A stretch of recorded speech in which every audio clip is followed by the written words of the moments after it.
My childhood best friend had autism. Since we were little, he saw me as his only light. But when we grew up, I avoided him because of his condition. Not until he rushed into the fire with me, ready to die together, did I finally understand how deeply he loved me with his autistic and stubborn nature. So after being reborn back to our college years, I immediately ran to the school gates to find him. The moment he saw me appear, the still lake in Nathan's eyes suddenly rippled. His gaze locked onto me, as if I was the only one in his world. But he remembered what I'd said before, forbidding him from appearing in front of me. Nathan lifted his foot to step back, planning to leave. But his mind and legs had different ideas. He took one step back, then froze in place, lowering his head to whisper an apology. I was stunned for a moment, not understanding why he was apologizing to me. I also never expected our first words after reuniting would be an apology. After speaking, Nathan silently stared at the ground, retreating back into his own world. I'd known since childhood that he had autism. Before we knew each other, he wouldn't even speak. He'd stare at the floor all day in a silent daze. No matter what Nathan's parents said to him, he wouldn't react. The doctor said it was because he was lost in his own world. But as soon as I appeared before him, his eyes would definitely follow me. After that, I accompanied him through treatment for a while. His condition improved significantly. He was willing to speak. But after we cut ties, I rarely heard news about him. I didn't know how his recovery was going. I looked at Nathan, gently asking, "Were you looking for me?" Nathan kept his head down, staring at the ground, staying silent. I wasn't in a hurry, just quietly waiting. After 3 full minutes, he finally nodded slightly. I softened my voice again, asking, "Do you need something?" Nathan shook his head. I stood there awkwardly, remembering in my past life when the fire happened, Nathan had rushed into the flames, choosing to die with me. My resistance toward him had lessened somewhat. But meeting him again after rebirth, I found myself at a loss for words, not knowing what to say for a moment. The air fell into a strange silence. I scratched my head, not knowing how to break the ice. Nathan stared at the ground as if in a trance, looking like he could stand there all day. But the Emperor wasn't as anxious as the eunuch. The driver standing next to the car, watching our situation, was burning with anxiety inside. "Miss, please. You come to Mr. Lucas's school gates every week to look, and now you finally meet him. Why can't you talk? Just say, 'I missed you,' would work." Suddenly Nathan's stomach growled, breaking the stiff, awkward atmosphere. I smiled and asked, "Are you hungry? Haven't had lunch yet?" Nathan's long lashes trembled slightly. His head finally lifted from the ground, looking at me questioningly. Hungry," he said softly, then continued staring at the ground in a daze. I slapped my forehead, almost forgetting his thinking was different from others. Normal people would eat when hungry. But this wasn't in his awareness. I smiled, taking his hand. "Let's go. I'll take you to lunch." With that, I pulled him toward the cafeteria. Nathan was startled slightly, slowly looking down at our clasped hands. The corner of his mouth lifted in a barely visible angle.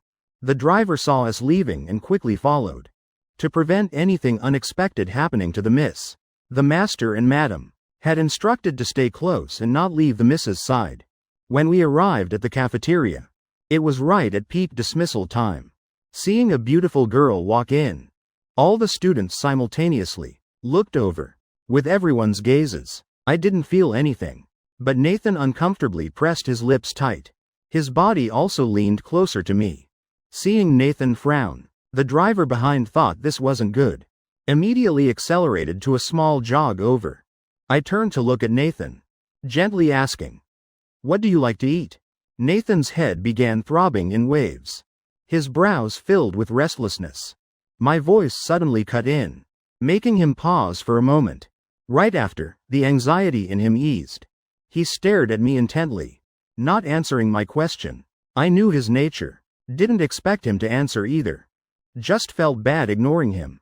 So I kept rambling, talking to myself. "I remember, you always liked taking the braised pork from my bowl to eat. Do you still like braised pork?"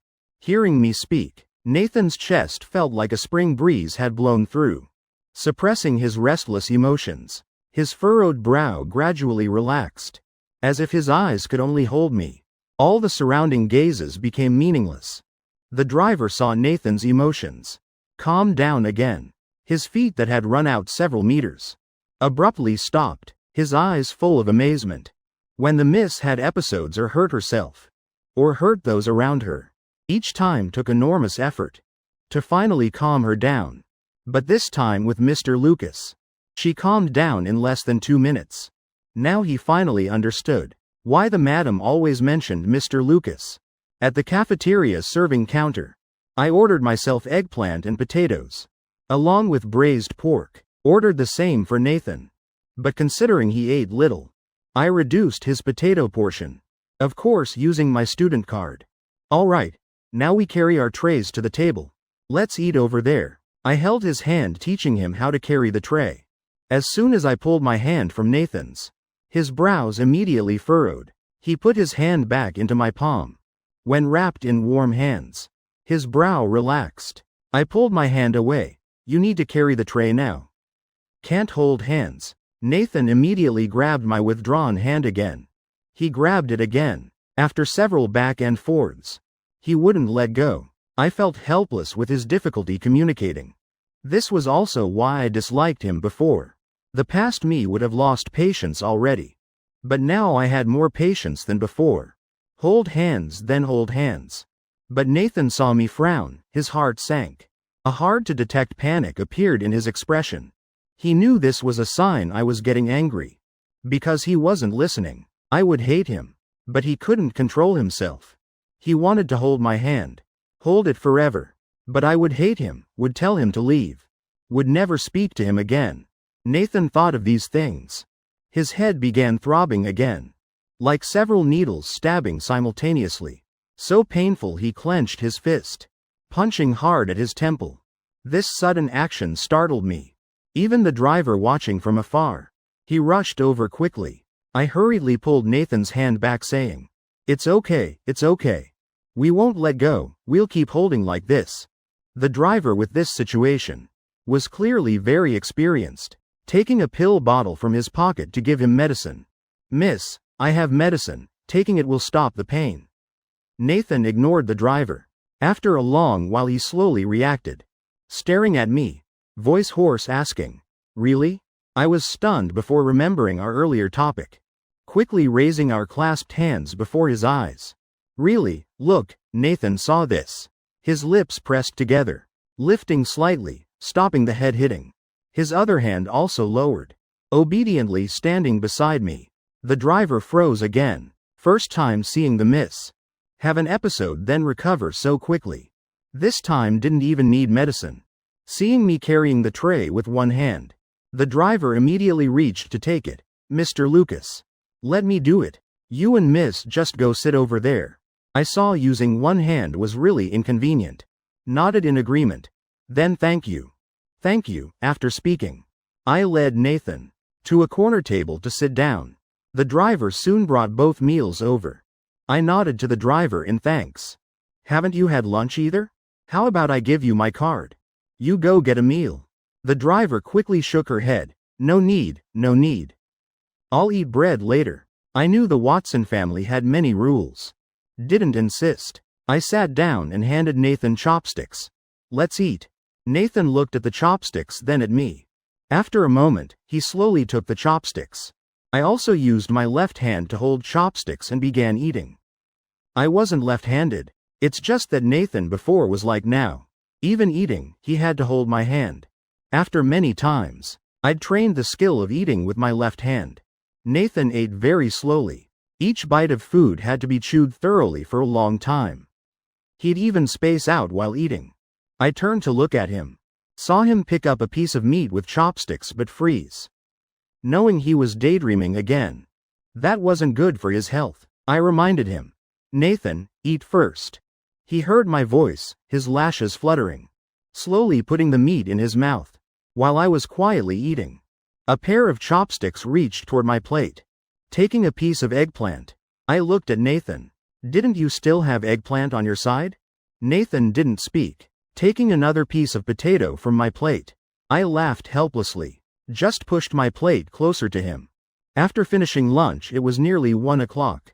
The Watson family was in Willow City, while I attended university in Cloud City, though neighboring cities. Driving back would take over 4 hours. If we didn't leave now, it would be late. I walked Nathan to the school gate, telling the driver, "Please take him home." The driver waved. "This is my job. Mr. Lucas doesn't need to be so polite." Nathan heard my words. He knew we were about to part. His hand holding mine tightened again. I felt the force in his grip, looking up just in time to see his reluctant gaze. Over the past 10+ years, I'd often seen this look. I struggled a bit, remembering my past life. The last meeting had the same look. My voice softened several degrees. "You need to go home now. If you don't, your mom will worry." Nathan shook his head. I patted his head, smiling. "Be good. Listen." His eyes brightened. The stubbornness also eased. Lucas patted my head again. Before, when I coaxed him to do something, I always patted his head. But in middle school my gesture was mocked by friends. I never patted his head again. "Go on. Text me when you get home safely. Okay?" Text. Nathan's attention was redirected, intently asking, "Will Lucas reply?" I nodded. Once. Hearing this, Nathan's lips pressed slightly, though his face remained stiff. But I still saw the tiny curve of his mouth. Knowing he was happy, Nathan sat properly in the back seat, letting the driver take him home. Mom said if you miss someone, you can text them. But he'd sent many to Lucas. He never replied. But Lucas said this time he would reply. He clutched the phone in his palm, excited to get home quickly to text me. After seeing Nathan off, I returned to the dorm. Just entering the room, Ryan came grinding his teeth. Honest confession gets leniency. Resistance gets severe punishment. Speak. Where did you kidnap that beauty? I was puzzled. What beauty? Ryan glanced at me. The one in the cafeteria with you. The room next door told me. Said you were eating with a beauty in the cafeteria. Heard there was also a woman, willing to be a lapdog, carrying food for you and that beauty. Ryan's barrage made me seriously aware how rumors are born. I immediately denied. What nonsense. She's just my friend, and that woman is just her family's driver. I wasn't playing between two women. Ryan made a gesture of interlocking fingers, face full of disbelief. Friends hold hands like that? I helplessly explained to him. We weren't interlocking fingers. Plus her situation is a bit special. She has autism. Sometimes you have to coax her. Otherwise she'll have an episode.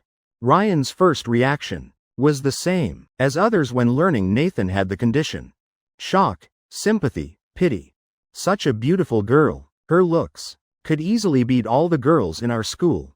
Who knew she had a mental condition? Ryan clicked his tongue twice, feeling it was a shame. My heart felt a bit uncomfortable. I'd heard before too, others gossiping about Nathan. Back then I didn't care. But hearing it today, my heart felt some discomfort. On the other side, Nathan arrived home at 6 p.m. Sophie received the driver's call saying they were almost there, already stretching her neck waiting at the door. Very quickly, a black car slowly stopped at the main gate. Sophie immediately went to greet them. Seeing her daughter staring at her phone lost in thought, she was familiar with this situation. Her daughter spacing out wouldn't notice her, but she still habitually spoke by her ear. Who knows, maybe talking enough would cure her daughter.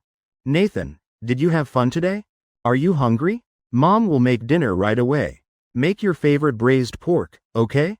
Nathan, let's get out of the car first. We can think more at home, okay? Nathan's eyes moved, waking from her daze. Sophie happily looked at her child, thinking her daughter would answer her. Nathan quickly got out and hurried into the house. Sophie didn't understand Nathan's actions. Also followed her child inside. Nathan only stood in the entryway, not stepping further inside, her thumb pressing repeatedly on the screen, then staring at the phone in a daze again. Her child's behavior was strange, but Sophie still noticed the corner of her mouth curving. This was a sign she was happy, her daughter was happy. As a mother she naturally felt happy too. grinning while looking at her child's phone, wanting to know what she was doing. But after scanning the screen content, her upturned mouth suddenly froze. On screen was the chat page with Lucas. The newest message was what Nathan just sent. Got home. Above were all messages she'd sent. Light rain today, sunny today, heavy rain today. These had something in common. Before their messages, all had a bright red exclamation mark. Because I'd deleted her contact long ago. But Nathan didn't understand what this exclamation mark meant. Still occasionally sending me messages. If it were a normal person, how could they not understand the meaning? But not her daughter. Sophie's eyes stung, covering her mouth sobbing. Nathan, let's eat first, okay? Who knows? After eating, Lucas might reply. Her voice choked, gently coaxing her daughter, reaching to lead her to the sofa. Her hand just touched Nathan's arm. She dodged aside, frowning. Lucas said he'd reply. So I have to wait. If Lucas knows I'm not waiting, not being good, he won't pay attention to me anymore. Like last time when I wasn't good and listened. Never seeing Lucas again, seeing her agitated emotions, Sophie immediately compromised, panicking. Okay. You wait, no dinner yet. 3 hours passed, watching Nathan still standing at the entrance, staring at her phone, refusing to come in. Also not eating. Sophie threw herself into her husband's arms, sobbing. William patted his wife's shoulder, comforting her not to worry. Nathan's done this more than once or twice. She'll be fine soon. You eat something. Don't ruin your health. How can I not worry? Before, when Nathan sent messages, at most she'd put down the phone after an hour. But it's been 3 hours now. Sophie quickly took her phone. No. I have to call Lucas. Hearing this, William frowned. What are you doing? We already promised never to bother that boy again. Sophie cried out. I can't care about that anymore. Seeing our daughter like this, how can a mother be indifferent? She immediately dialed. At this time I was gaming with Ryan. Seeing Sophie's call, I paused. Remembering the last time I saw Aunt Sophie was still in high school during college. Aunt Sophie occasionally called me, but only talked about Nathan, because she refused treatment during episodes, wanting me to persuade her. But I refused each time, because I didn't want to see Nathan again. Gradually Sophie rarely called me. Now she was calling. Could Nathan be having another episode? Thinking this, I quickly answered, Aunt Sophie. Sophie's voice mixed with crying. Lucas, I know Nathan doesn't understand things. She hurt you before, you hating her is right. But only you can persuade Nathan. Not wanting to see her is fine. Just say a few words to her, so she'll cooperate with treatment. Hearing her cry, I quickly comforted, Auntie. What's wrong with Nathan? Tell me. I'll see if I can help. Sophie looked at Nathan still standing at the entrance, tears streaming. She came home today and just stared at her phone, standing at the entrance for 3 hours without moving. Didn't even eat dinner. She sent you a message. I know you blocked her, but she doesn't understand. I paused, just remembering this indeed happened. That angry time in high school. I deleted all her contacts, long forgetting I'd told Nathan to text me when she got home. I would reply. She was staring at her phone. Was she waiting for my text? I immediately said, Auntie, send me Nathan's number. I'll add her back as a friend. Sophie, hearing I'd help persuade Nathan, quickly sent me the number. Also helped Nathan accept the friend verification. Nathan's avatar was the system default. A gray figure. Really suited her personality. I smiled, then texted her. Got home already? I pretended not to know about her standing at the entrance for 3 hours. The chat suddenly showed a new message. Nathan's dim, lifeless eyes suddenly brightened, her mouth corners lifting. Lucas replied to me. Lucas misses me too. Half an hour later she emerged from the joy, slowly replying with one word, M. This time she didn't wait long. I replied almost immediately. Have you eaten dinner yet? Remember to eat. Dinner? Nathan looked up confused, meeting Sophie and William's worried gazes. She couldn't read them, but still spoke. Need to eat dinner. Sophie was overjoyed, wiping tears and rushing to the kitchen. Mom will heat up dinner right away. William saw his daughter recover. His mood also very happy. But on the other hand felt a bit sad. The daughter raised for over 10 years wouldn't listen to him. Only listened to Lucas. Should this be called arms turning outward? But this sadness quickly disappeared. He waved to Nathan. Nathan. Eating dinner means sitting at the table. Nathan slowly walked over. Her eating movements were deliberate. And very planned. First bite always rice. How much rice with what dish? How much to pick up all had requirements. These actions looked strange to others. But Sophie didn't care, as long as her daughter would eat. 15 minutes later, only one piece of eggplant left on the plate. Nathan picked it up, combined with the last bit of rice in her bowl. Precisely calculated, plate and bowl empty at the same time. She put down her chopsticks. Immediately took her phone to report to me. Finished dinner. I replied right away. Good job, receiving praise. Nathan's mouth corners happily lifted. Her expression seeming to hide some pride. Then turned to go upstairs. Sophie gripped her husband's arm tightly, excitedly telling him, "Honey." Before when I called Lucas he always refused. But now he agreed to help. Does this mean he forgave Nathan? If I ask him to go with Nathan to the hospital for treatment, would he agree? William patted his wife's shoulder. Don't rush. Take it slow, observe a few more days. This way avoiding hope then disappointment. On the other side in the student dorm, I drowsily fell asleep. Scenes from my past life appeared in my mind again. The intersection with two cars colliding. The ground covered in horrifying red blood. Though my vision was blurry, I could still make out that person's general shape. Nathan holding me tight, not fearing the fierce flames at all. The surrounding fire illuminating her face. Those clear eyes filled only with my reflection. Until the great fire swallowed us both. I jolted awake, my back drenched in cold sweat. Why did I dream of our past life death scene? I wiped the sweat from my forehead, picking up the phone beside my pillow. The time showed 3 a.m. About to go back to sleep, vaguely remembering Nathan from the dream. When I woke up, as if possessed, I sent her a message. Still awake? Coming to my senses, I slapped my forehead, about to recall the message. Already received a response from the other side. Nathan replied to me. Not yet. I looked at the message blinking, confirming I wasn't seeing wrong. The time was 3 a.m. not 3 p.m. Waking from the dream, I suddenly wanted to chat with her. Why aren't you sleeping yet? What are you doing? Nathan replied immediately. Lying in bed. I was puzzled. Doing what in bed? After a moment I remembered. Normal people lying in bed would be on their phone or doing something else.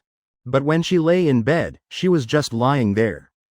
Doing nothing at all. Probably spacing out. When I was 8 years old, Nathan once slept over at my house. Well, slept over. Really, she just clung to me and wouldn't go home. Sophie had just separated us. When Nathan started hitting her head and screaming, having an episode. There was no other way. So we had to let her stay at my house. Back then she and I shared a bed.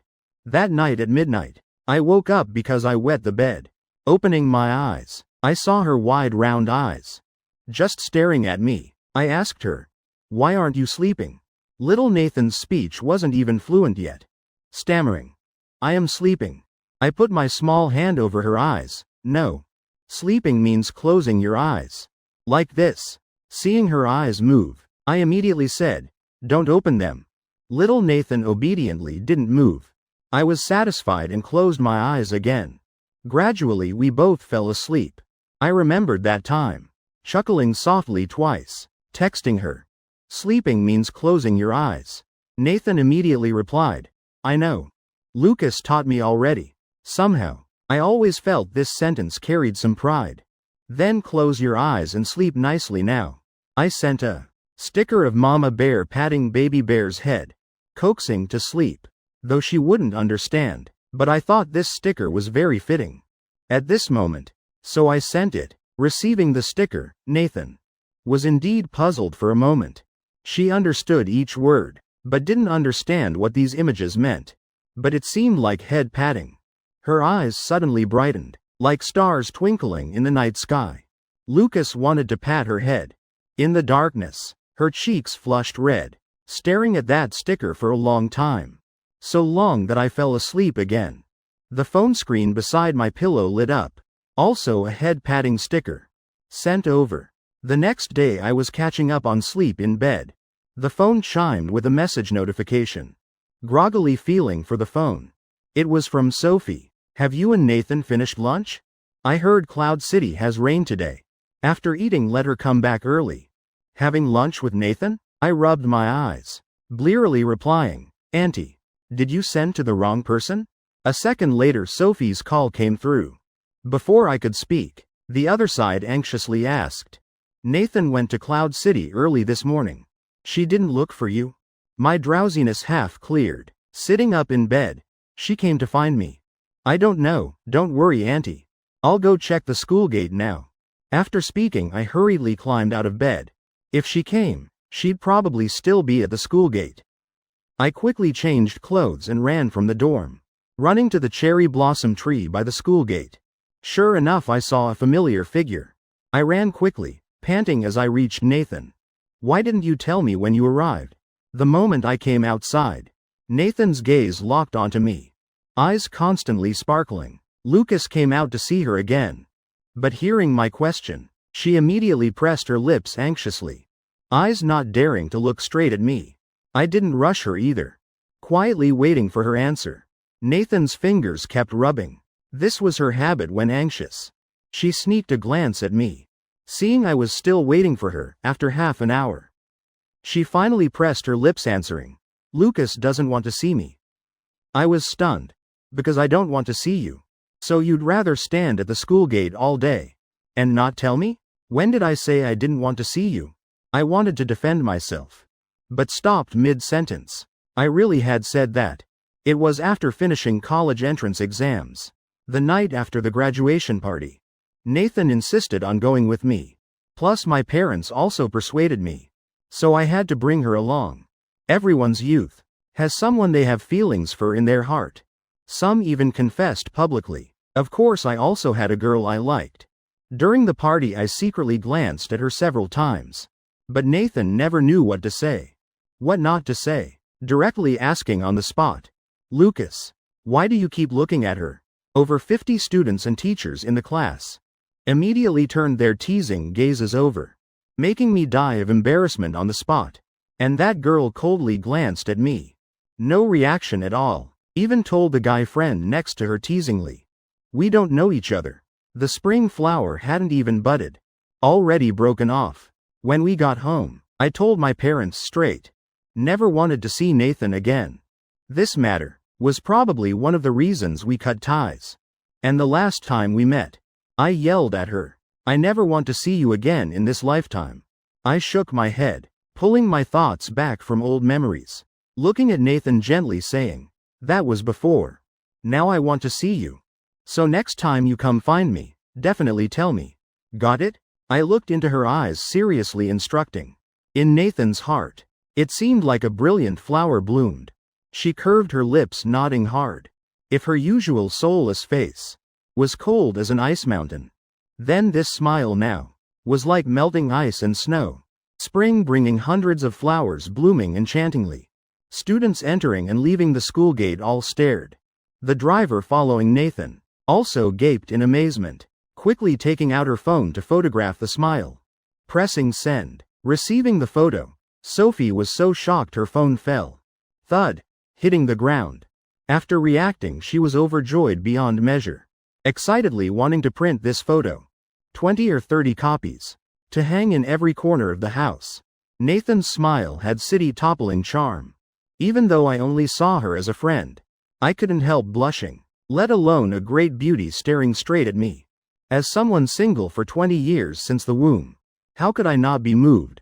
My gaze unnaturally avoided. Don't smile anymore. Nathan was very obedient too, immediately pressing her lips into a straight line. Completely serious looking, I patted my cheeks, waiting for the blush to fade a bit, before telling her, how long have you been waiting here? Had lunch yet? She didn't speak, suddenly reaching one finger to poke my cheek. You patted it red, I quickly explained. This isn't from patting. Her head tilted, eyes confused. Why is it red? I couldn't conveniently say. Casually explaining. Running tired, too hot. That's why my face is red. Afraid she'd ask more. Quickly changing the subject. You haven't answered my question. Have you eaten? Missing one question. Nathan remembered. Lucas had asked 2 questions. 1 hour 20 minutes, haven't eaten. I usually hang out with friends. Just 5 minutes and I'd lose patience. But she stood motionless. Waiting over an hour. For a moment, my heart had indescribable emotions. If I hadn't come out. Were you planning to wait until evening? Nathan nodded. Go home at 8:20 p.m. 4 hours driving. Getting back to Willow City would be 11:30. I was stunned. Voice a bit hoarse. You'd get back so late. Wouldn't Aunt Sophie worry? How could she not worry? The driver who brought Nathan sighed. Every time Miss comes to Cloud City, Madam worries so much she can't eat. Afraid Miss will have an incident or episode outside. But Miss's personality, you know. No one can persuade her except you? I was stunned. She's come to find me many times? Lynn nodded. That's right. Since you came to Cloud City for university. Miss comes every Tuesday to see you. Says it's to see you. But after arriving just stands at the school gate. Doesn't do anything, doesn't go in or call you out. I guess because you said you didn't want to see Miss anymore. So she doesn't dare say anything. Can only secretly come. Just to look at the school where you stay a little. I'm a senior now. From enrollment until now. It's been over 3 years. These 3 years Nathan came every Tuesday. 4 times a month. Excluding summer and winter breaks, over 110 times total. She came so often I couldn't not know. Suddenly, I remembered gossip students told. By the school gate. Often saw a beauty waiting for someone. Probably fought with her boyfriend. So came to school waiting for him. But waited until evening and the guy never came out. At first this was quite novel. Everyone looked forward to who the beauty was pining for. Standing from morning to night, whose boyfriend? Was it exactly? Never saw the boyfriend. This girlfriend came every month every year. Gradually the novelty passed. No one mentioned it anymore. Back then Ryan also pulled me. Saying he wanted to go to the school gate to see how beautiful she was. But when I got to the school gate, didn't see any beauty. Just a luxurious black car discreetly parked by the road. One look and you knew no ordinary family could own it. I suddenly turned my head, looking at the car Lynn drove over. The car I saw then seemed exactly like this one. In my past life I glimpsed from the bus. Also like this. Back then was she also following me? No wonder she appeared at the scene. No wonder Nathan was so clingy before. When I was in college knowing she hadn't tried. I just thought, maybe her condition wasn't too serious. Or was already cured. Turns out many things had signs. Her illness still wasn't cured. Thinking through these things I lowered my head. Eyes stinging. I asked. Then why didn't I see her before? When I passed the school gate. Lynn speaking of this. Her chest also ached. Because Miss hid. Afraid you'd say she wasn't listening. But since last year rarely. Saw you pass the school gate. Last year? My expression shifted slightly. Remembering junior year had especially many classes. Only went out the school gate on weekends. In senior year Tuesday classes took up all the time. Even less able to go out the school gate. So because she hadn't seen me for over a year. When I ran over to meet her. She couldn't stop in time. Didn't have time to hide? I pressed my lips, emotions rather low. Nathan seemed to sense my mood dropping. Voice panicked. Lucas. Don't cry, don't cry. She learned from how I coaxed her. Standing on tiptoes to pat my head. Lynn seeing Nathan's action. Heart somewhat moved. She'd worked for the Watson family 4 years. Been Nathan's driver over 3 years.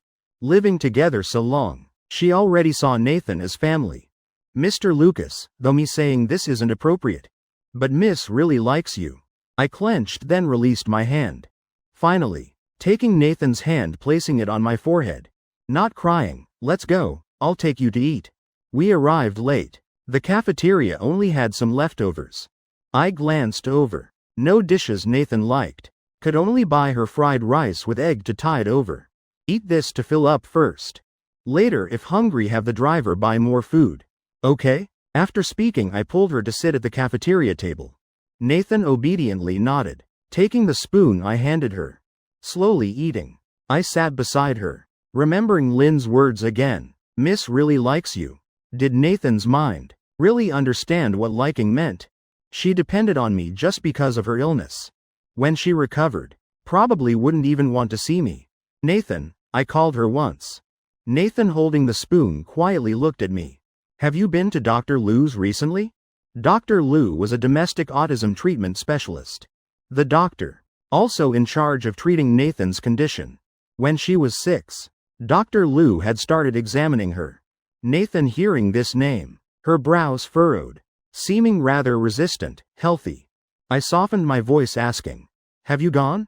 Nathan pressed her lips, looking unhappy. No. I wasn't surprised by this result. Her illness still wasn't cured. Definitely hadn't gone for treatment. My voice grew heavier. Why not go? Nathan's hand holding the spoon tightened. Frowning hard. Breathing rapidly. Won't go, I won't go.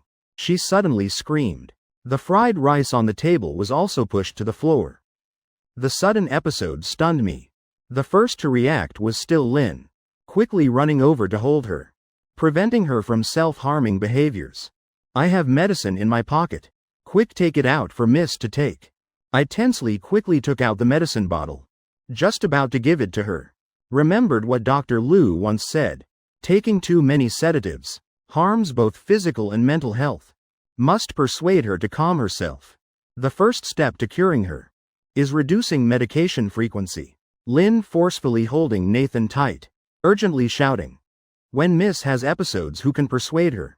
I gritted my teeth, determined in my heart, raising both hands to cup Nathan's face. Nathan looked at me, her face contorted, constantly struggling to escape the surrounding restraints.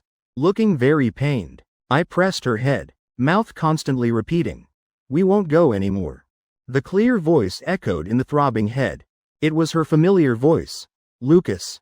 Lucas is here. Nathan's violence gradually receded. The throbbing in her head also eased. Won't go.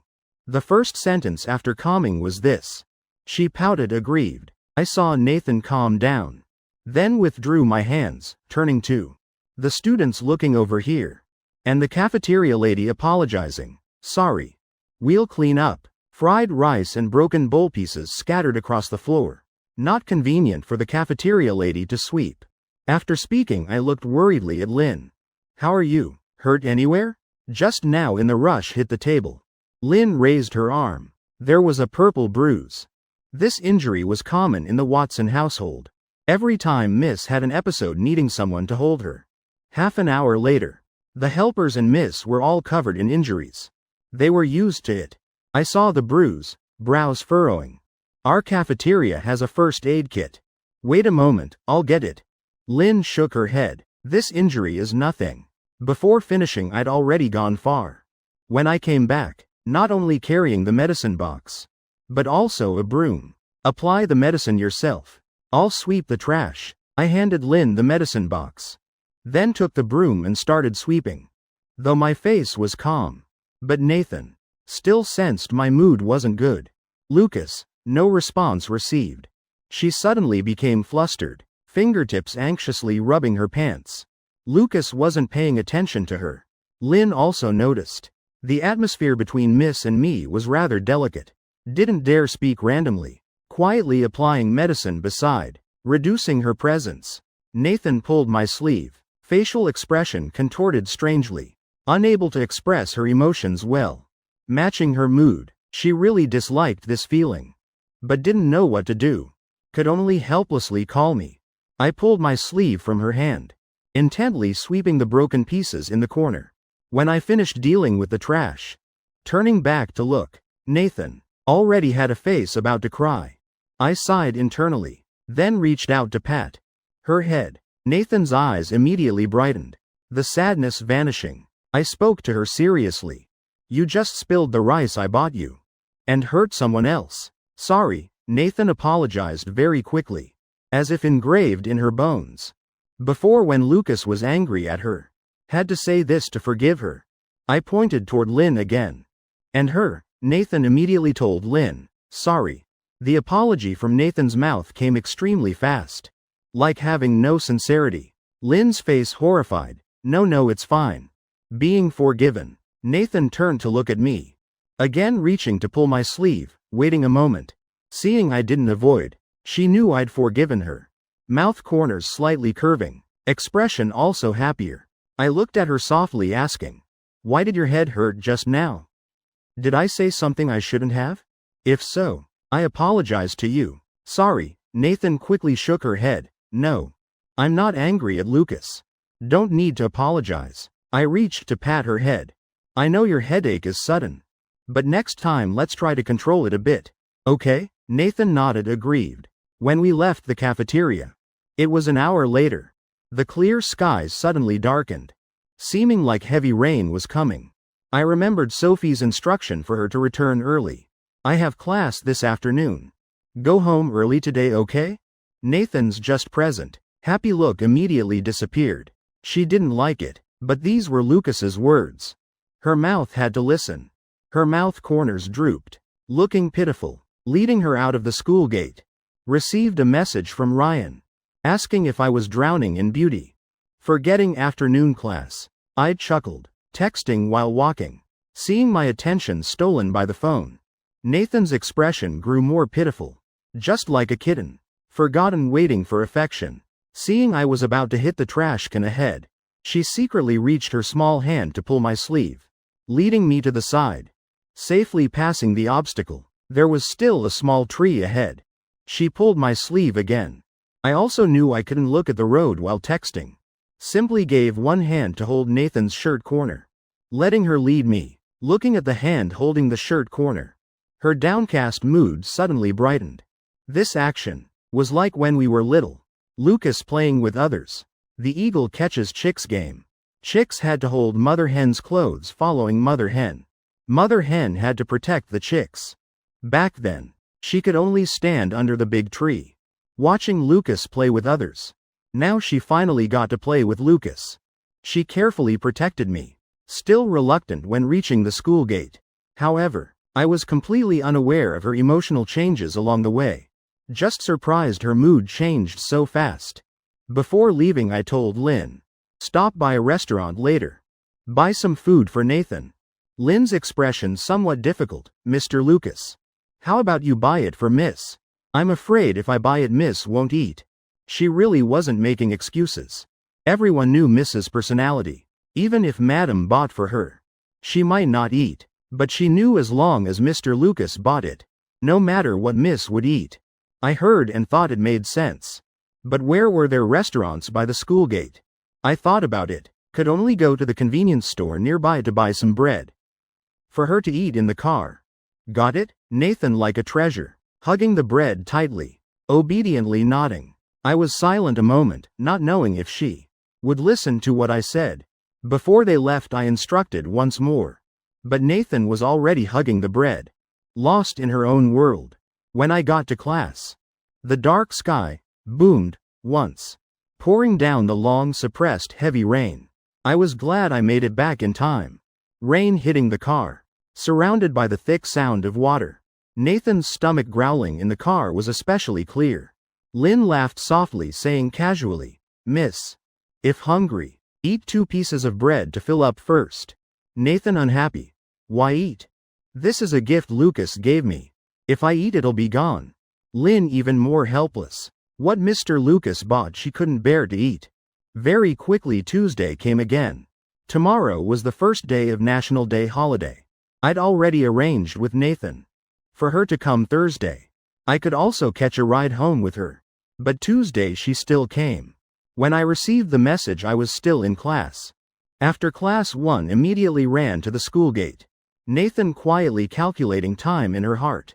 Silently reciting, her eyes looking in one direction. A familiar figure appeared from afar.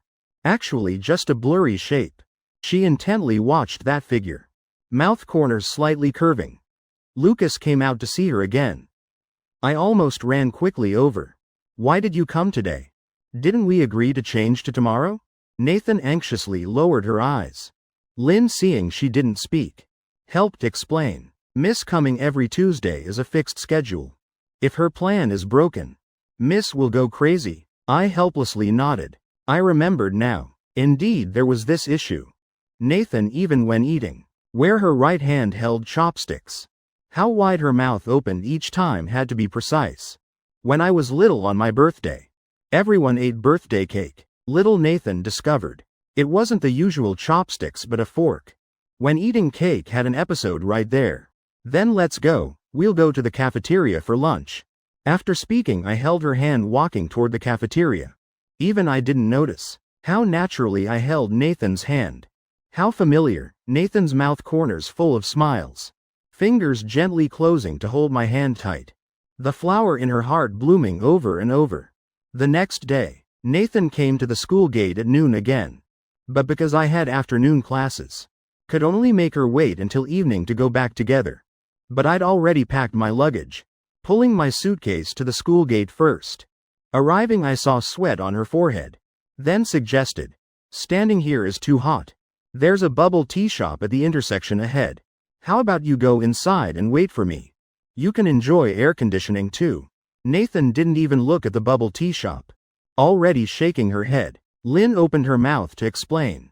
Miss doesn't like crowded places. Reaching to pat her head. Then go back to the car with AC and wait for me? Nathan seemed to really like this gesture. Actually, even if she didn't want to. As long as I patted her head, she'd reluctantly agree. This time too, though she only wanted to stand at the door. But still obediently nodded and went back to the car. After putting my luggage in the trunk. Before getting in, the female driver saw Mrs. reluctant look. Then comforted a few sentences. Mr. Lucas. Only 2 afternoon classes. Just 2 hours. We'll play on our phones and it'll pass quickly. Turning back to look, Nathan had already sunk into her own world. Already spacing out. Mrs. limited reactions. Really all given to Mr. Lucas. But she still remembered my instructions. Quickly turned on the AC. Adjusting to a comfortable temperature. A cool breeze blowing. On a hot day, both body and mind comfortable. Seeing Nathan had no instructions. Lynn took out her phone watching videos to kill time. Time gradually passed. It was still Nathan who noticed me outside the car first. Eyes following my figure. Those clear eyes completely saturated with my reflection. Lucas. The name recited 1,000 times in her heart. Escaped from her slightly upturned lips. I walked over, meeting Nathan's gaze looking my way. So deep and focused like that. Suddenly I coughed awkwardly. Quickly opening the back door to sit inside. Gently saying, "What are you looking at?"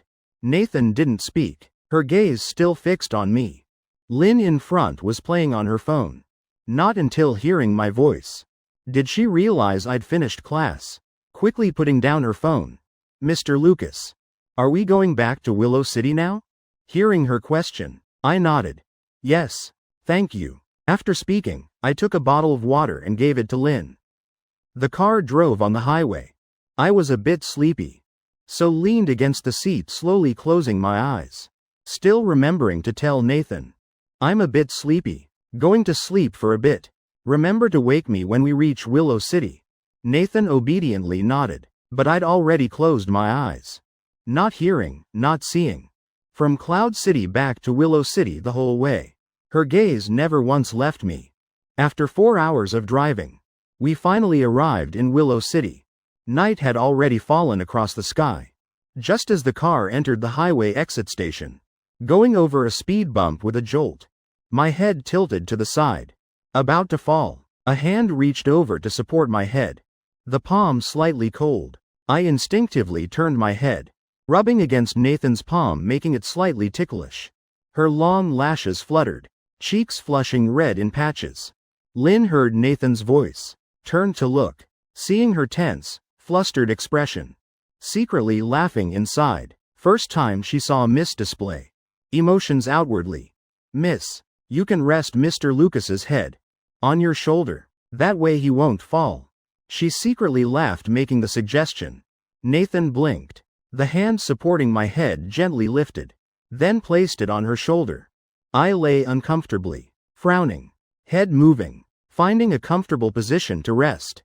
The close distance, made Nathan clearly feel I hadn't left. Her mouth corners happily curved up. Face blooming like flowers. Lucas hasn't left her. So good. After dinner at the Watson house, I planned to go home immediately. But Mrs. Watson said it was too late. Told me to stay at the Watson house for the night. She'd send me home tomorrow morning. I couldn't refuse, so had to stay. But that evening when I went to the guest room about to close the door, a figure already blocked the door. Nathan's hand holding an extra pillow. Eyes sparkling looking at me. Lucas. Sleep together, I firmly refused. No.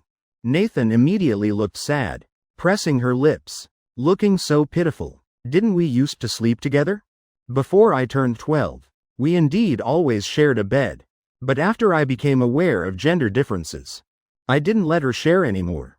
Now I looked at Nathan explaining, it's different. You're grown up now. Adults have to sleep alone. Nathan frowned. Growing up isn't good. Hate growing up, really hate it. Can't sleep with Lucas anymore. I laughed, nodding in agreement. Right. Growing up is hateful. So now quickly go back to your room. Nathan didn't budge, just hugging the pillow, standing at the door, trying to find a chance to get inside. I stepped out of the room, turning to close the door, cutting off her thoughts. Where's your room? I'll take you back. She heard I wanted to come to her room the second before. Still disappointed about not sleeping together. Immediately cheered up again. On the second floor, I'd been the king of kids since little. Many young friends liked playing with me. I invited friends to my house to play. Friends naturally also invited me to their houses. Little Nathan also wanted to invite me over. But because her speech was halting, very hard to express her inner thoughts, so each time she never successfully invited me. But now I'd come to her house, and wanted to come to her room to play. Thinking this, Nathan excitedly pulled my hand, hurriedly leading me to the bedroom. I had no time to refuse at all. Just entering the room, already attracted by the teddy bear in the corner. This stuffed animal style seemed from over 10 years ago. When little I especially liked this bear. But our family wasn't wealthy. Couldn't buy me stuffed animals. Now suddenly seeing this stuffed animal, my heart suddenly felt nostalgic. This teddy bear seems to have stopped production over 10 years ago. How did you buy it? Nathan's eyes lit up, taking the teddy bear and stuffing it into my arms. Lucas, sweet dreams. I was puzzled. For me? Why? I waited a while but didn't hear an answer. But very quickly, my attention was attracted by other things in the room. The room had a glass display cabinet. My things were on it. Seeing the familiar bread and water bottle, also several other things. Small lion, moldy bun, Ultraman toy, I asked. Were these also given to you by others? Nathan shook her head. Lucas gave them. I was slightly surprised. I gave you? Why don't I remember? Could it be that inside here, everything was given by me? Nathan stepped forward, pointing at the small lion saying, prize from game. Lucas gave. She continued pointing at the bun, breakfast. Then pointed at Ultraman. Game prize. She remembered the origin of all these things, telling me about each item in the cabinet. Listening, my emotions grew heavier. Even a small pebble I gave before was kept for over 10 years. Could I really cure her illness? A finger reached over, poking my cheek. Lucas not happy. Why? Nathan also frowned, following. I shook my head, just asking. Do you have anything you want to do yourself? Speaking of this, her eyes sparkled looking at me. Want to sleep with Lucas? I helplessly waved my hand. Besides this, she continued saying, play games with Lucas. Hearing her say everything about me, I quickly interrupted. That's not right. Things you want to do yourself, without me in it. Nathan's face immediately paled, head starting to hurt again. Why no Lucas? She suddenly squatted down, fists clenched, constantly hitting her own head, mouth painfully muttering. Why? Seeing her abnormal state, I knew she was having an episode.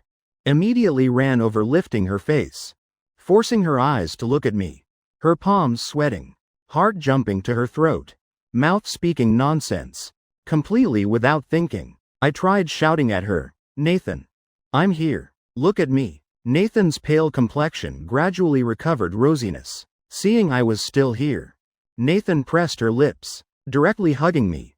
Don't leave. Lucas, those few short words. I seemed to hear some grievance.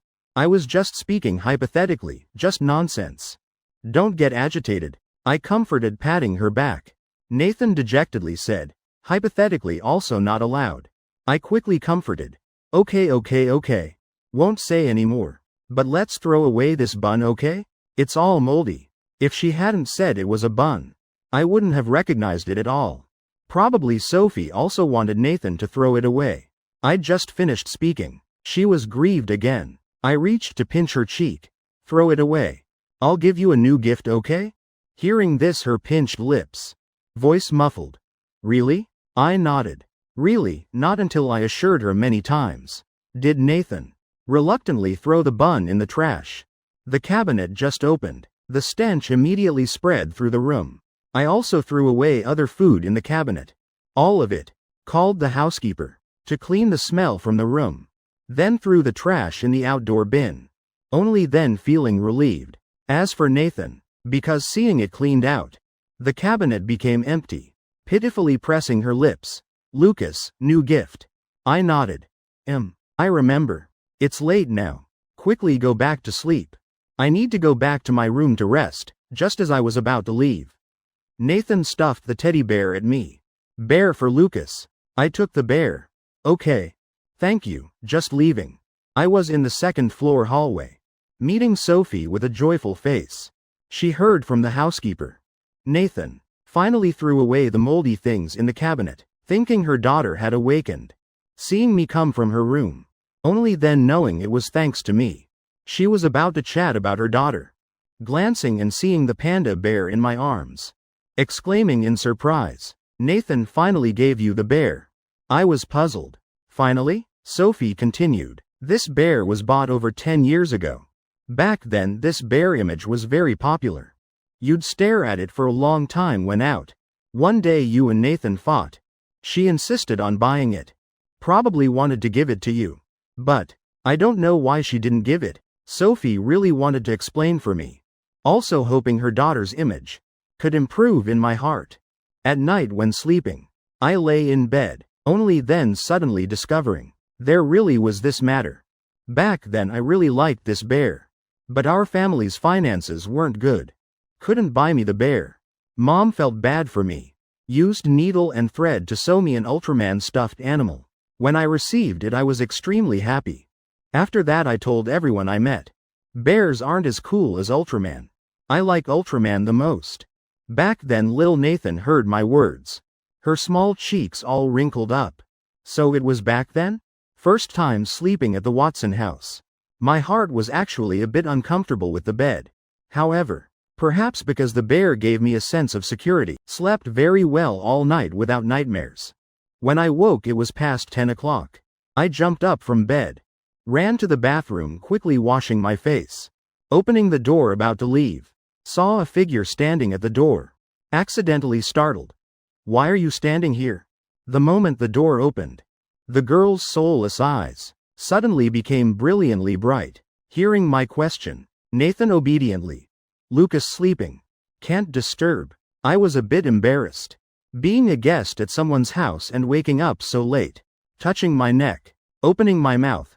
Sorry. I woke up late. Did you wait very long? 3 hours 28 minutes. She was always very sensitive to time. I was slightly surprised. So long, aren't your legs tired? Next time if you have to wait, sit on the living room sofa.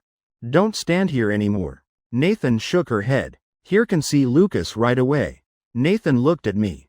Words both vague and sincere. Making me blush hearing them. Eyes sparkling. Not daring to look at her. Standing here so long. Probably haven't had breakfast yet?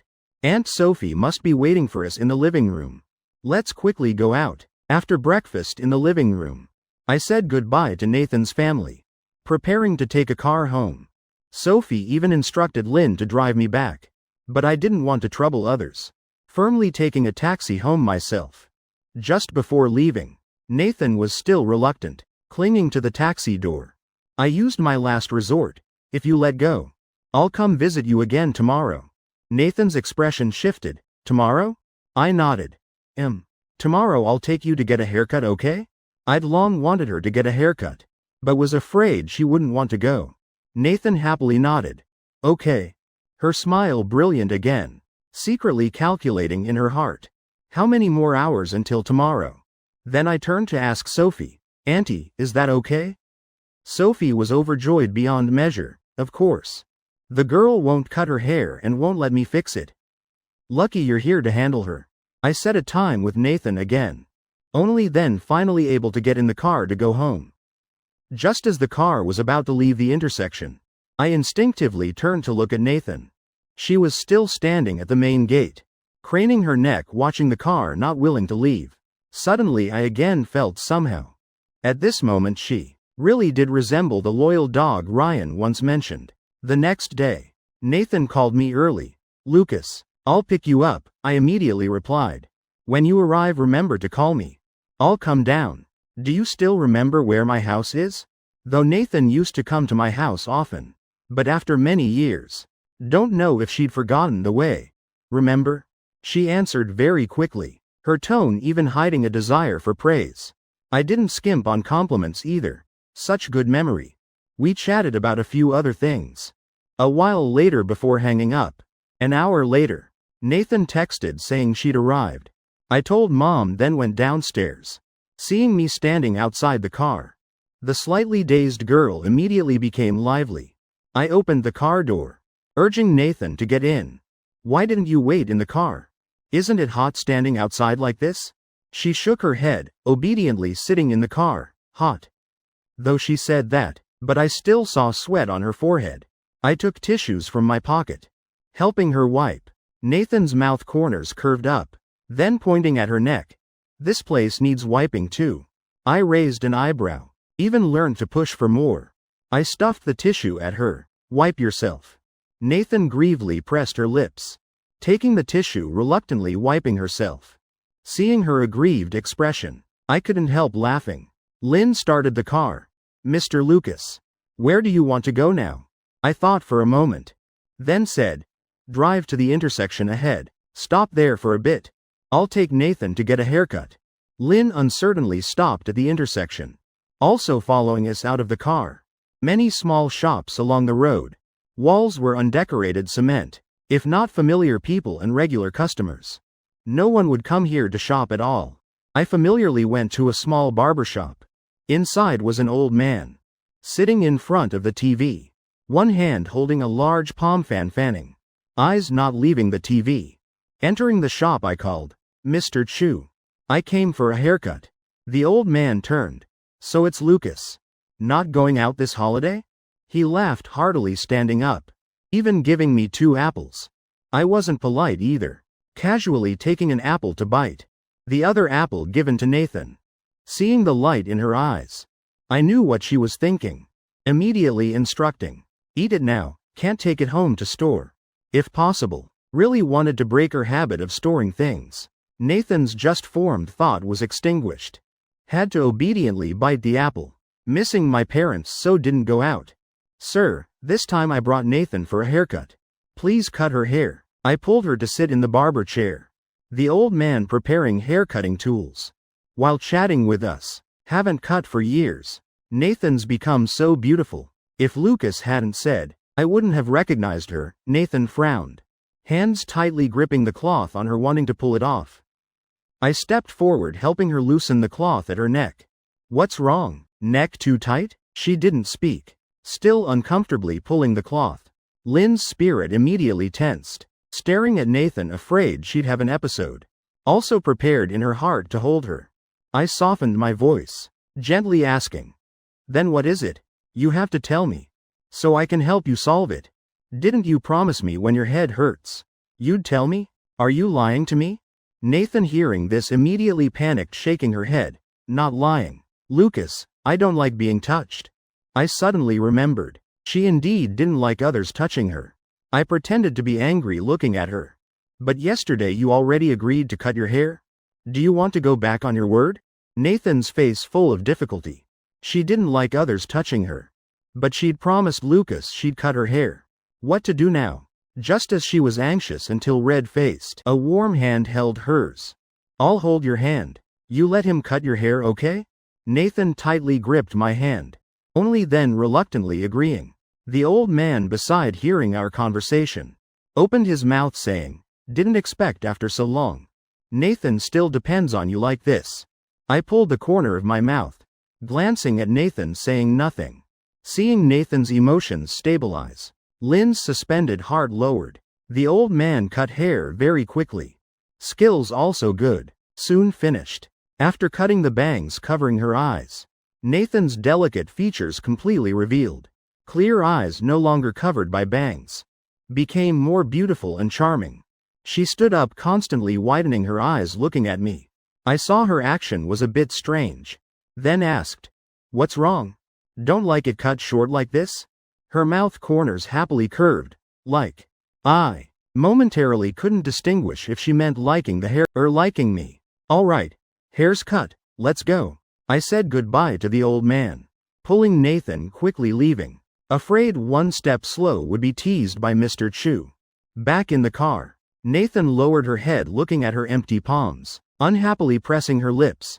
"Tomorrow haircut," I explained to her. "Cut today so don't need tomorrow." Nathan slightly confused. "Why?" I continued. "Once a month trim is enough. Cutting every day you'll be bald, not pretty." She immediately troubled, her whole face wrinkling, heart seeming to decide something important. I told Lynn. "To the shopping center." Turning to see Nathan's face wrinkled again. No need to guess. Knew she was conflicted about something again. I casually asked, "What are you thinking?" Nathan looked at me once, heart not wanting to say, but remembered just promising. Anything had to tell me. Had to speak. "Haircut can hold Lucas's hand." I blinked. "Because can hold hands. So tomorrow you also want a haircut?" Nathan nodded. Then seriously correcting my words, "Every day." As every day. I found her adorably silly, reaching to pat her head, laughing. "Who said only haircuts can hold hands? Can hold hands anytime you want. Can hold now too." Nathan's wrinkled face immediately happily relaxed, reaching her hand toward me, face full of expectation. "Hold hands." I laughed. "But now I don't want to hold." Nathan immediately sad, grievedly looking at me. The shopping center was a large general market. Many small vendors liked setting up here, selling all sorts of strange things. Mom just texted, telling me to buy a pot on the way home, to bring to the shop tomorrow. And I came here, also because things here were cheap. I prepared to get out of the car, seeing Nathan also moving, quickly stopping. "It's very crowded inside. Don't go in. Wait for me in the car." Nathan didn't like crowded places. Didn't like others touching her. So many people inside. If someone accidentally touched her and she had an episode, hurting herself and others would both be bad. But she didn't want to be away from me. "Lucas goes. I want to go too." I tried persuading her to stay. "It's very crowded inside." Nathan lowered her head, just refusing to stay. Lynn spoke up, helping her. "Mr. Lucas, how about you take her in? With you there she definitely won't have an episode." Nathan immediately nodded in agreement. Big pitiful eyes looking at me. "Won't have headache." Lynn tried hard speaking for her employer. "If she doesn't go in, she'll probably have an episode in the car." Nathan nodded. "Have episode?" I raised an eyebrow, arms crossed. "Is this threatening me? If I don't take you in you'll have an episode? When did you learn to be bad?" She quickly defended. "No. Not bad. Not going in waiting for Lucas. Lucas hates bad people most. I learned bad. Lucas will hate me." Lynn secretly regretted in her heart. She saw I was already moved. But her employer gave up so quickly. "Fine, in then in. But if your head hurts tell me. I'll take you out."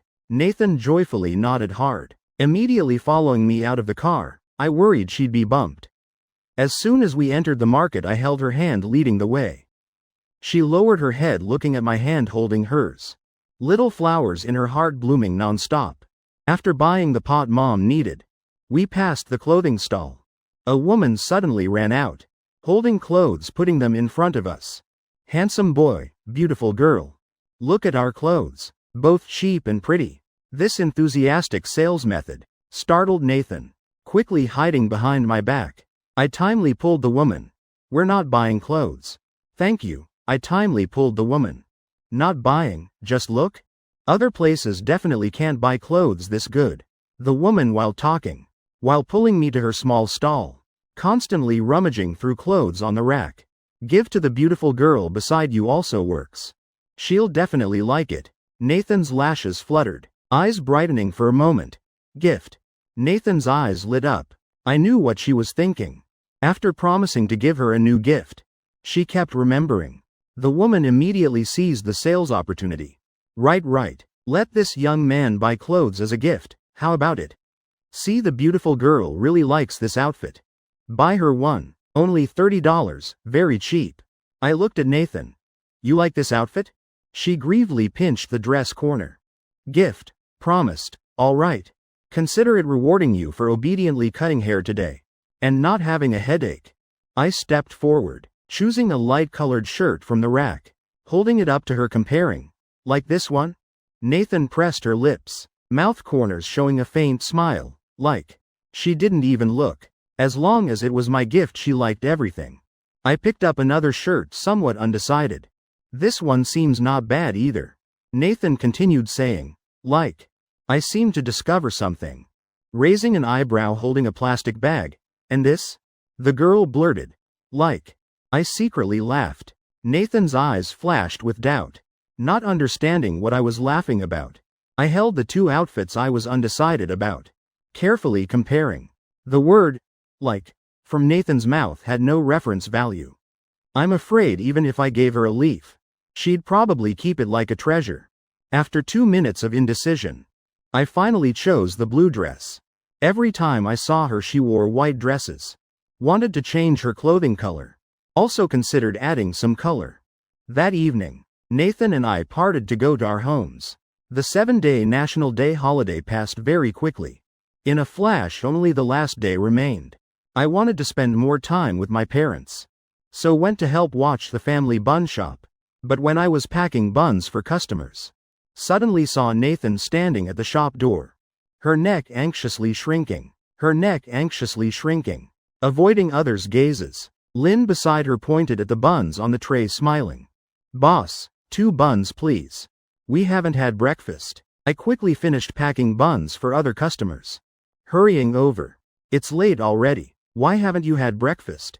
Will 2 buns be enough? I said while getting several more buns for them. Lynn quickly waved. Mr. Lucas. I already ate breakfast. She's the one who hasn't eaten.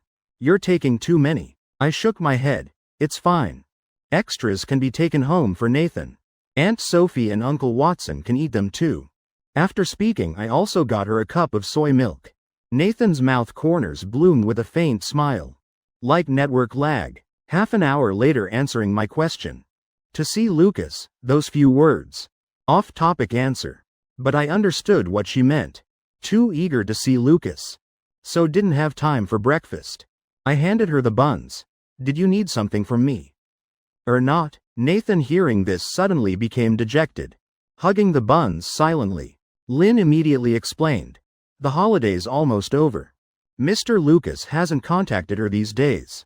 She's a bit sad. I thought about it, realizing it was indeed true. I'd been too busy with things at home. Completely forgot about her. My face slightly embarrassed. Sorry. I forgot. Customers kept coming to the shop. I had no time to chat with Nathan anymore. Could only tell her to wait a bit. Turning to go help out. But this wait lasted until noon when the shop closed. I cleaned the table, looking at Nathan standing at the shop entrance, feeling even guiltier. My mom also turned to look. Nathan came to find you, right? The girl's been standing quite a while. Go with her. Your dad and I can clean the rest. After speaking, my mom took the rag from my hand. I grinned, going outside to Nathan. Are you tired? Should we find a seat? Nathan shook, then nodded her head. She wasn't tired, but she wanted to have breakfast with Lucas. 300 meters from the shop was a park. I led her walking outside. The two walking side by side. Backs of hands occasionally touching. Nathan looked down at my hand, frowning, troubled about something. Finally, the 10th time touching. She couldn't help asking, "Want to hold hands today?" I was stunned for a moment, only then understanding what she meant. I'd said before. Only hold hands when wanting to. I secretly laughed inside, then shook my head. Not holding. She disappointedly lowered her head. When will Lucas want to hold hands? She randomly thought in her head. In a moment following me to the park. I checked the time, then made plans. Let's rest a bit first. Later we'll have lunch. After lunch I'll take you home. Nathan nodded, suddenly remembering something. Frantically taking a paper from her pocket, giving it to me. For Lucas. I puzzledly opened the paper. Only seeing 20 or 30 small points listed on it. 1. Want to see Lucas every day. 2. Very happy seeing Lucas. 3. Head hurts when Lucas doesn't pay attention to me. Line after line written so much. Nathan seriously answered. This is liking. My memory recovered. Remembering last time at the shopping center I asked her.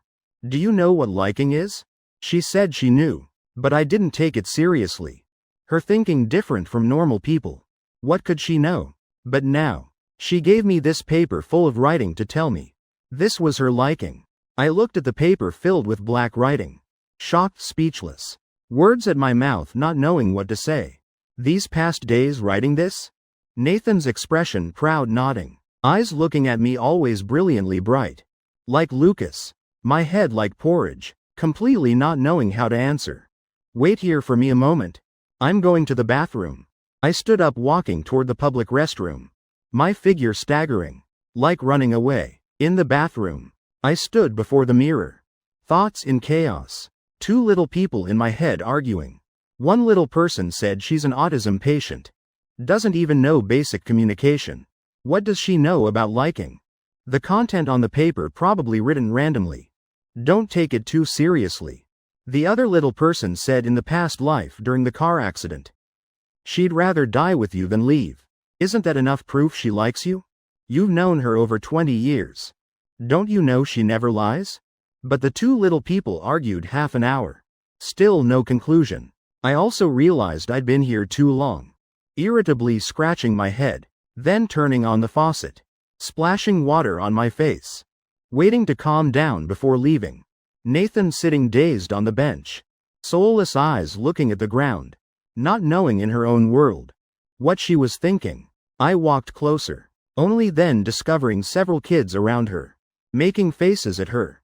Mouths mockingly shouting. Dummy. Dummy. Naya Naya. She had no reaction. Both hands casually placed on her legs, swinging. Facing the bratty kids teasing.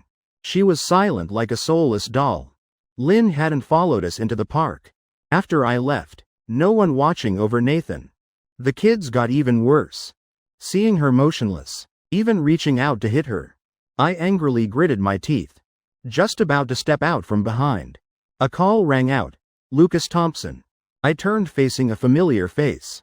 Madison Young, the one who caused the major reason Nathan and I cut ties. Also someone I once liked. Seeing my appearance, Madison momentarily dazed, not expecting in 3 years I'd become so handsome. She felt some regret inside. Why didn't she notice my good looks before? Why are you here? Madison approached, mouth corners curving, seeming to want to make up with me. I casually answered, came here with a friend to sit for a bit. Then turned, looking toward Nathan.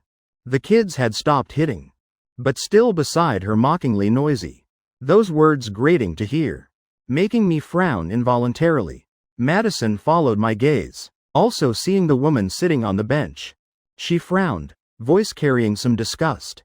Still with this dummy? My voice turned cold. She's Nathan Watson. Not a dummy. Madison paused, not expecting me to defend Nathan. Clearly last time we met, I still really hated Nathan. Even in front of her. Fought with Nathan. She pressed her lips, showing a faint smile. You don't like her, do you? I coldly answered. None of your business. Madison's face suddenly turned ugly. Right, none of my business. But this dummy likes you so much. You two being together is quite a match. I stopped, calmly looking at her, Madison Young. Thinking back now, I'm really grateful you didn't like me then. The crushed feelings from middle school, at this moment, completely vanished. After speaking, I turned, leaving toward Nathan. Madison's face darkened. Clearly back then she didn't like me. Now it's like she was the one rejected. Couldn't help shouting at me. What does that mean? Leading a dummy around all day. Who would like you? But no matter how she tried to salvage her pride, no one paid attention to her. I returned to Nathan's side. First thing was catching those bratty kids. But only caught two, one in each hand. The others seeing this scattered and ran. Who let you mock this sister? Apologize now. If you don't apologize, I'll call your parents to apologize. My voice serious and cold. The two kids immediately scared, crying loudly. Their mothers hearing ran over, hugging their children, coaxing, then pointing at me, scolding. What are you doing? So grown up, still bullying children. Have you no shame? I coldly answered. Then I should ask how you raise your children. So young with such vicious mouths. Any manners?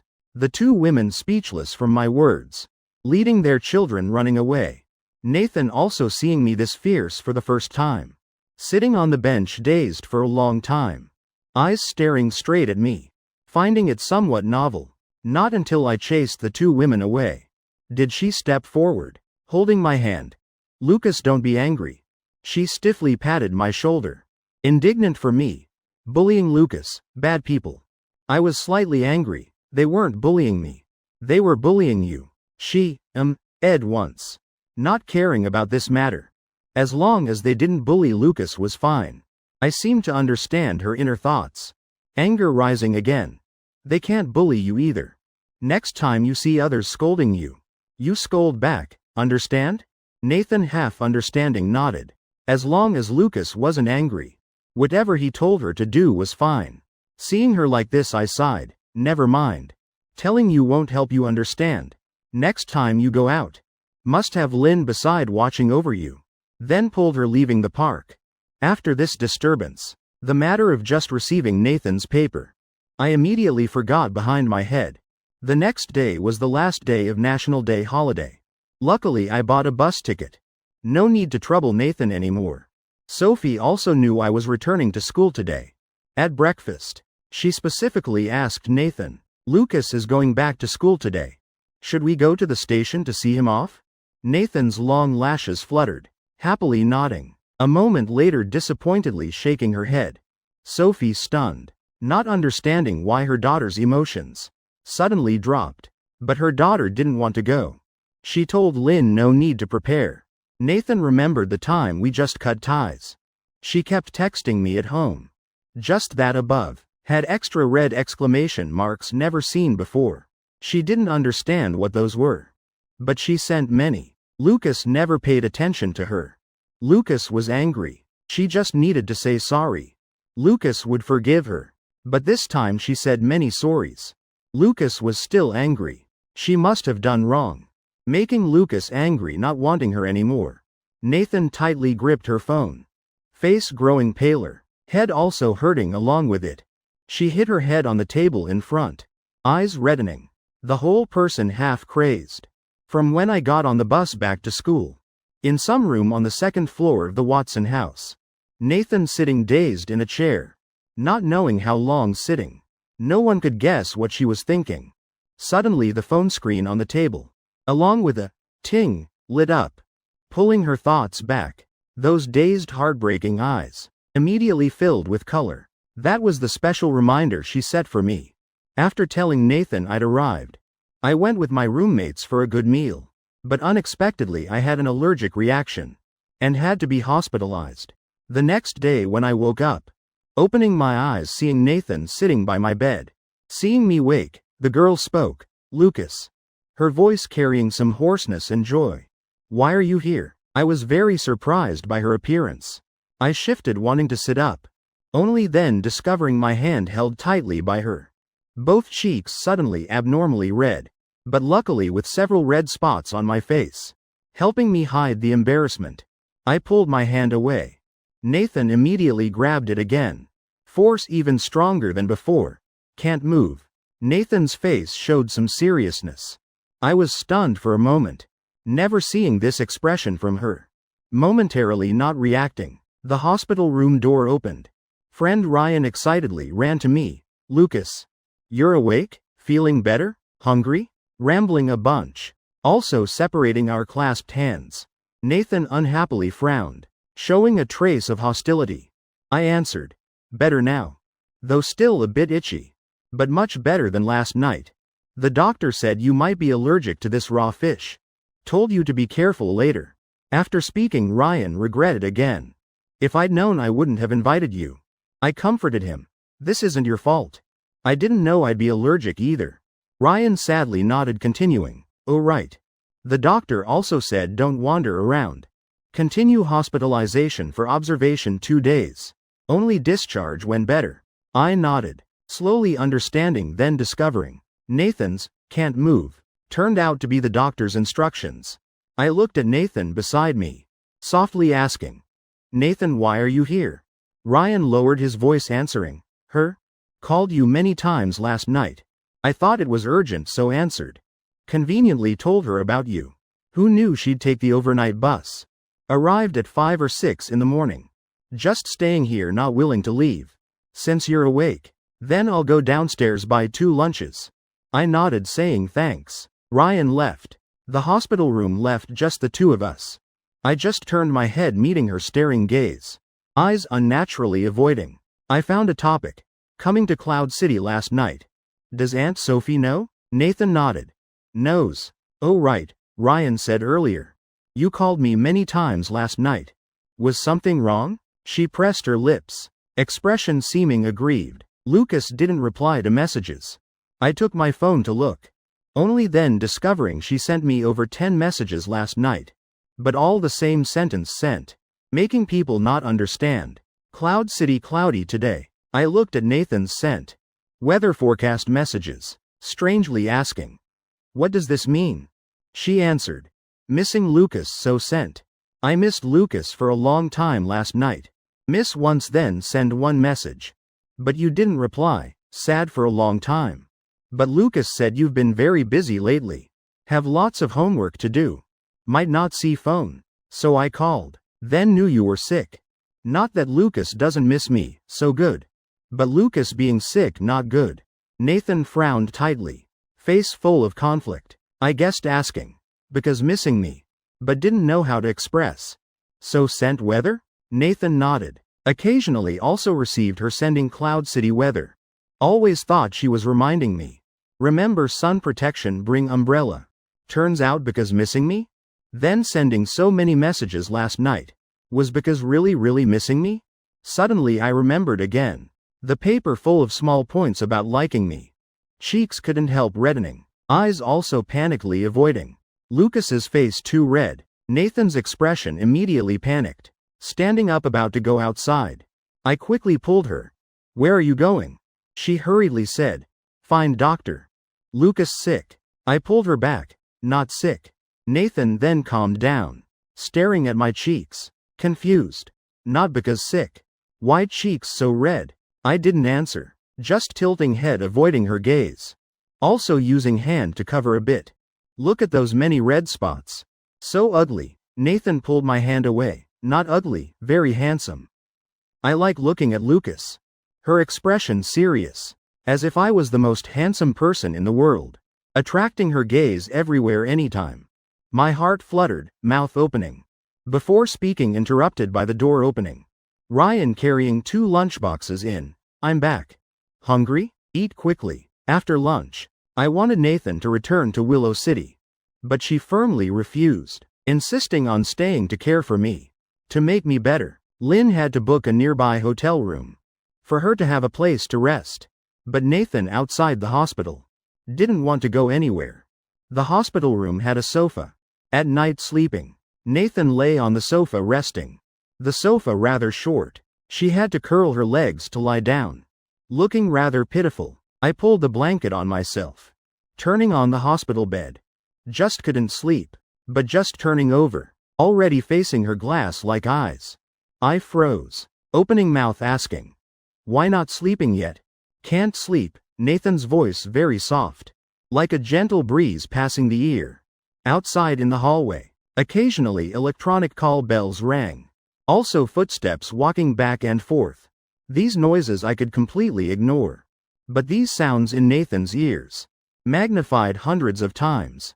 She had many problems. For example, when sleeping, surroundings couldn't have any noise. Only now I remembered this problem of hers.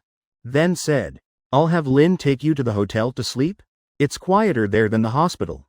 Nathan firmly refused. "No. I'll sleep obediently. Don't leave." After speaking, she tightly closed her eyes, brows furrowing into a W, forcing herself to sleep. I sighed, waving at her. "Nathan, come here." Nathan, hearing this, stood up, coming to my side, pitifully saying, "Don't send me away." I sat up, looking at her seriously, answering, "Not sending you away. I just want to ask what to do, so your head won't hurt." Hearing this, Nathan's lips curved, immediately becoming happy. She held both my hands, covering her ears. "This way won't be noisy." Doubt flashed in my eyes. "Just this?" She nodded hard. "You cover your own ears and go sleep." After speaking, I pulled my hands away. Nathan pouted. "Need Lucas to not be noisy." I looked at her for several seconds, confirming she wasn't lying. Then put my hands back over her ears. "But how to sleep like this?" I hesitated a moment, shifting aside, making half the bed for her. "Sleep here. But don't move around." Nathan excitedly, eyes brilliantly bright. She got to sleep with Lucas again. The hospital bed already small. 2 people lying had to squeeze together. I accidentally touched her body. The sweet feminine fragrance unique to girls wafted over. Heart also somewhat erratic. Last time sharing a bed with Nathan was still in 6th grade elementary. I once thought we'd never interact again. Unexpectedly, now sharing a bed again. Like before, still having to coax her to sleep. "Lucas, are your hands tired?" We were very close. When Nathan spoke, I could even feel her chest gently rising and falling, along with warm breath by my ear. I shrank my neck, face burning hot. "Not tired, stop talking. Sleep quickly. Otherwise you go back to the sofa to sleep alone." Nathan, hearing this, immediately closed eyes, sleeping. I adjusted my sleeping position, also starting to continue sleeping. Thought having someone beside would make it hard to sleep. But just closing eyes, not long, I'd already sunk into dreams. Next day, Ryan worried about me. Early morning came to visit. Hands also carrying 2 breakfast portions. But just opening the hospital room door, he was shocked by 2 people hugging, sleeping on the bed, almost jumping on the spot. I was disturbed, frowning. Nathan gently patting my back. My brows gradually relaxing, turning to continue sleeping. Seeing our intimate actions, Ryan about to shout. Next second, facing Nathan's gaze, she raised her index finger to her lips, making a silence gesture. Ryan nodded. The shout not yet out. Forced swallowed into stomach. He put breakfast on the table, immediately turning, leaving the hospital room. When waiting for the elevator, Ryan finally couldn't help covering his mouth, lowly exclaiming, "Oh my God. Lucas Thompson still won't admit liking her. Already sharing a bed, saying one thing, doing another, sleeping another half hour." I rubbed my eyes, comfortably waking from dreams. Just turning my head, bumped something soft. Nathan's skin fair, features beautiful, when quiet, emanating something unique, clear and intimate, completely not showing she had autism. I raised my head, facing Nathan like this, dazed half an hour before reacting. Last night slept in the same bed with her. My expression panicked, looking left and right. At this time Nathan also got out of bed, standing beside, puzzledly looking at me, not understanding my actions. "Lucas, looking for what?" Nothing. I scratched my messy head, quickly going to the bathroom. Awake now. I'll wash my face first." I stayed in the bathroom several minutes. Coming out, Nathan was taking breakfast from the bag. I walked over, asking, "When was breakfast brought?" 34 minutes ago. At that time I seemed not awake yet. My heart suddenly had a bad premonition. Could it be Ryan brought it? Nathan nodded. Indeed. I quickly took my phone. Messages flooding out. All from Ryan. Some questioning me. Why sleeping with Nathan? Also shocked, talking nonsense. Also yelling. I hid from brothers. I had no way to explain. Had to choose to ignore. My allergic reaction came suddenly. But luckily hospitalized with IV drip 2 days. Symptoms on body much better. Doctor prescribed several days medicine for discharge. After I was discharged, Lynn also just in time to take her back to Willow City. Mr. Lucas, heard you're discharging today. Paperwork done? If not, I'll do the paperwork. Also conveniently drive you back to school. I stood up saying, paperwork I haven't done. You and Nathan wait here a moment. I'll go right away. Just now only focused on coaxing. Forgot discharge paperwork not done yet. Lynn suggested, Mr. Lucas, how about letting her do the paperwork for you? Can also exercise a bit. Her communication ability, good for illness recovery. I'll also watch beside, she'll be fine. I heard Lynn's words made sense. Being persuaded, vaguely nodded. Nathan, hearing she had to do things for me, without saying, agreed immediately. I gave her bank card, ID, also instructing the steps. After speaking, I still wasn't assured. Understand? Nathan looked at me, suddenly firmly saying, I'll go. Lucas gave task, I must complete. I could only tell Lynn to watch her more. The payment counter lobby all had long lines, crowded with people. Nathan, seeing this, feet just stepping out then pulling back, palm tightly gripping the bank card, standing in place, eyes avoiding. Lynn encouraging, Boss, aren't you doing paperwork for Mr. Lucas? Let's go line up. Nathan's emotions suddenly anxious, biting her lip hard. Lynn, secretly feeling something wrong, immediately called me. People coming and going in groups, passing before Nathan, her face gradually paling, like several needles, constantly stabbing into her head, more and more painful, the figures before her eyes gradually blurring. Just as consciousness was about to collapse, an urgent voice entered her ears, soothing the violence in her heart. Nathan, can you hear me? She came to, taking the phone from Lynn, pressing to her ear, aggrieved. Lucas. Too many people, head hurts. Don't be scared. Remember when we were in the cafeteria, lining up for food? Also very crowded. But you got through it. This time you can do it too. I gently kept talking to her. Nathan's eyes flashed with weakness. But too many people, I gently encouraged. You hold the phone. I'll talk to you, like I'm beside you lining up together. Okay? Nathan looked at the crowd ahead, expression hesitant, under my encouragement slowly stepping forward. Getting to the end of the line, standing in. She lowered her head looking at the floor, avoiding others' gazes. Lucas. I'm here. Already in line, not scared, right? The tense emotions on Nathan gradually eased. Lips bitten with teeth marks also curved up somewhat. With Lucas beside her, she wasn't scared. Just as she was talking to me, the line was gradually shortening. About 20 minutes until her turn. The staff in the counter said, Miss, hello. Please provide your documents and papers.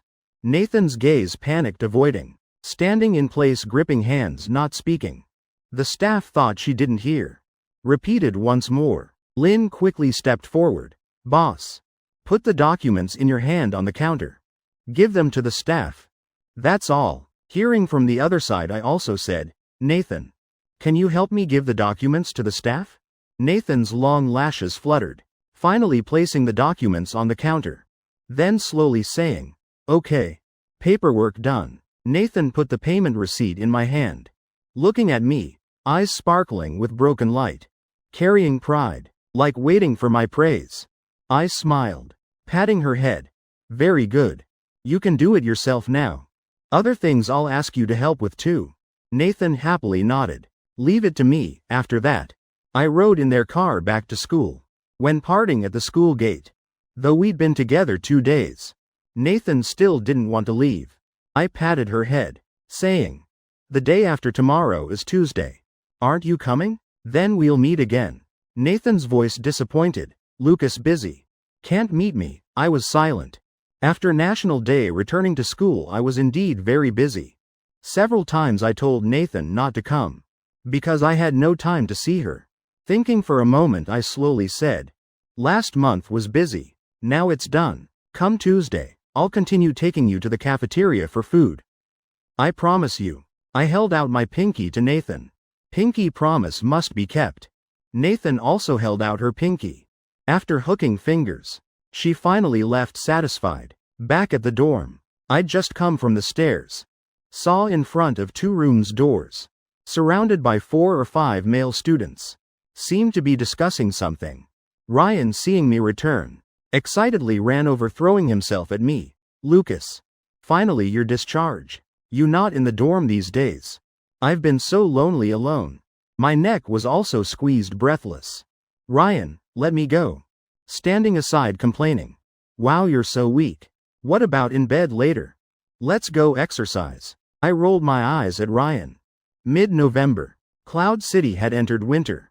Temperature getting colder. Waking up early. I had to wear thick sweater and coat. Phone had Nathan's weather forecast. Just that. This time after the forecast added temperature. Cloud City sunny today. 7 degrees Celsius. She was missing me. I breathed on my hands.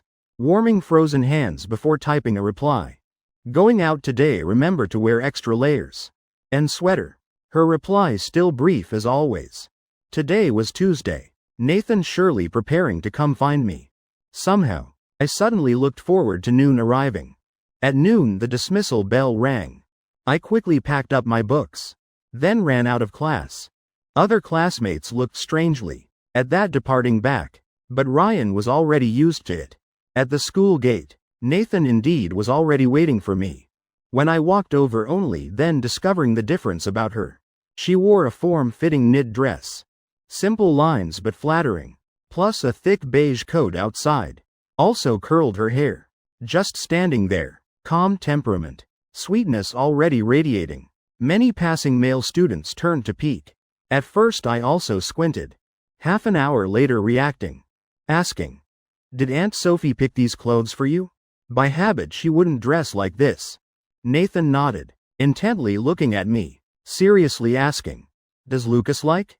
Mom said I wear this. Lucas will definitely really like. Looking at her serious face. I felt she wasn't asking if I liked the clothes, but asking if I liked her. I changed words. Very pretty. Though not answering with, like. But hearing me say pretty. Nathan still happily curved her lips. I seemed to know what she was thinking. Opening mouth advising. Your dressing style should be what you like. Not what I like. Understand? But Lucas likes, I also like. Nathan's eyes full of determination. As if her world changed for me. Including joy and sorrow, all decided by me. I opened my mouth. Expression somewhat complex. Words unable to speak out. Finally becoming a sigh. Let's go to the cafeteria to eat. Wait until later when her condition recovers more. Then tell her these things. Like adults often teach children. When you grow up you'll understand. Perhaps when Nathan recovers, she'll let me go. I randomly thinking led her to the cafeteria. A second later my shirt corner was pulled. Lucas, for Nathan. Handing over the insulated lunchbox beside. My gaze attracted by her beautiful outfit. Not until she spoke did I notice she had an insulated lunchbox. What is it? I took the lunchbox. Silver metal box outside. Also stuck with little bear stickers. Looking somewhat familiar. I opened the bag, heat rising. Nathan's answer also rang out. Dumplings. Little bear dumplings. Inside full of little bear-shaped dumplings. Some dumplings expanded, deformed, some cracked. Black sesame filling flowing out around. Exactly like the little bear dumplings in my memory. My voice choked, difficultly making sound. You bought? Nathan's face bloomed with a faint smile. I made, for Lucas to eat. I looked at the dumplings standing in place. Past life, the portion of dumplings sent. On the lunchbox also had little bear stickers. Exactly like this one. Thought those dumplings Mom made for me. Turns out Nathan also handmade them. Asked someone to deliver to me. I was dazedly looking at dumplings, not speaking. Nathan didn't understand the complex emotions. Only saw me not speaking as not liking. She pressed lips, hugging dumplings back. Emotions somewhat low. Throw away. I came to not understanding. Why throw away? Lucas doesn't like, then must throw away. I grabbed the dumplings back. Carefully hugging tight. Who said I don't like?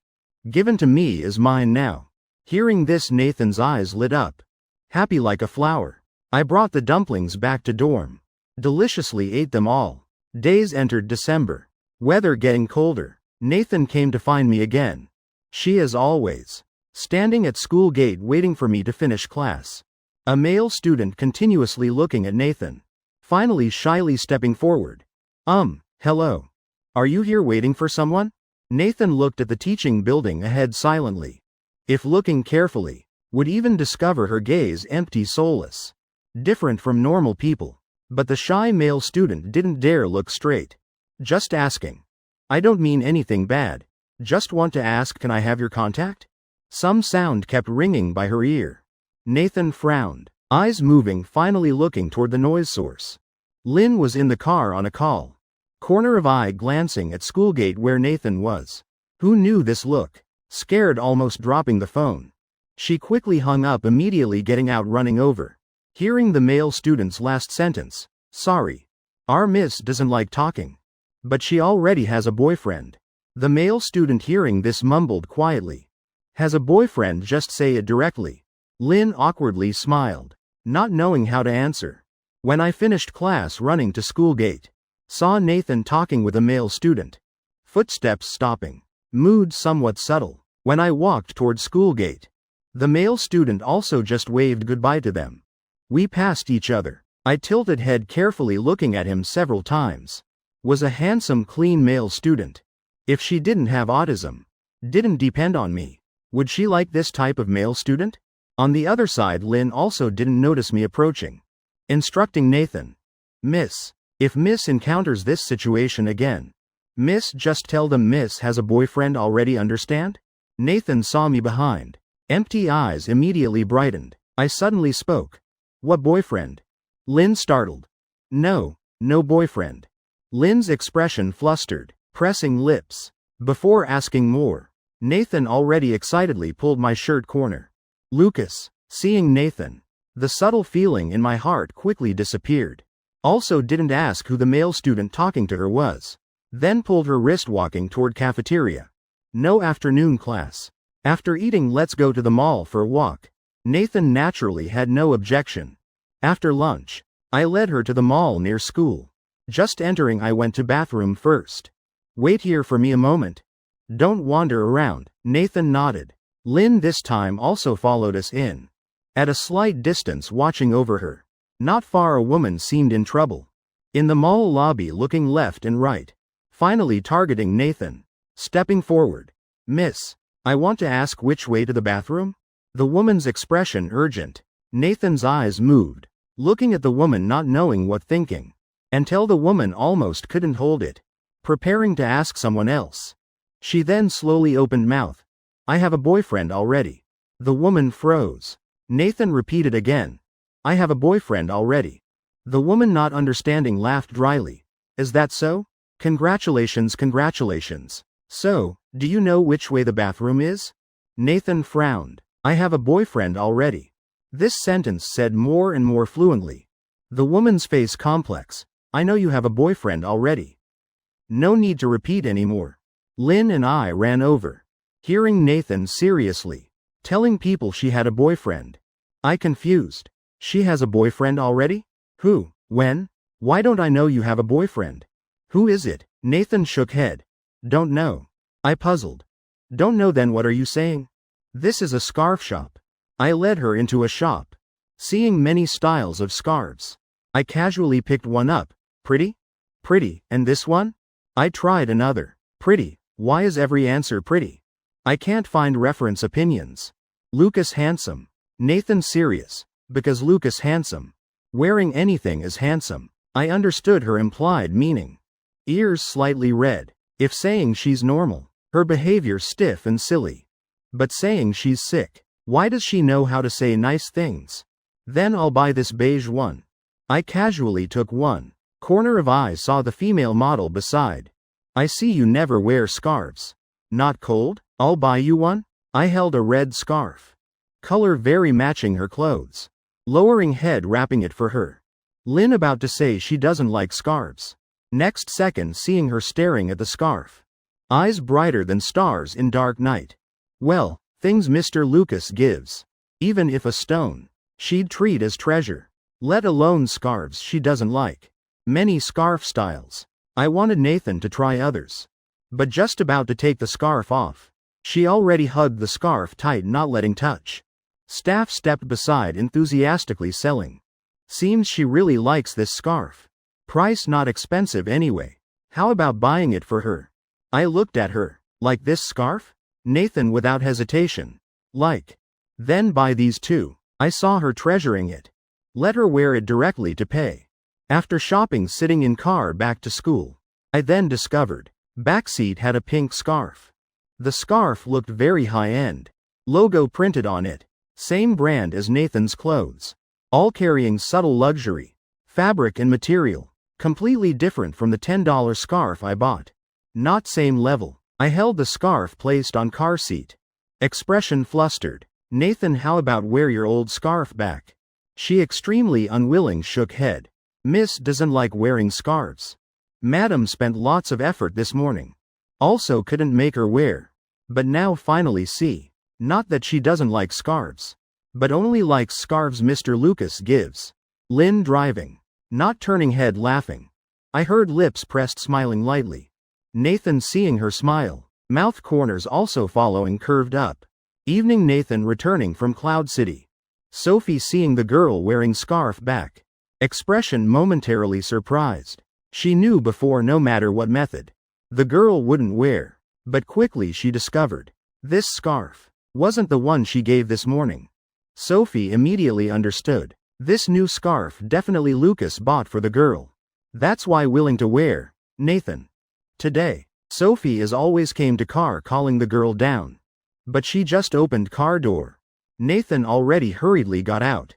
Hand seeming to hold something. Nervously muttering. Haven't eaten. Sophie stepped to the girl's side. Tenderly comforting. Dinner's ready. Nathan hungry? We can eat going in. Nathan staring at the alarm clock in hand. Face pale. Mouth muttering. Past time. Past time. The hour hand on it. Already left the eating area. She didn't listen to me. Lucas hates her. She held head with both hands. Squatting on ground. Head more and more painful. Mouth only making piercing screams. Ah. Sophie's eyes immediately reddened. But she didn't understand what the girl said. Only hugging the girl tight. Voice choked. What time? Tell Mom. Mom will help you solve it, okay? Because today stayed with Nathan. Lynn naturally knew the alarm clock I gave her. Immediately ran over. Boss, we already ate small bread in the car. Ate right when the hand pointed to dinner time. So already counted as dinner. Time not passed, not passed. I knew they'd return to Willow City very late. So bought small bread for her again. Instructed must eat on time. She also ate on time. Lynn repeated several times. Nathan only woke from the pain. Voice hoarse, somewhat pitiful. Time not passed? I was obedient, right? So Lucas won't ignore me. Nathan could always, because of things unimportant in normal people's eyes, have episodes. Like a thorn stuck in heart. But just pull the thorn out. She'll recover normal. Hearing Lynn's words, she finally sobered. Carefully picking up.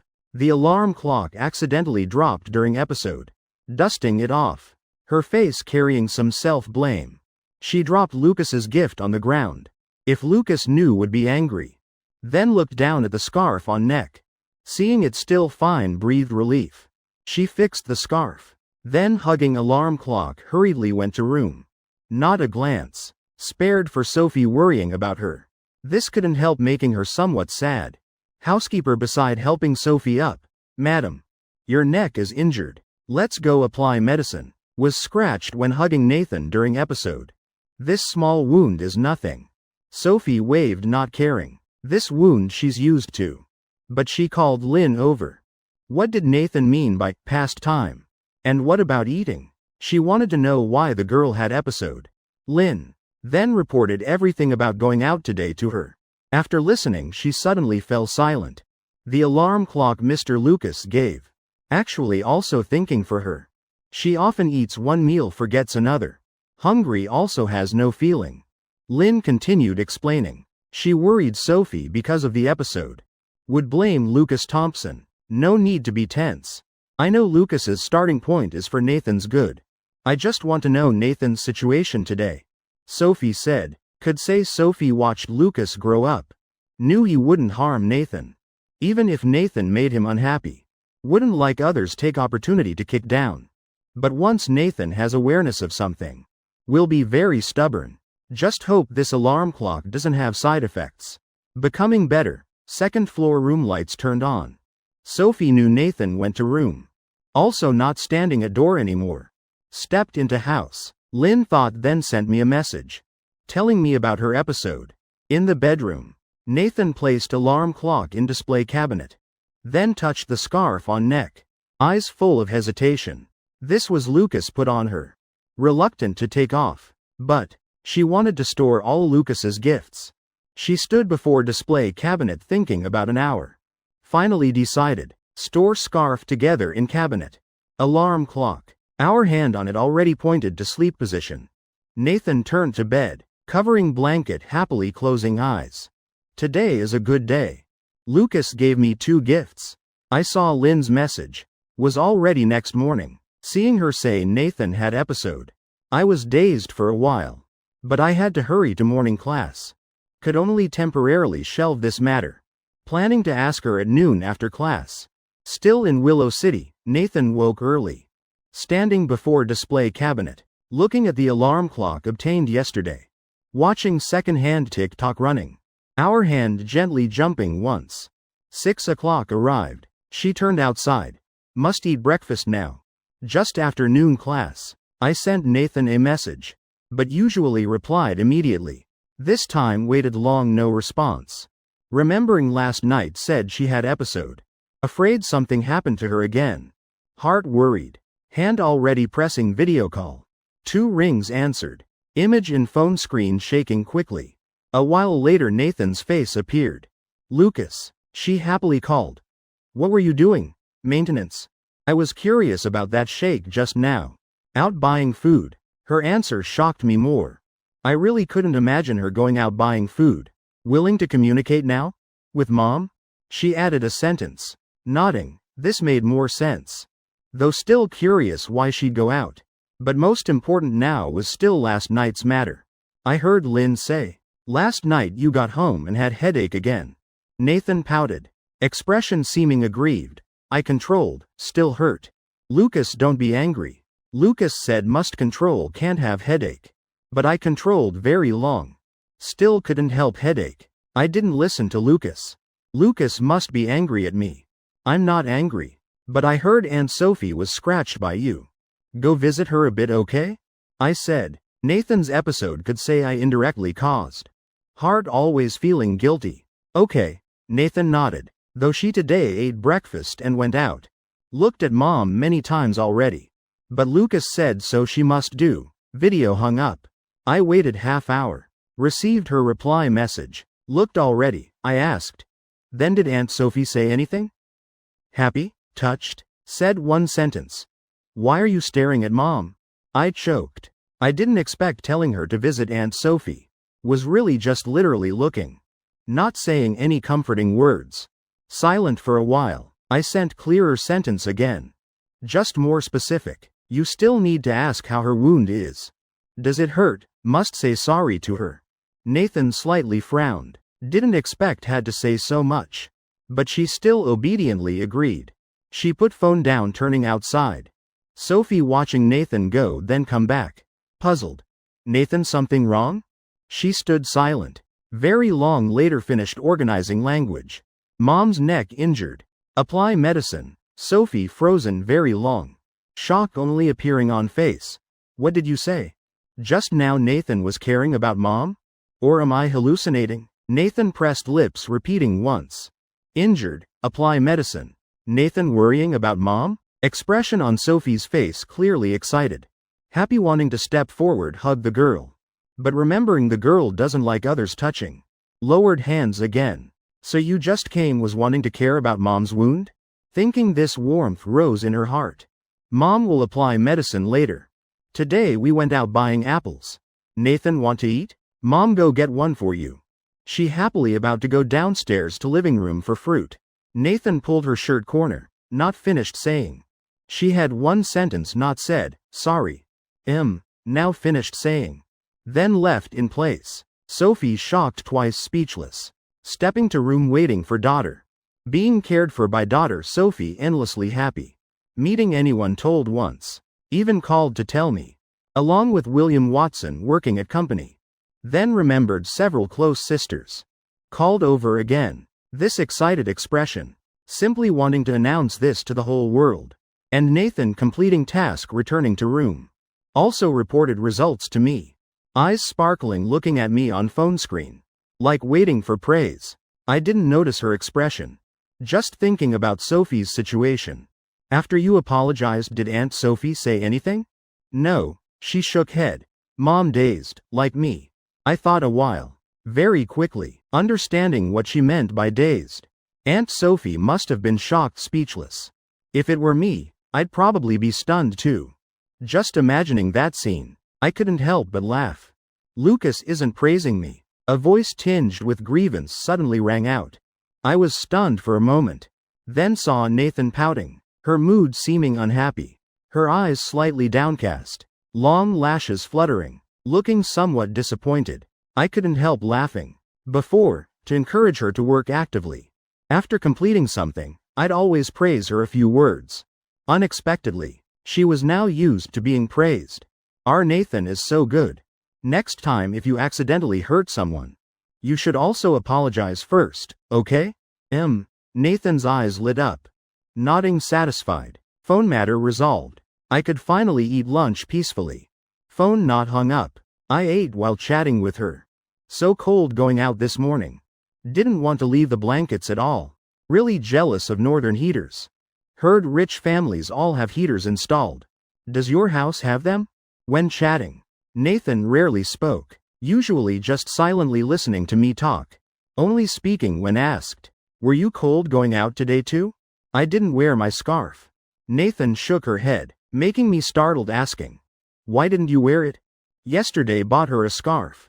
She was so happy. Not even a day and she doesn't like it anymore? Put the scarf away. Nathan's brows curved up, voice carrying some joy. Storing it. I opened my mouth. Half an hour later, still shocked. You put it in the display cabinet? I knew she had a collecting habit, but didn't expect the scarf would be stored too. Her expression somewhat proud. The scarf was bought for you to wear, not for collecting. Nathan blinked, puzzled, not understanding the difference. Wait, I suddenly remembered something. The clothes I gave you last time, weren't they also stored in there? Nathan nodded. Lucas is so smart. Lucas knows I stored the clothes. Lucas is so good. Tried correcting Nathan's collecting habit several times. All ineffective. I could only think of buying another new one. Luckily scarves weren't expensive. Could let her store one and wear one. I ordered online. Same city delivery in 2 hours. Nathan, since hanging up the phone, had started happily standing at the door waiting. Eyes looking ahead. Gaze carrying some expectation. What's Nathan standing at the door waiting for? Sophie coming downstairs saw the girl's behavior, somewhat puzzled. The housekeeper shook her head, indicating she didn't know. Sophie asked a few questions but got no answers. Had to let it be. 2 hours later, a person in red uniform delivering packages drove a 3-wheeler to the wealthy district of Willow City. The whole way filled with luxurious architecture. Coming here, called the wealthy district. Actually the largest villa area in Willow City. Living here were many famous wealthy people. The delivery person found the house number. Found the Watson family gate. Before entering saw a girl standing at the door. Hello miss. Your house has a package. Please sign for it. The delivery person handed over the box. Nathan quickly received the box. Turning to go upstairs. Hey. You haven't signed. Also need to give me the slip on the box. The delivery person stunned, shouting at her back. Miss. Working for years. First time seeing someone take the package and run. Calling but not hearing. Seeing Nathan about to disappear on the stairs. Sophie timely stopped her, signed the slip and returned it to the delivery person. Sorry about that. Sophie smiled apologetically. No problem, no problem. Mission completed. The delivery person leaving still looked inside. Discovered the girl hugging the box, smiling foolishly.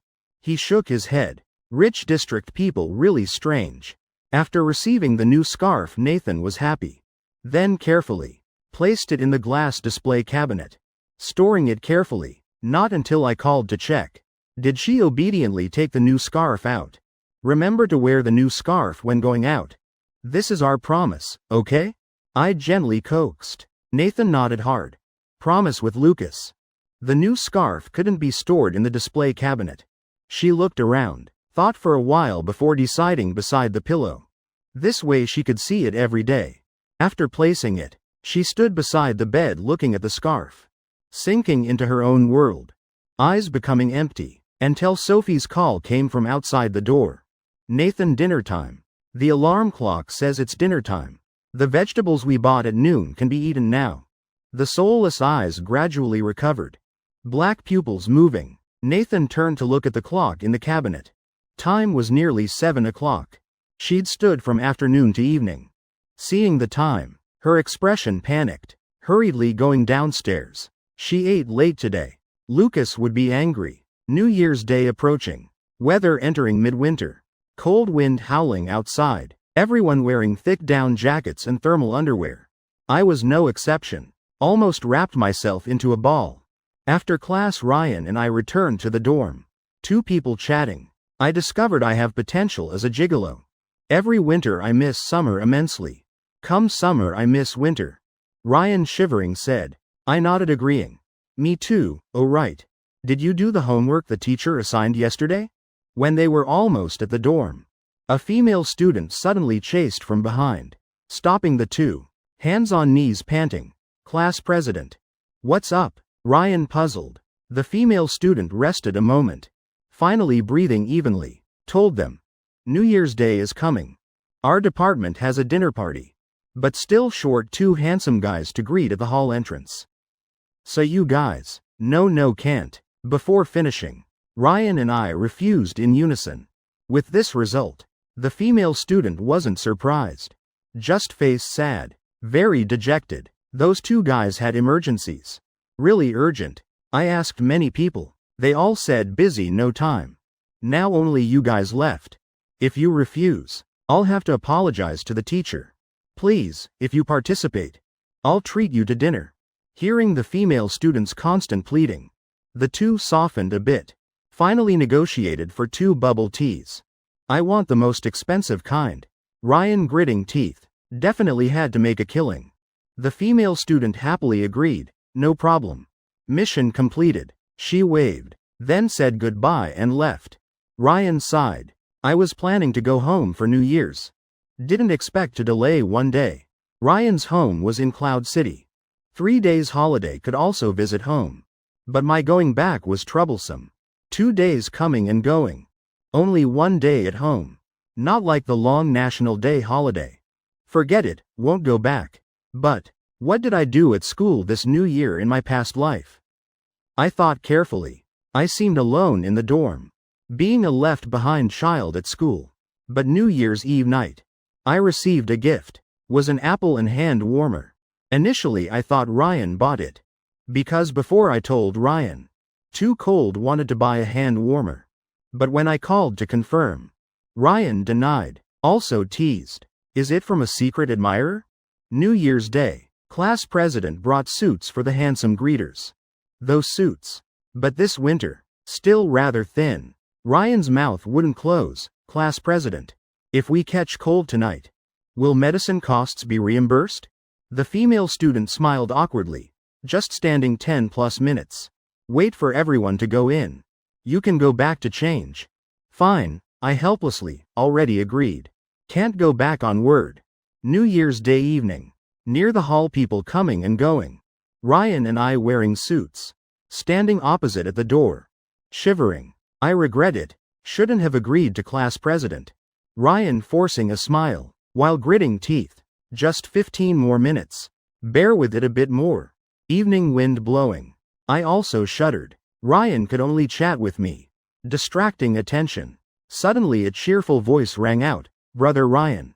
Ryan turned around. A girl wearing beige coat, full of youthful vitality, smiling, running to him. Little Dao, why are you here? Ryan puzzled. The girl shyly pointed at several female friends beside. Friends said wanted to come play here.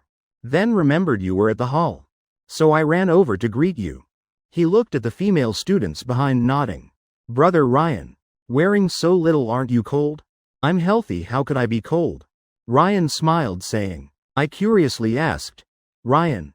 Is this your friend? Neighbor's kid, named Lucy Dow. Ryan finished speaking. Then introduced me to the girl. This is Lucas Thompson. My good brother. Just call him Brother Lucas. Lucy obediently called. Brother Lucas. Then mumbled, refuting Ryan's words. Brother Ryan. I'm already 18, not a child. Even if you're 30, in my eyes you're still a kid. Ryan said. Lucy unhappily pouted. About to continue arguing. Class president carrying 2 bubble teas arrived. Cutting off the dialogue. Time's up. Party starting. We can go back to change now. It's a bit cold. Hold the bubble tea to warm hands first. Ryan happily received the bubble tea. Next second, complaints about standing in cold wind.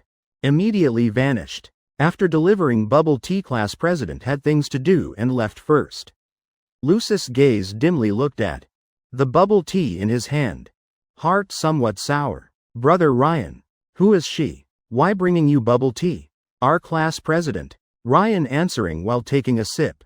Just one small sip. He already frowned in disgust. Awful. What bubble tea is this? Still the most expensive kind. Big loss. Tomorrow. Must ask class president for another cup. Lucy very actively. Brother Ryan, if you want bubble tea, don't ask class president. I'll buy for you right now. Buy what bubble tea? Go play with your friends quickly. Standing here delaying them. I'm going back to my room too. Bye. Ryan waved. Then pulled me running back to dorm. Lucy looking at the departing back. Expression somewhat dejected. Friends behind seeing this all teased. I said, why tonight insisting on dragging us to this school? Turns out drunk, not for the wine. Saw someone posted at the hall. Immediately ran over. Result said 2 sentences, person left. Lucy being teased, face red. So annoying. Good thing we brought coats. On the way back to dorm. Hot bubble tea in hand, blowing cold wind. Soon cooled. I took a sip. Indeed awful. Back at dorm, I immediately got into blankets. Holding phone, watching videos. Perfect. Ryan thinking beautifully. Your friend didn't come to find you? You not going out to show her around? I asked. He said, she's not 3 years old. What's there to show? Besides, she came with friends. Probably wants to tour the school she's applying to. She's senior year, so preparing. Ryan didn't care. I nodded. Just arrived under the dorm. A male student walking toward them called me. Hello. Excuse me, are you Lucas Thompson? Yeah, what's up? I stunned. This is a gift for you. A beautiful girl asked me to deliver. Wish you Happy New Year. The male student handed over the bag. I dazedly received it, opening to look. Inside, indeed, an apple and hand warmer. Exactly like past life. Just now looking at this hand warmer again. Only familiarly discovering. The stuffed animal pattern on it was cartoon bear. Who gave it? In my heart vaguely emerged an answer. I don't know either. But that girl was very beautiful. Just didn't like talking. The male student remembering the beautiful girl. Face flushed.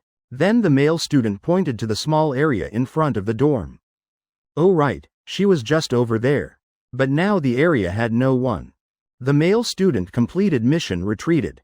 Ryan's head leaned over. Looking at the 2 things in the bag. Teasing. Isn't it from an admirer? So thoughtful, even has hand warmer. Someday call her out. Let me see how beautiful. I didn't speak. Just staring at the small area. I took my phone, pressing a number. Listening carefully. Indeed, near the small area. Heard familiar ringtone. Ryan, you go back first. I have something. Be back later. I hurriedly ran to the small area. What thing? Ryan shouted behind. But I'd already run far. A cold wind blew past. Ryan closed his coat. Returning to dorm. The familiar ringtone still continuing. I followed the sound source, searching. Indeed, under the big tree beside the small area found her. The tree trunk very thick, blocking her figure. If I hadn't come, wouldn't have discovered at all. The girl seeing me, eyes flashing with light. But quickly, anxiously lowering eyes again. Rubbing feet. I sighed. Indeed, sighing once. While walking toward the girl while hanging up phone. Ringtone suddenly stopped. Around except cold wind howling. Everything quiet. Mr. Lucas, you guys talk. I'll go back to the car first. Lynn smiled awkwardly, immediately leaving. Giving us private space. In a blink I'd arrived before her. Gently asking. When did you come? Nathan anxious, lashes fluttering. Half an hour later. Noon. Nathan wearing the beige dress. I praised as pretty last time. Wrapped in the red scarf I bought. Obediently standing before me. Orange streetlight shining on her. Like covered in a warm layer. My heart also softened somewhat, coming. Why didn't you tell me? Still secretly hiding here. Not cold? I gently said. Today isn't Tuesday. Lucas will be angry. Her lips pressed. Who said I'm angry? I laughed. Lucas not angry, can come every day? Nathan's eyes lit up. Can't.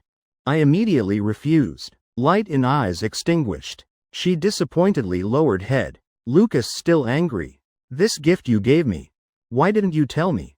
I pointed at the things in the bag. She seemed to really like this cartoon bear. Gifts all had this symbol. Last time dumplings too. Just past life I didn't notice. Nathan lowered head. Lucas will be angry. Why am I always angry? In your heart am I bad-tempered? I deliberately serious face. Very good. She quickly looked at me. Lucas very good. Even if not accepting my gift. Lucas still good. If you don't tell me. What if I thought stranger gave it? Threw it away? So next time giving me something. Must tell me, understand? I seriously taught her. Past life I threw away this gift. If she knew would surely be very sad. Thinking this. My hand hugged the bag tighter. Mouth corners curved. But this time I'll keep it carefully. But why give me apple and hand warmer? Still didn't understand the gift's meaning. Nathan pointed at the apple. Christmas Eve, then pointed at hand warmer. Lucas cold. Christmas Eve. Most students gave apples. 2 days ago I chatted with her. That day only received Ryan's apple. So she also bought to give me? Hand warmer also because I said bought for me.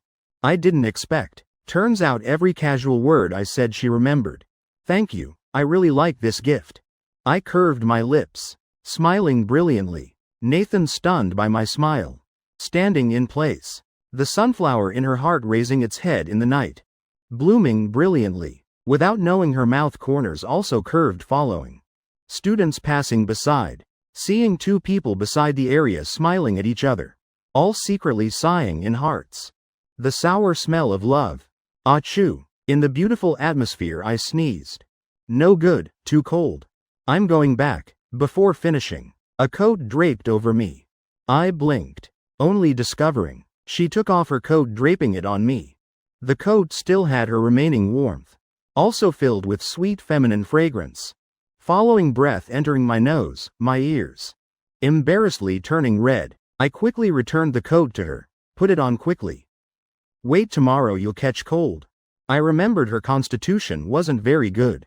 When young, bedridden, sick many times. She obediently dropped hands. Lucas. Happy New Year. Nathan remembered the purpose of coming here. In the quiet night telling me. Today everyone saying Happy New Year. She also wanted to say to Lucas. I smiled answering. Happy New Year. You taking the car back to Willow City later? I just checked time already 8:30. So late traveling. Seemed not very safe. Nathan nodded. How about you tell Aunt Sophie? Tonight find a hotel to stay. Go back tomorrow? Just happens we have holiday. Tomorrow can show you around Cloud City. After I spoke remembered her special situation. Staying overnight seemed not good. Besides she seemed not to like strangers. Crowded places. Immediately took back what just said. Forget it. You go home. Aunt Sophie must be very worried about you. Being together too naturally. I momentarily forgot her illness. Still wanted to date her to play. Nathan lowered eyes. Like a wilted sunflower. Voice carrying some sadness. Lucas doesn't want to play with me? When young Lucas played with friends. I always just stood beside watching. Back then didn't understand. Why Lucas didn't like playing with me. Now grown up with things understand somewhat. Because of my illness, right? She desolately. Because I'm sick. So Lucas stayed away from me. Like others calling me dummy, monster. Nathan's face gradually paling, temples. Like thousands of needles stabbing hard. Starting to hurt violently. I hearing her words stunned a bit. Didn't expect she thought this way. Next second seeing her abnormal expression. Heart startled. Immediately raised both hands cupping her face. Urgently. It's not because of your illness, I wanted to defend myself. But words at mouth stopped again. If not because of her illness. Then why did I just say? Her situation different from others? For a moment I indeed thought so. My heart immediately self-blamed. No, not right. Nathan face pale. Still difficultly maintaining consciousness. Looking at me with eyes carrying some hope. Sorry, my eyes reddened. Heartbroken apologizing to her. Nathan consciousness about to lose. Pulled back by me. Both hands frantically waving. Lucas. Not wrong, I patted her head. Continuing. Then tomorrow let's go play together? Don't go home. As long as Lucas not angry. I'll do anything. Then call Aunt Sophie. Call right now. Receiving urging. Nathan immediately took phone calling. Briefly stating situation. Not going home tonight. Playing with Lucas. After speaking hung up. Done already? What did Aunt Sophie say? I asked. You finished speaking? Still need to ask if Aunt Sophie agrees. Only if she agrees can you stay. Nathan understood. Called again, directly asking. Agree? Sophie agreed. Nathan staying overnight outside. Then instructed her many things to note. But she didn't listen carefully. Before she finished already hung up. Sophie helpless. Had to call Lynn. Telling her to take good care of Nathan. I and Nathan set time to meet tomorrow. After goodbye returned to dorm. Night sleeping. I used the hand warmer Nathan bought. Put in blanket. Cold on body immediately vanished. Body gradually warming. Soon I was asleep. Next day I was woken by alarm. When I woke, Ryan, who usually likes sleeping in, already up early. You're awake, I'm going home. These 2 days not at dorm. Can't be with you, sorry. Ryan carrying small backpack preparing to go out. No problem, be careful on the road. I sat up from bed waving at him. Ryan also waved. Receiving phone hurriedly going out. Little Dow wait for me, I'm coming down. Hurried footsteps leaving. Voice disappearing in hallway. Room immediately quiet. I stretched. Then also got up washing face. About to change clothes. Nathan called. Lucas, good morning, good morning. Have you eaten breakfast? Nathan answered. Eaten. She carried alarm clock with her. 6 o'clock already ate breakfast on time. Then come pick me up in half an hour? I still need to go to cafeteria for breakfast.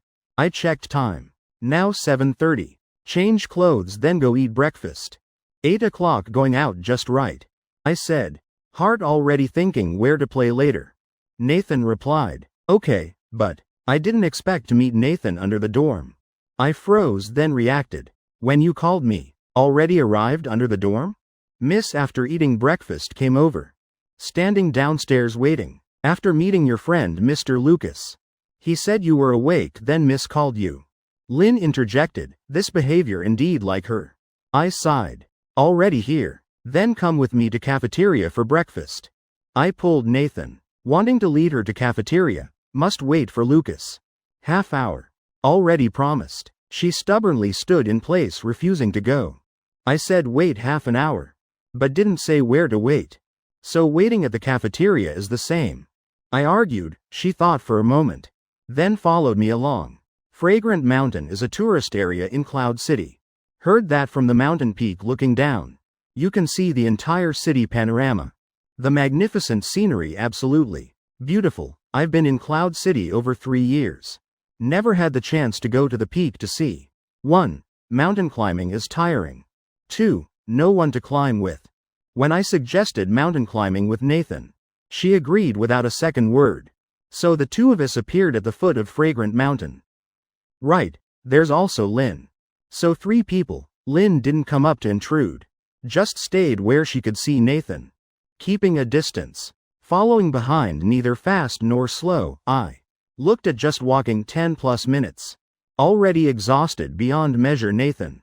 Winter yet forehead sweating. She took tissues from her pocket, wiping sweat from my cheeks.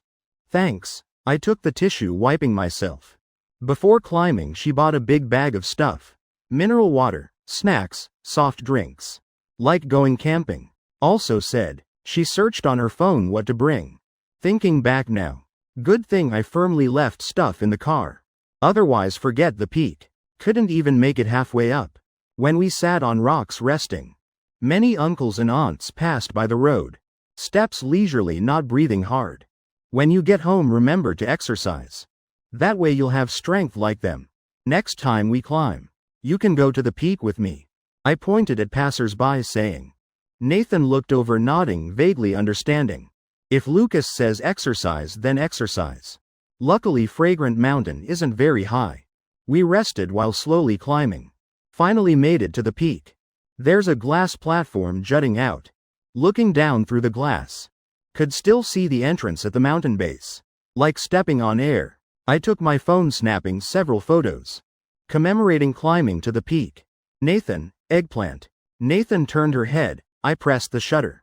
Her bewildered expression, not knowing what to do, was captured in the phone. Looking somewhat adorably silly. I'll send you the photos. Tonight when you get home. You can show Aunt Sophie. I smiled. Okay. After speaking, I continued photographing scenery, sending to Ryan. Also sent to Sarah Thompson. Ryan replied very quickly. You climbed Fragrant Mountain with Nathan? I was wondering why I had to go home. You don't look lonely at all. End of sentence with an evil smile emoji. Like teasing me. Sarah Thompson praised the beautiful scenery. Then reminded me to watch my health. When I finished replying to messages and was free. Only then discovered Nathan seemed strange. Her face anxious. Occasionally looking down at the clock in her hand. What's wrong? I came asking. Lucas. I need to eat. She quickly pointed at the time on the clock.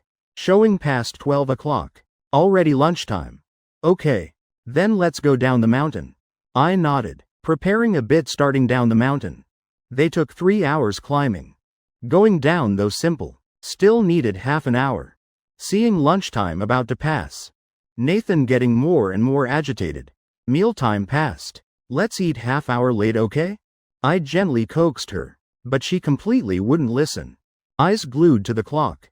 Face pale. Mouth repeating one sentence over and over. Past time. I took the clock away. Trying to pull her attention back. Voice couldn't help panicking. We can't make lunch going down the mountain. Push the time back half-hour, okay? I didn't watch the time. It's my fault. Next time I'll watch the time carefully. Let's eat a bit late, okay? Nathan suddenly jerked my hand away. Squatting on the ground, screaming violently. Punching her own head. Past time. I didn't eat on time. Lucas is angry. Lucas will never pay attention to me again. Nathan suddenly having an episode. Startling passers-by around. All avoiding us. Lynn seeing this immediately ran over, holding her hands. Not letting her continue self-harming. Mr. Lucas quickly talked to Miss. To stabilize Miss. Lynn panicking shouted. I've said it. I've said a lot. But all useless. I extremely worried. Really can't, can only force Miss to take medicine. Lynn gritting teeth. Nathan. I helplessly called her name. Every possible method used. But no effect. Before I always thought I could control her illness. Could make her illness gradually heal. But really at this moment. Only discovered I could do so little. My expression collapsed. Still urgently telling her. Nathan. Look at me. We'll go eat right now. Go right now. Nathan screaming crazily. Because both hands held wildly, shaking her body. I don't know when, also fell to the ground. I carelessly was pushed down by her. Falling backward. Seeing the situation getting worse. Several passers-by around. Courageously came asking. Do you need help? I shook my head, crawling up, planning to continue coaxing Nathan. Then, as if thinking of something. Next second. I urgently asked passers-by. Do you have food? Give me some food. Yes, yes, yes. A girl took a small cookie package from her bag. Giving to me. Is one package enough? If not, I have small bread. Enough, enough. After thanking. Quickly placed cookies in Nathan's hand. Nathan, cookies. Don't you need to eat? Let's eat this. Count as eating on time. Nathan, I called her many times. Nathan's consciousness finally pulled back, eyes staring at the cookie package. Screaming gradually stopping, the pain also vanishing with it. Lynn finally breathed relief, releasing Nathan's hands, wiping sweat from forehead. She originally planned after 2 more minutes. If Miss hadn't recovered, she'd force Miss to take medicine. Luckily Miss calmed down, Nathan holding cookies tearing open, piece by piece eating, at this moment so obedient. And just now episode crazily. Completely different, like a round child, when good like a lovely angel, but when crying like a terrifying devil. Cookies finished, clock just jumped to 1 p.m. Lunchtime ended. Finished eating, Nathan's lashes fluttering, under lashes sparkling bright. Lucas, finished eating, ate on time. I listened to Lucas, ate on time. Lucas won't leave me. Just now episode noisy. I'd used all strength. I tiredly forced a smile. Very good. I suddenly self-doubting, was this clock I gave wrong? Should I require her to eat on time? With my and Lynn's exhaustion. Nathan didn't understand. Only when seeing her scarf fell on ground. Immediately picked up. Surface fur covered in dust. Very hard to clean. Though Nathan brushed however. Still one spot turned gray. Scarf dirty. She hugged scarf tensely. Tonight going back. Washing will be clean. Don't worry. I afraid she'd have episode again over this. Like coaxing a child coaxing her. Nathan frowned. Looking not very happy. But still nodded. Put scarf back on. Wash clean, she said to herself. Going down the mountain I became silent. Lynn also following closely beside. Not daring to go far. Heavy atmosphere. Making Nathan feel uneasy. Looking at me then at Lynn. Not knowing what to say. Nathan just now only ate cookies. Still needed to eat meal. At mountain base. We took car to restaurant. Lucas angry. In car Nathan lowered head. Grievedly pressing lips. No, I denied. Lucas not holding my hand. Just now on mountain. Lucas always held my hand. But now not holding. Definitely angry. Hearing this I reached over. Big hand clearly gently holding her hand. Nathan warmed. Lips gently curving up. Blooming faint smile. Next second. She noticed my palm had small wound. Blood flowing out congealed. Turned dark red. Lucas injured. She carefully lifted my palm. Voice worried. I looked down. Only discovered this small wound probably was from just now falling scratched on ground. It's fine, will heal in 2 days. I didn't care. But Nathan's emotions dropped again. Very painful. Sorry, I made Lucas injured. I'm bad person. All because of my illness. I understood her words. Comforting. It's okay. Doesn't hurt at all. Nathan frowned. Worriedly looking at small wound. I saw her serious expression. Continued comforting her. Really, warm feeling brushed across my palm. Words suddenly stopped. Nathan brought my hand to her lips. Tongue tip gently licking my wound. My pupils contracted. Shocked speechless by her action. Half hour later I jerked my hand back. Ears red as dripping blood. Voice stammering. What are you doing? Lick lick blow blow won't hurt. She's serious. Before when I bled. Lucas blew for me didn't hurt. I originally didn't hurt. I said quietly. Lying. Nathan seriously looking at me. My head without wound also very painful. Lucas's hand. With wound must hurt more than me. I red-eared quietly defending. Not lying. Also, from now on you can't do this again. Why? I choked at this question. Not knowing how to answer. Thought long. Because others might not like you. Blow. Why blow for others? Nathan head tilted. Puzzled. Only blow for Lucas. After lunch Nathan returned to Willow City. Before parting she lowered head. Especially sadly telling me sorry. Is Lucas angry at me? Why angry? I reached patting her head. Then can I still find Lucas to play?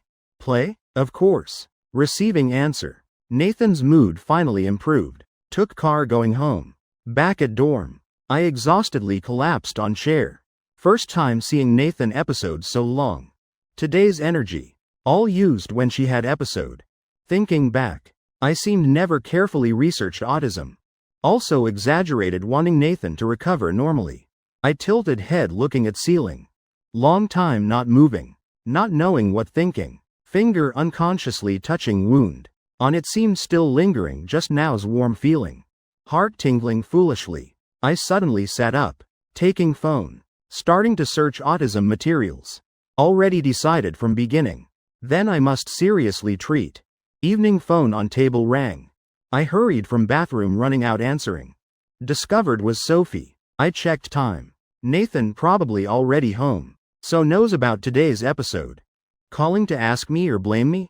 I pressed lips answering. Aunt Sophie. Lucas, good evening. Had dinner? Sophie's voice gentle, soothing tension in my heart. In my impression, Aunt Sophie seemed always gentle like this. Even with Nathan also gentle and elegant.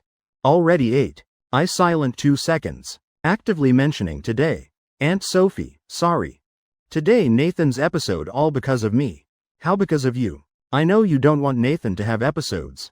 Sophie said. Exactly because of you. Because you gave her alarm clock. I somewhat dejected. If I didn't give her clock, she wouldn't stubbornly eat on time. Also wouldn't episode when missing time. Sophie. If saying that, then fault isn't yours. Nathan episodes because of autism. I surprised. How can say that? Sophie gently said.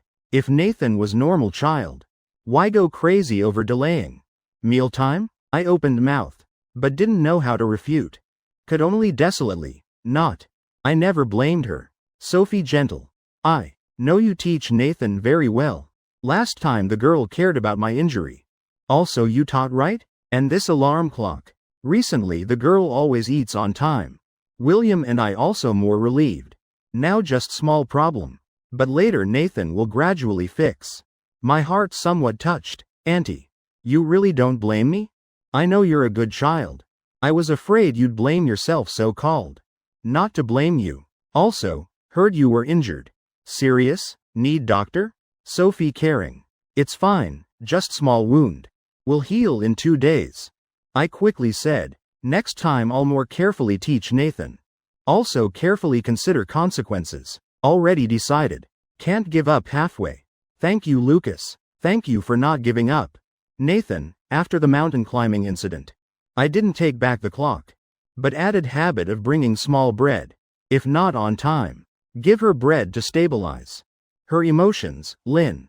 Going with Nathan also. Paid more attention. Nathan also didn't episode again. Time unknowingly came to final exams. I started busy reviewing for finals. Even contacted Nathan less. Meeting Tuesday not free. Had to repeatedly tell don't come. Not until exams finished was I freed. Winter break also officially started. In room Ryan reluctant. Next semester internship. Thought where to intern yet? Or stay in Cloud City with me? I want to return to Willow City internship near home. Can be with parents more. I thought a bit saying. Past life I stayed in Cloud City working. Later work busier and busier. To the point rarely went home. Even dad's last face didn't see. This time I want different decision from past life. Decided to stay by parents' side. Make up for past life regrets. Ryan pressed lips becoming sad. I'll definitely stay in Cloud City. Next semester internship don't need return to school. Next time meet again. Probably graduation photos. Later you working in Willow City. We'll also rarely meet. Who knows someday feelings fade. I'll really miss you. How can't meet? We'll definitely frequently contact. Even if you go abroad. Our friendship won't change. Who knows you'll even buy me plane tickets. Making me visit you. I smiled. I believe our friendship will be forever. After all past life until I died. Our friendship never faded. Ryan. Pressed lips. How could I go abroad? Anyway, holiday when free. Must come to Cloud City visit me. I'll visit you too. Definitely will. I promised him. 2 people chatted more. Ryan's phone rang. Girl's voice sounded. Brother Ryan. I'm downstairs. You down yet? If too much stuff I'll come help carry. Lucy Dow came to help him carry luggage. 2 families good relationship. Lucy Dow's parents know Ryan. Holiday bringing lots luggage home. So sent Lucy Dow to help. Of course Lucy Dow also very happy. Then I'll tell the dorm manager and come up. Quite a lot stuff. Ryan looked at 2 big luggage bags. Said, next semester not at school.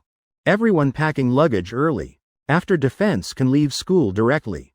Ryan and I nearly cleaned out room. Just my home too far.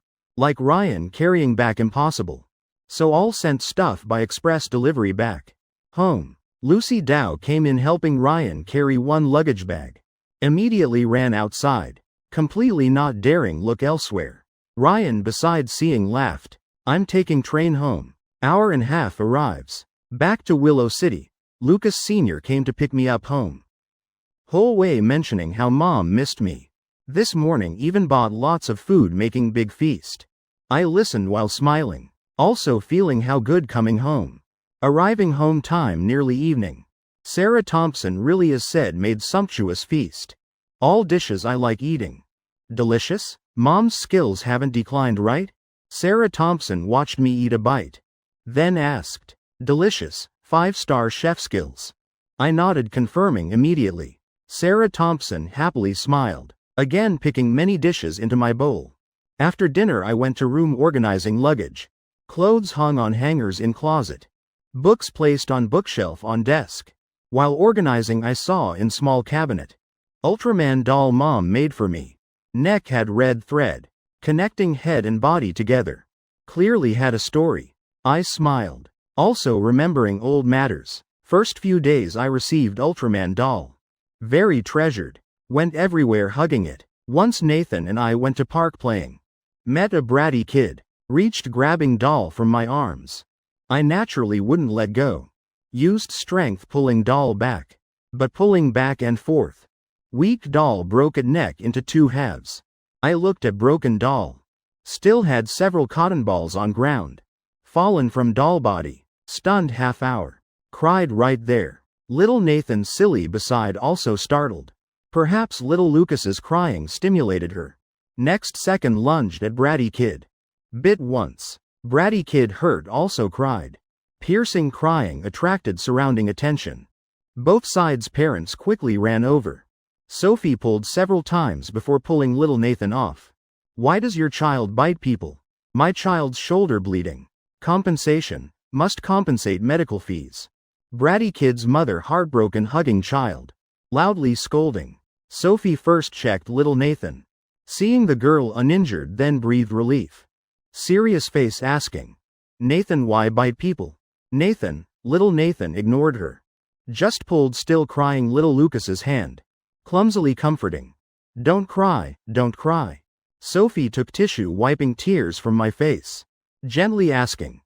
Lucas, tell auntie. What happened? I raised half Ultraman doll in hand. Pointing at bratty kid. Choking. He grabbed my Ultraman. Broke my Ultraman. My child very good. What nonsense are you saying? Broke it yourself blaming my child. So young not learning well. Learning to lie. Woman shouting. Not lying. It was him who broke it, I shouted, little. Nathan also echoed, he bad. Sophie understanding matter. Went talking with woman. After what happened I don't remember. Just know woman made child apologize. Also didn't dare demand medical fees. Then ran away.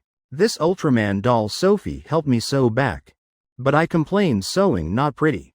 So stuffed in cabinet left there. Never took out again. Now looking back really nostalgic. Thinking of Nathan. I just remembered holiday home hadn't told her. Past half month busy with finals. Replying 2 messages a day was a lot. I took phone looking. Discovered most recent reply. Still 3 days ago. But she every day reported weather once. Showing every day missed me. Looking at newest message.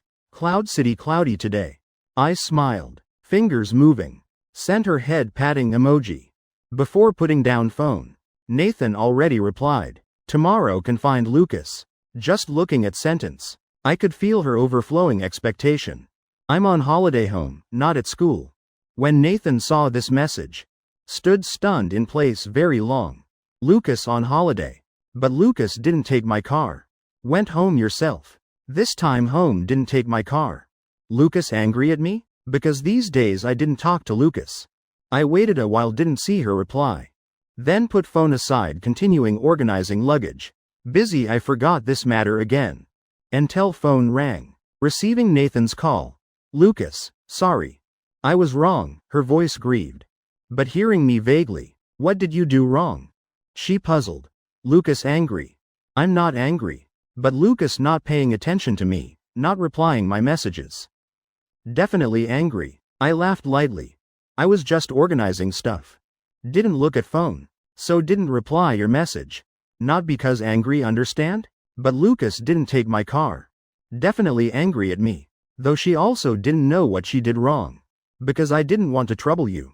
Besides, I bought ticket. Taking train faster, understand? I explained. Not trouble. She quickly explained. I gently said. Okay. Not trouble. Then next time I'll take your car, okay? Nathan indeed was coaxed. Pressed lips, smiling faintly. My hand still hadn't finished organizing clothes. Just said few simple sentences to her. Then hung up. But she satisfied, hugging phone. Anxious mood also became happy. Next morning, I followed Lucas Sr. and them out. To breakfast shop helping. Near noon. Fewer customers. I finally had free time. I turned my neck. Outside shop not far. A familiar car entered my sight. I walked toward it. I knocked on car door. Car door lowered. Revealing small face, slightly excited, eyes bright. Lucas. Nathan happy. When did you come? Why didn't tell me? I stood outside car. Seeing her stick head out. Couldn't help reaching to pat. Had breakfast then came. She rubbed against my palm. In my eyes. This action. Exactly like a puppy being affectionate with its owner. Miss wanted to come early this morning. Waited at Mr. Lucas's neighborhood gate for a long time. Finally I said you might be at the breakfast shop. Then Miss came here. Lynn seized the chance to help her miss. I knew Nathan came to find me. But I looked at my parents still cleaning in the shop. Somewhat awkward. Though I'm on holiday. Still have to help with housework. So can't go play with you. Also almost lunchtime. You go home with Lynn. Okay? I said to Nathan. Nathan's lips just curved up. Immediately drooped down. Expression somewhat disappointed. Lucas seems always busy. No time to play with me. Be good. Go home quickly. So cold outside. Don't stay out long. I patted her head, about to wave goodbye. She answered sadly. But next second, a gentle voice sounded from behind. Is this Nathan? Mom saw from over there looked familiar. Coming closer, indeed it is. I turned looking. Sarah Thompson had come near. Still smiling, looking at them. Mom. Why did Mom come here? I surprised. Mom came to visit Nathan.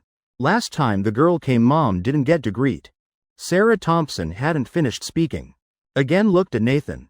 Nathan came to find Lucas to play? Nathan didn't react. Just stared at me. I afraid Mom would be embarrassed. Finger secretly poked her arm. My mom is asking you. She looked at the poked skin. Dazed half an hour. Then slowly raised head, glancing at Sarah Thompson. I came to find Lucas to play. Brief answer.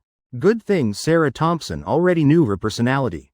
About being ignored for half a day. Also didn't mind. She said to me. Shop's work is done. You kids go play. I knew Mom loved me. Didn't want me too busy. But I still shook head. Almost noon. She needs to go home for lunch. Play next time. Sarah Thompson, hearing this, displayed full adult hospitality enthusiasm. Quickly invited Nathan. Perfect, we're also about to go home, cook lunch. Nathan, come eat at our house. Pausing a bit, she added, together with Lucas. Nathan, hearing the latter sentence. Disappointed eyes became bright. This time no need. I reminded, already actively answered. Together with Lucas.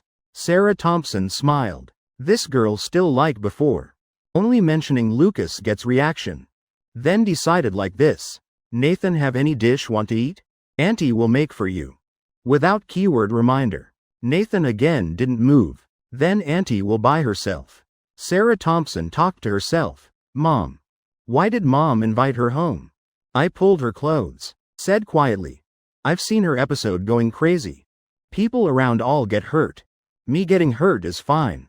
I worry about accidentally hurting Mom and Dad. Nathan, hearing, grievedly. Can't come? I didn't expect being overheard. Expression flustered. About to explain. Sarah Thompson already said first. Can. Of course can. Our Nathan isn't an outsider. Nathan pressed lips. Eyes looking at me pitifully. Quite a pitiful feeling. Waiting for my answer. I looked into her eyes. Heart immediately softened. Can come. Receiving agreement. Her pitiful look disappeared. Eye corners and lips curved up in faint smile. Nathan and I grew up together since young. My parents both knew her. Enthusiastically led her home. They also invited Lynn, but Lynn declined. Told me, if anything happens call her. Then stayed in car waiting. Nathan after many years came to my house again. Not polite at all. Very naturally sat on sofa. Also pulled me to sit together. Lucas talk with Nathan. Mom and your dad go cook. Just arrived. Sarah Thompson carried vegetables to kitchen. Lucas Sr. also followed in. Living room left just two of them. I looked at the girl beside eyes not blinking. Staring at me. Helplessly smiled.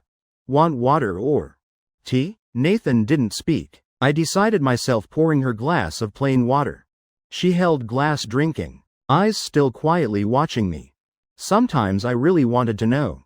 Wasn't she bored? Drinking water must focus. Don't look around. I reminded. Nathan, Ed obediently drinking all water. Then added. Not looking around. I'm looking at Lucas. Not looking around. I sat straight. Next second. Embarrassed gaze looked elsewhere. Nathan rarely actively talked. Seeing I wasn't talking to her anymore. She then looked at me dazedly. Many times she could sit on sofa all day. I didn't disturb her, but did my own things near her. Until Sarah Thompson brought dishes out. I then pulled her wandering thoughts back. Led her to dining table sitting. Nathan try the braised fish Auntie made. Auntie remembers you used to really like eating.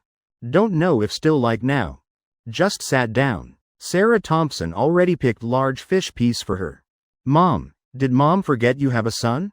I pouted, signaling my bowl had no food. Lucas Sr. smiled. Also picked fish piece for me.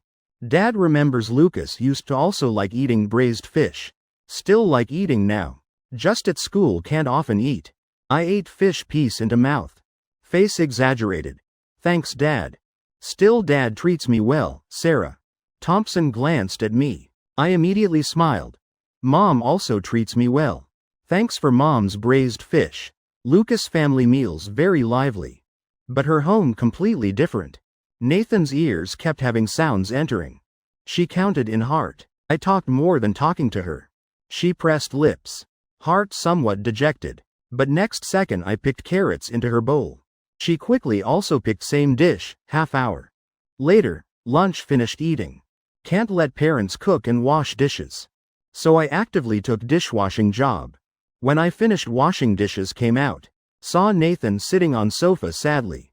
Dozing off. Hugging a pillow in arms. Head occasionally nodding down. Again forcing not willing to sleep. Mom told Nathan go to Mom and Dad's room sleep. But the girl wouldn't. Sarah Thompson told me. I came over. Then can sleep in my room? She eyes half closed. Hearing this was Lucas's voice. Nodded. My room not big. Had one bed. One desk and wardrobe. No extra space. Nathan and I entering somewhat cramped. Hand warmer, her eyes sharply discovered. Hand warmer placed on bed. Was what she gave Lucas. Lucas puts hand warmer beside pillow. Like I also put scarf beside pillow. Can always see, like discovering something. Lips happily curved up. My house no heater somewhat cold. I'll charge hand warmer. Later for you to hug sleeping. I went taking hand warmer to side charging. Nathan shook head. No, for Lucas. That's what I gave Lucas, I can't touch. Given to me is mine now. Now I'm lending to you. After using remember return to me. I said, will return. She nodded promising. Then I told Nathan take off coat and shoes. Get on bed sleep. Also stuffed charged hand warmer in her arms. Okay. You sleep here. I go out help Mom with work. Nathan really sleepy. Just closed eyes already slept. I stood beside for a while. Then turned leaving room. Sarah Thompson seeing me out. Again looked at tightly closed door. Rather disapproving. Why let a girl sleep in your room? Didn't we sleep in same bed before? Back then why didn't mom say? I didn't care. Sarah Thompson said. Back then you were young. Now you're grown. How can it be the same? Alright. Mom, don't worry about son's matters randomly. He has his own judgment. Lucas Sr. helped son speak. Okay. I'm worrying randomly. You father and son colluding, right? Sarah Thompson rolled eyes at husband. Lucas Sr. next second opened daily wife coaxing mode. I beside watching smiled. Old neighborhood soundproofing not good. Even in room. Could hear children playing in hallway. Nathan slept a while was woken. Opened eyes. Vaguely looking at unfamiliar ceiling. Half hour later remembered she was in my room. She hugged hand warmer going out. I was at living room table kneading dough. Cheeks also had flour. Awake, why not wearing sweater and coat? I saw on her. Still thin clothes when sleeping. Surprised. Nathan's mood seemed very good. Pain from being woken. Also vanished seeing me. She slowly came near me. In my confusion reached hugging me. Later can also just waking. Already see Lucas, right? Her voice carried some still not awake from sleep. She thought, if every time waking from sleep, could immediately see Lucas like this. Heart warm. Even headache not scary. I frozen for long. Feeling girl's fragrance and curves in arms. Panic then slowly rising. You quickly go back put on clothes. Hurry, my voice stammering. She nodded obediently going back to room. If she entered a bit later, would see my cheeks flushed red. Gaze not knowing where to put. Though this hug just brushed past. But adding her words said. Became ambiguous unclear. Good thing my parents went out. Otherwise I wouldn't know how to explain. I patted cheeks. Wanting myself calm down. But forgot hands still had flour. Cheeks also dirty. Completely no appearance of calm. Nathan changed clothes came out. I washed hands and face led her downstairs home. Be good at home. In 2 days when I'm free we'll visit you. I instructed. Like worrying about child visiting. She nodded. Again uneasily reminded. Must remember. I'll remember. When we went downstairs, Lynn was leaning on car door calling. Hand still holding cigarette. Seeing us come, Lynn quickly put out cigarette. Phone also quickly hung up. Miss going home? I saw she didn't react then answered for her. Trouble you, miss. Just now at Mr. Lucas's house nothing happened, right? Miss looks very happy. Lynn smiled. Nathan's eyes moved. Finally opened mouth. Happy, waking up could see. She big eyes looking at me. Not understanding why I covered her mouth. Okay, the rest no need to say. My cheeks somewhat red. Said quietly to her. Seeing her nod. I then released hand. Lucas's hand fragrant. Who knew next second? She seriously said words even more making people embarrassed. I secretly glanced at Lynn. Hoping she didn't hear. To reduce my embarrassment. But saw her pressing lips secretly smiling. Ears immediately flushed red. Okay, you quickly go home. I urged Nathan quickly get in car. At this time an old lady walked past us. Seeing Nathan then puzzled. Girl. You came again. Long time no see you. You two made up yet? I recognized her. Was Mrs. Wong who moved here few years ago. Initially I thought Mrs. Wong mistook person. Until Nathan who never paid attention to anyone. Opened mouth saying. Made up, ha, making up is good. Boys are like that, later you must coax more. The lady's topic once started didn't stop. Rambled a while before leaving. And Nathan. Besides initial, made up. No more reaction to her. You two know each other? I looked at Mrs. Wang's departing back. Really hard to imagine. She not good at communicating.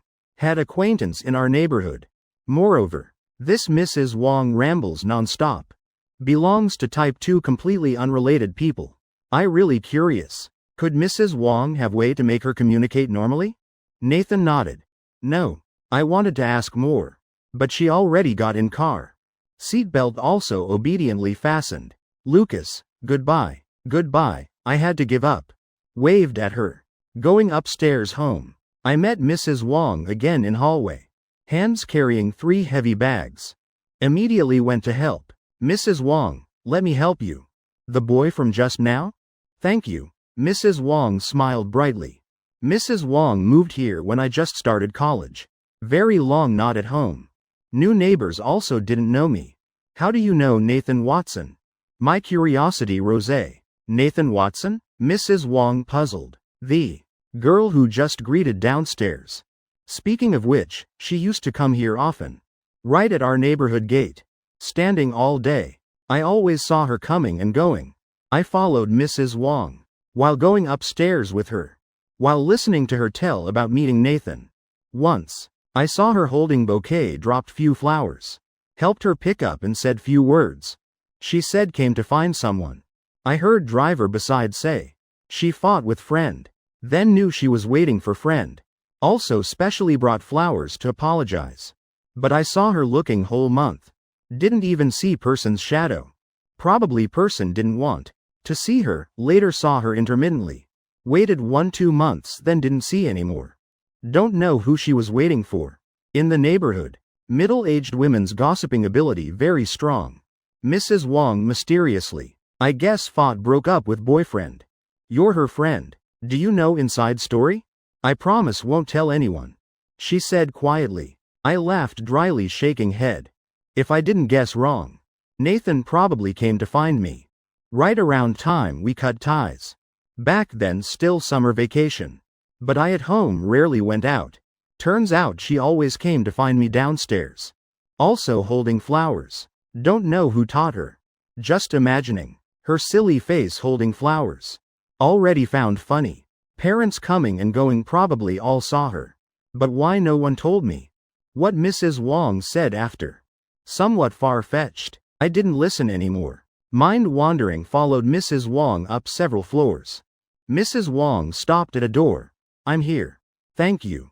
Want to come in for tea? Ah, no need, no need. My home has things. Won't trouble you. I woke politely declining her. After speaking I quickly ran upstairs home. Evening whole family eating dinner.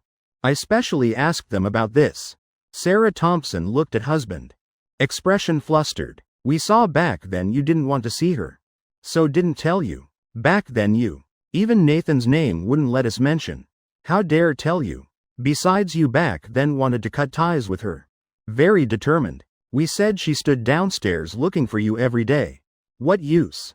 Who knew you two now suddenly made up? Right. Lucas Sr. echoed. That period we went out. Downstairs met her looking up can't see looking down see again. Many times we also embarrassed. Good thing later you went to school.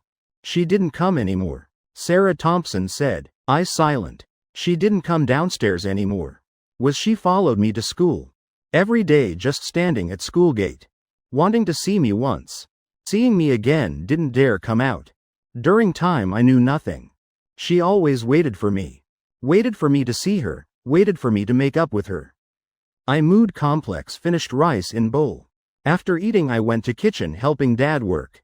Preparing early tomorrow's shop supplies. Until late night finished. I exhausted no strength going to room. Fell straight on bed pulling blanket rubbing. Not until smelling fragrance in blanket. I suddenly remembered. Nathan Noon lay on my bed napping. Couldn't help remembering Noon's hug. Though brushed past but made my cheeks burn. I busy at home 2 days. During received messages Nathan sent. Reminding me don't forget visit her. I saw this message couldn't help smiling. Then found free time. After finishing breakfast shop work. Went to Watson House finding her. Last time at Watson House too rushed. Also didn't bring gifts. Empty-handed going. This time I specially bought fruit. Called Nathan telling her. Got agreement took car over. But arriving at Villa District Gate. Because unfamiliar face was stopped by security. Sorry, I'm visiting friend. I explained. May I ask which house? I need to call confirm. Then can let you in. Security said, Watson House. Okay, please wait. Security flipped phone book. Immediately called asking. When he called, I also took phone messaging Nathan.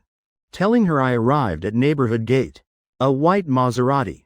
Drove from outside in. Stopped behind me. I thought standing at gate blocking people.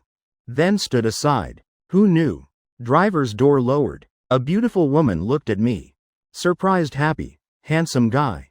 Your keys dropped. Her voice cold and moving, making people intoxicated. If Ryan were here, a person obsessed with beauty and voice couldn't control himself. I looked down, discovered my keys, really lying pitifully on ground. Immediately picked up. I thought a bit. Probably just now taking phone from backpack. Accidentally dropped. Thanks. I curved lips. Smile somewhat embarrassed. The cold woman nodded. Closed car door, driving into Villa District. Car just entered gate. Already saw Nathan coming to greet. Like having urgent matter. Steps hurried. Woman recognized that was Watson family's daughter. Same circle. Also somewhat heard. News this girl mentally abnormal. Car passed beside her. Drove a distance. Woman casually glanced rearview mirror. Only discovered man at gate. Turns out knew Nathan. Man looking at Nathan, expression gentle. Smile at lips also brighter than just now. Woman stunned a bit. Quickly recovered. Driving car continued going. Villa District gate. I surprised looking at Nathan running over. Winter yet forehead sweating. I took tissue giving her. Why did you come here? Tell security. I can go in myself. Nathan eyes sparkling bright. Received tissue just holding in hand, not wiping. Lips faint smile looking at me. Miss Lucas. I want to quickly see Lucas, wipe sweat first. I pointed at tissue in her hand. She casually wiped sweat on forehead. After wiping, even folded tissue neatly, then threw in trash. I smiled lightly. Following Nathan going in. Security knew Nathan. Seeing her personally came to greet me, didn't stop anymore. From neighborhood gate to Watson house still a distance. Walking on road, seeing her keep looking at me. I actively said, fruit in hand too heavy. Can you help me carry? I remembered treating autism. One method is learning to communicate with people. Then start from learning to help people carry things. Nathan nodded hard. Nimbly carrying fruit. Expression carrying some pride. Like wanting praise for being obedient. Nathan and I. Walking while talking about past few days. Not yet at Watson house gate. From far already saw Sophie standing at gate. Waiting for them. I urged her. Led her walking faster. Red plastic bag in Nathan's hand, very obvious.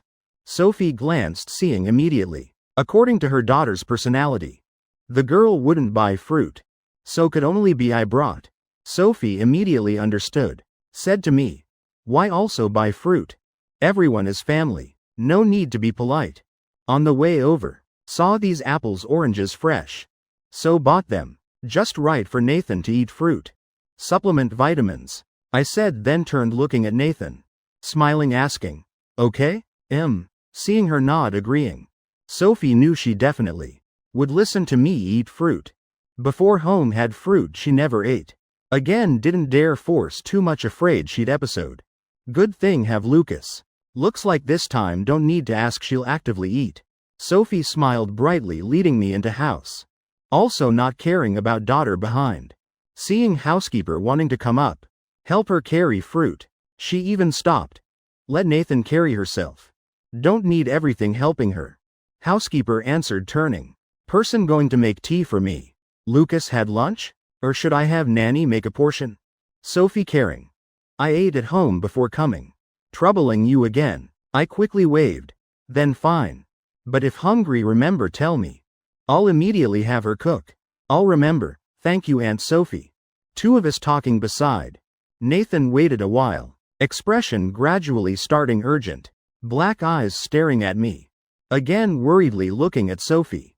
Trying to attract our attention. But when no one paid attention to her.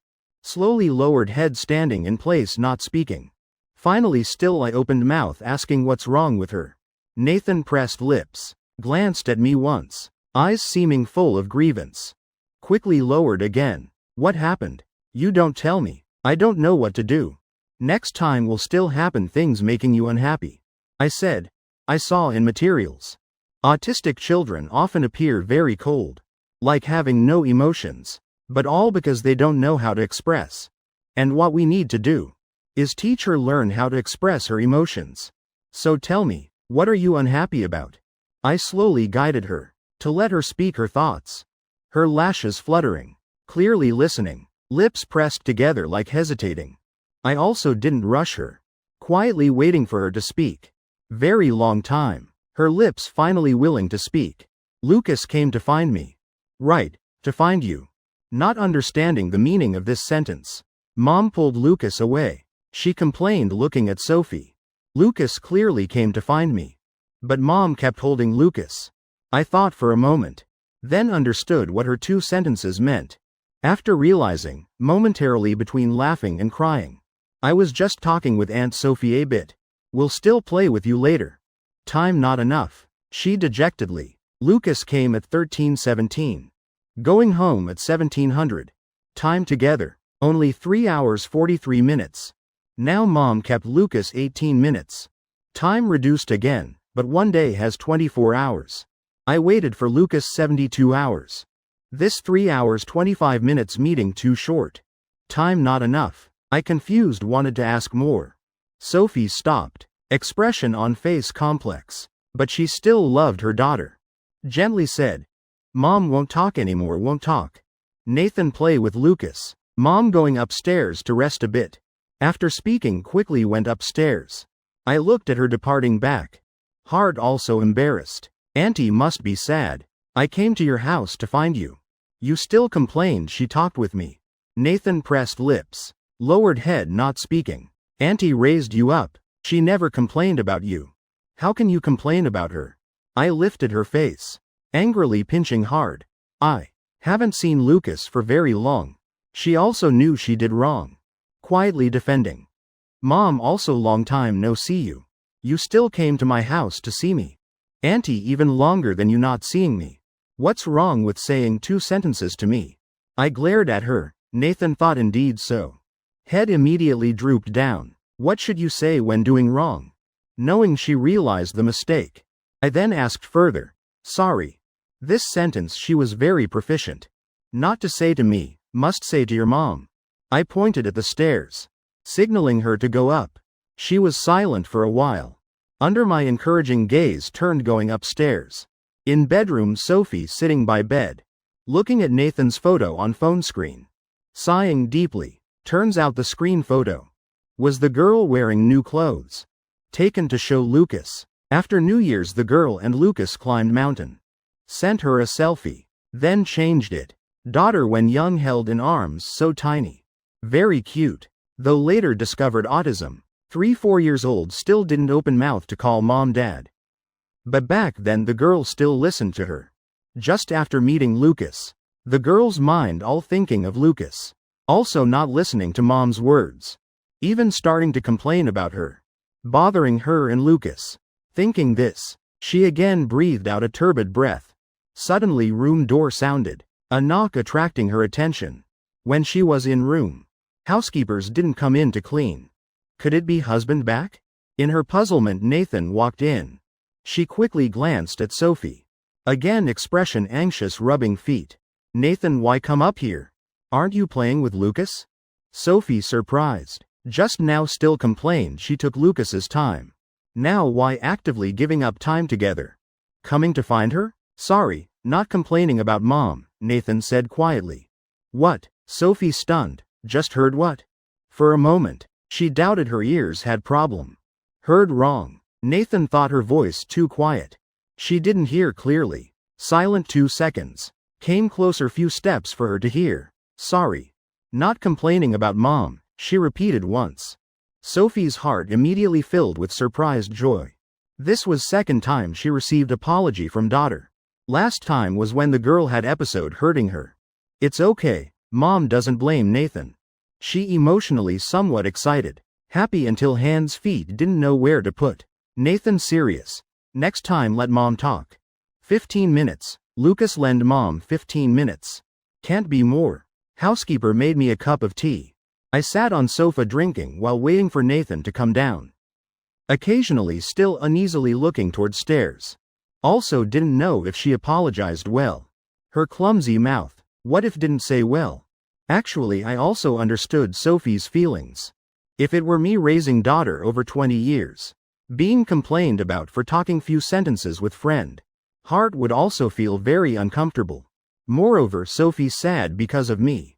From my standpoint, also awkward, embarrassed. Thoughts in my head flying far. Waking up, Nathan don't know when came down from upstairs. Already sitting beside me. You're back. Did you apologize well upstairs? How did Aunt Sophie react? Did she say anything? I urgently asked several questions. Did apologize, Mom forgave. She answered. I even apologized twice. Mom didn't react. Finally, like before fighting with Lucas. One hug, Mom immediately forgave. I'm very smart. But hugging Mom, my body stiff like wood. Very strange, she naively thought. Forgiveness is good. If next time still do wrong. Making Aunt Sophie or Uncle Watson angry. Must apologize well, understand? Really can't then give them small gift. You're so cute. They definitely will forgive you. I preventing in advance. Early suggesting to her. Giving gift will be forgiven?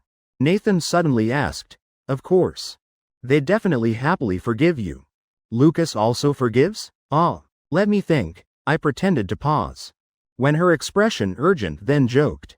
Then I have to see what gift. Then choose forgive or not. Are flowers big gift? She wasn't sure. Depends what flowers. Words suddenly stopped. I remembered what Mrs. Wong said last time. One day she held bouquet waiting for me downstairs. From morning to night, bouquet lost water, wilted, still couldn't wait. So she was asking about this? Asking if she received flowers would forgive her. Not cut ties anymore. Nathan head tilted, not understanding why my voice suddenly stopped. My voice somewhat hoarse. I heard last time greeting. Mrs. Wong said summer after high school graduation. Saw you holding bouquet coming to find me. Didn't meet Lucas. She nodded, though didn't know who Mrs. Wong was. But she indeed held flowers looking for Lucas. I pressed lips. That period I rarely went outside. Moreover, even if met, I probably would have ignored her, directly avoiding. Would Lucas receiving forgive me? She wanted to know the answer. I hesitated a bit, finally firmly nodded. Yes, if was me before might not forgive, but me now definitely choose forgiveness. Hearing my answer, Nathan's mouth corners then curved up, eyes happily curved. Suddenly she seemed to remember something. Quickly pulled my hand leading upstairs. I unexpectedly was pulled into room by Nathan. She seemed very urgently looking for something. Constantly flipping books on shelf. Looking for what? I'll also help you look. I suggested. Looking for flowers, flowers. Flowers I gave Lucas. Why would flowers be in books? If you want flowers. Later we go to flower shop to look. I looked at her irrational action. Thought her mind confused again. Was sign of episode. Stone in heart suspended midair. Nathan didn't answer. Mouth repeatedly chanting, flowers. I stood beside worrying. Not knowing what to do. To soothe her agitation. Thinking whether should go out tell Sophie. Nathan's eyes lit up. Finally found what she wanted. Found it, for Lucas. She excitedly placed a dried flower petal. Into my palm. What is this? My expression mistaken. Didn't expect. She was looking for a specimen pressed in book. Flower petal, she seriously answered. I know.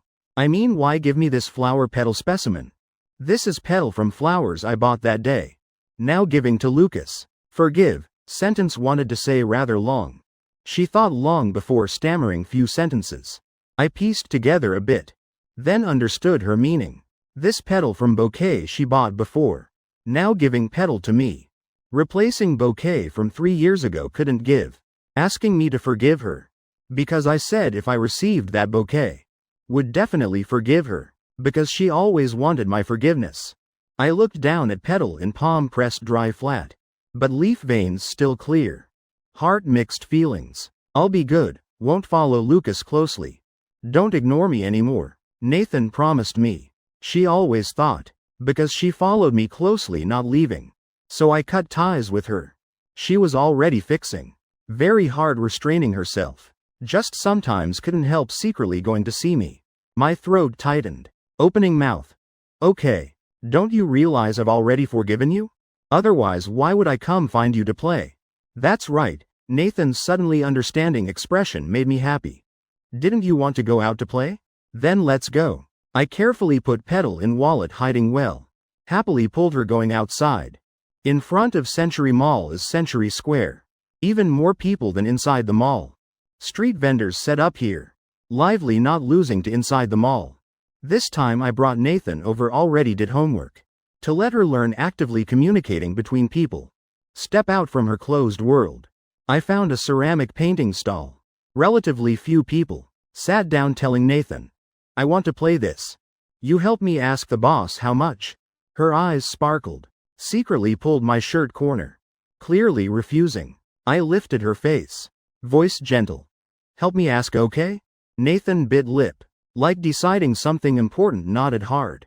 Standing up step by step, moving. Getting close to boss. How much money?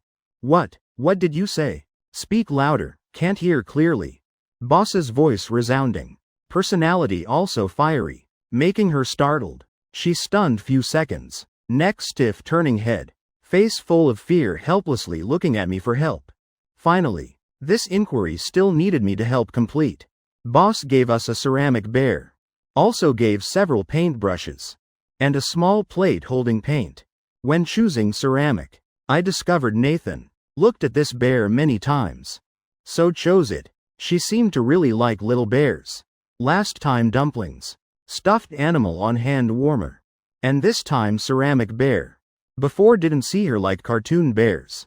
Now why does she like? What color should paint its fur? I looked at colorful colors. Hesitating. Colors painted on ceramic they choose themselves. Even if paint blue fur for it. No one would say anything. Brown. Nathan serious. In others' eyes. This type ceramic can paint freely. In her eyes must be serious, careful. Paint colors according to reality. Bears usually white, brown, black colors. Other colors she wouldn't accept. If painted wrong she'd be uncomfortable. In head keep remembering this matter. Even after 2-3 days still uneasy. Considered a type of compulsion. This point I understand clearly. When young I painted colors liked flying free. Blue grass and such. Black sun. Once little Nathan accidentally saw. Nagged in ear 3 days, grass is green color. Sun is yellow color. Finally I couldn't stand it. Drew a picture with normal colors for her. Then had peace. Remembering old matters I smiled lightly. Pulling thoughts back. Nathan. Already focused, carefully painting bear. Colors on bear though only half done. But this half colors vivid. Could see she very attentive. I couldn't conveniently interrupt, ruining her masterpiece. Sat beside watching her paint bear. Last stroke painted done. Nathan happily put brush down. Very satisfied with work. Done. She happily looked at me. Very good. Definitely the boss seeing. Painted best. I praised generously. Nathan very responsive. Mouth corners curved up, not coming down. Until she saw customers beside. They all 2-3 people painting one ceramic. Happily talking, laughing. I forgot Lucas. She panicked. Worriedly looking at me. Didn't paint for Lucas. I did wrong again. Lucas clearly said play with me. I alone painted bear. Understanding her meaning. I comforted. It's okay. You see over there also 2 people came. One person painting. I pointed at opposite position, a couple. Daughter painting alone. Dad standing beside watching. Like us just now. She painted. Lucas beside watching. Nathan's worry eased. But felt something wrong. Boss sprayed fixative on ceramic bear. Then put in box packaging for them to take. With my praise before. And happy mood resonating. Nathan, though scared, still dared pay boss money, not small progress. Way home she always hugged box in arms. Loving, not letting go. This is bear Lucas and I painted together. So Lucas and I painted together. I must store it. Square people coming going. Nathan both hugging ceramic just painted. Both carefully avoiding crowds. Not wanting to touch others. Other hand still had to watch me. Afraid I'd get lost. One mind 3 uses result was when leaving. Square bumped into a child. Child fell sitting on ground. Wah! Cried out. Nathan's body immediately stiffened. Immediately retreated behind me. Expression fearful, lowering head. Piercing crying made her face pale. I immediately came to child, helping up. Dusting off body. Gently coaxing. Sorry, sister didn't mean to. Are you hurt anywhere? Brother take you to hospital? Little girl pointed at her bottom. Big tears falling from eye corners. Voice sniffling acting cute. Bottom hurts. Seeing little girl not injured. I then relieved. Taking tissue wiping tears for little girl. Sorry. Brother give you a lollipop. Can forgive that sister? Little girl sniffled. Aggrieved humph. Children eat lollipops. I'm already grown up. I smiled. Okay, you want bubble tea? Little girl's eyes lit up. Crying also stopped. I heard bubble tea very delicious. But mom never lets me drink. Remembered for very long. What bubble tea for children? Change to milk. I didn't approve little girl's suggestion. No. I want bubble tea. Little girl stomped hard. Twisting body. Seeing little girl about to cry again. I worried little girl scare Nathan. Had to compromise agreeing. Okay. Bubble tea then bubble tea. Little girl's mouth corners curved up. Finally happily smiled. I coaxed little girl then free to check Nathan. Saw her face still somewhat pale. Worried. Head starting to hurt again? Touched leg. Uncomfortable, she pouted. Aggrieved leaning close to me. I knew she didn't like contact with others. Every time going out carefully avoiding people around. Though this time only touched legs. Heart still uncomfortable like this. I bent down dusting her pant legs. Okay, now no one else's. Breath anymore, uncomfortable? She shook head. Face gradually recovering. Discomfort also vanished, her mouth corners curved up. Mood soaring. Now became Lucas's breath. Like, while I and Nathan talking. Little girl standing beside waiting. Impatient. Brother done yet? I want bubble tea. Done. Near square many bubble tea shops. Bubble tea shops have fruit tea. Coconut milk tea various types. I still wasn't comfortable letting children drink. Bubble tea sugar too high. So when ordering, secretly told staff 1 cup half sugar coconut milk. Children can't distinguish bubble tea and coconut milk. Just seeing in bubble tea cup. Then consider it bubble tea. Sucked 1 big sip. Eyes bright. No wonder many people say bubble tea delicious. Little girl hugging bubble tea happily drinking. I shook head smiling. Turning back. Again saw Nathan beside seemed unhappy. Pressing lips. Eyes staring at coconut milk in little girl's hand. I looked at Nathan. Again looked at coconut milk in little girl's hand. Somewhat surprised. You also want to drink? Outside food never attracted her. Could say eating completely no requirements. I first time seeing her staring at coconut milk in others' hands. Seemed very concerned. Hearing my words. Her lashes fluttered. Lips pressed starting not speaking. Want to drink or not want to drink? You must say so I know. You don't say want to drink how can I buy for you? I lifted her face seriously saying. Nathan shook head, but hesitantly nodded. Want to drink Lucas buys. I also want bubble tea Lucas buys. Important not bubble tea, but Lucas buying. I turned back buying her a cup coconut milk. Later wanting anything must tell people beside. That way others will know. Understand? She learned from little girl. Using straw drinking 1 sip coconut milk. Then preciously hugging in arms. Not drinking anymore. She looked at coconut milk in hand. Eyebrows curved up. Eyes happily squinting. This is Lucas bought for me. Brother sister also haven't drunk bubble tea? Little girl seeing her. Even more excited than herself drinking bubble tea. Curiously looked at her twice. I thought a bit. Probably not.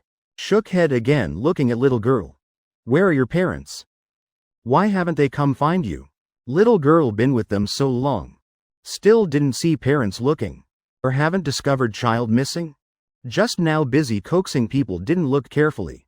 Now only discovered. Clothes on little girl all brand names. Family background seems wealthy noble. Then should watch child more carefully. Little girl paused. Second before. Still happy about drinking bubble tea. Small face then drooped down. Using force pressing lips. Sadly. I don't have parents. I secretly ran out. I stunned. Didn't expect touching others' pain. Silent. Sorry. They definitely in heaven protecting you. So this time you came out met me. Not bad people. Brother, right. So today I got to drink bubble tea. Little girl quickly happy again. Grinning. Where's your home? Now bubble tea drunk, brother take you home. I said, no, I don't want go home. Little girl expression refusing. Shrinking body aside, almost touching Nathan's leg. Nathan's spirit immediately alert. Stepped back one step from little girl. Little girl blinked. Reached wanting to grab her pants. But next second she avoided again. Like discovering something novel. Chasing Nathan wanting to touch her. Nathan continuously dodging, refusing little girl touching. Soon two people started chasing. This playing scene at square not uncommon. But girl and child's looks too high. Making others look twice more. Little girl chasing very happily. Clear laughter ringing throughout square. But Nathan avoiding uncomfortably. Face gradually paling. I seeing immediately blocked little girl. Stop. Run, more bubble tea in hand will fall. Falls I won't buy again. Hearing my words. Little girl then stopped. Two small hands tightly holding bubble tea. Then glancing Nathan pouting unhappily. Why brother can touch sister can't? Does sister hate me? Hearing little girl's question I suddenly choked. Not knowing how to answer. Luckily suddenly a panicked voice sounded from side. Saved me from this question. Luna, a woman expression tense hurriedly ran over. Squatting before little girl hugging tight. Why did you secretly run out? Do you know how worried we were? I thought you were kidnapped. Almost called police. Woman's voice tense hoarse. Two hands trembling lifting little girl's head. Fear in heart seeing little girl. Safe then soothed. Little girl lowered head. Uneasily rubbing hands. Grandma, I'm sorry, okay. Let's go home first. Your mom's still waiting at home. Worried couldn't go to company. Woman pulled little girl. Leading out of square. Little girl obediently going home. Walking 2 steps suddenly remembered something. Again jerking hand running to me. Brother. Thank you for bubble tea. My name is Diana Luna. Don't forget me. Goodbye. Small white hand forcefully waving. Again continued running to woman's side. Holding grandma's hand going home. Little girl just left. Surroundings then quiet. Small matter passed. I should also go home, turning back. Discovered Nathan face somber still unhappy. What's wrong? Just touched? I asked. Nathan lips unhappily pressed tight, originally didn't want to say, again remembered Lucas. Said must let him know what thinking. Then opened red lips. Bubble tea spilled. Bubble tea Lucas bought for me spilled. Not because little girl wanted to touch me. I hate little girl. I looked down. Discovered coconut milk spilled mostly. Pants and hands all wet. While I rummaging pocket for tissues. Nathan eyes slightly lowered. Using tongue licking coconut milk on hand. Action carrying some sensual quality. I stunned a bit. Quickly pulled her arm. Dazedly asking. What are you doing? Bubble tea Lucas bought, precious. She explained. This bubble tea Lucas bought. Very precious, can't waste. Must drink all. My ears reddened. Eyes sparkling. That bubble tea dirty, don't need to care. Wipe hands and pants clean first. I handed tissue. Nathan nodded wanting to take tissue. But discovered her hands not enough to use. She one hand holding bubble tea. One hand holding the painted ceramic bear. Neither willing to put down. I'll help you hold them. You wipe clean first. I took the items over. While she wiped her hands. Occasionally still looking at the items in my hands twice. Confirming they were safe. She quickly wiped carelessly twice. Until getting the items back in her hands. Then breathed relief. I teased her. What? Are you afraid I'll throw them away? She shook her head. Lucas won't give them to me, after speaking. She hugged the items tighter to her chest. Afraid I'd take the gifts back. Hey, careful, the bubble tea will spill again. Don't hold so tight. I patted her arm. Relax. I won't fight you for them. Her eyebrows curved.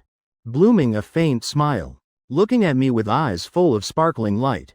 Her whole being looking extremely happy. Lucas gave me gifts. Moreover 2 items. Like last time. Today is another good day. She thought, when Nathan got home. She immediately placed the painted ceramic bear into the glass display cabinet. She looked at the bubble tea in her hand again. Though only half a cup left. She was slightly angry, but thinking a bit still stored it away. Lucas last time cleared many things from the cabinet. The cabinet became empty. Now seeing the cabinet gradually filling again. Heart feeling warm. Nathan, dinner time. Let's go downstairs. Sophie knocked on the door. Stepping in to say. Nathan looked at the alarm clock. 6:01 in the morning. She was 1 minute late.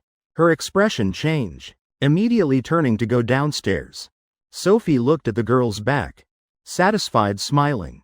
Since Lucas gave Nathan the alarm clock, the girl started actively eating meals.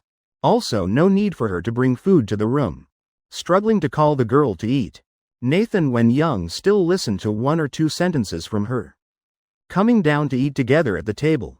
But growing up became harder to call. Also didn't dare force the girl. After that she started hoping. When the whole family of 3 could continue sitting at the dining table together. Now the wish fulfilled. Really must thank Lucas. Sophie sighed 1 sentence. Also planning to go downstairs. Corner of eye swept seeing bubble tea in the glass cabinet. Remembering daughter had previous record of storing food in cabinet for years until moldy and rotten. She was silent for a while. Looks like next. Must ask Lucas to fix this bad habit of the girl. After a few free days. I quickly became busy again. Busy helping with housework. Busy looking for internship. But many companies don't need interns not yet graduated. Students, so finding was somewhat difficult. Evening talking with Ryan. His side progressing smoothly. Like past life. He through his dad's connections. Found a small relaxed company to intern. Ryan said, if you were also in Cloud City, could ask my dad to squeeze you in. We'd be colleagues, how great. It's okay, still several months. Can slowly look, I'm not in a hurry. I'm alone here now. Evenings no one to eat late night snacks with. Bored to death. I heard. The restaurant we often go to added barbecue. Very delicious. Ryan missing the days at school with me. I desolately said, don't worry. Wait until June returning to school. See if I don't eat through your wallet. Deal. 2 people laughing, joking.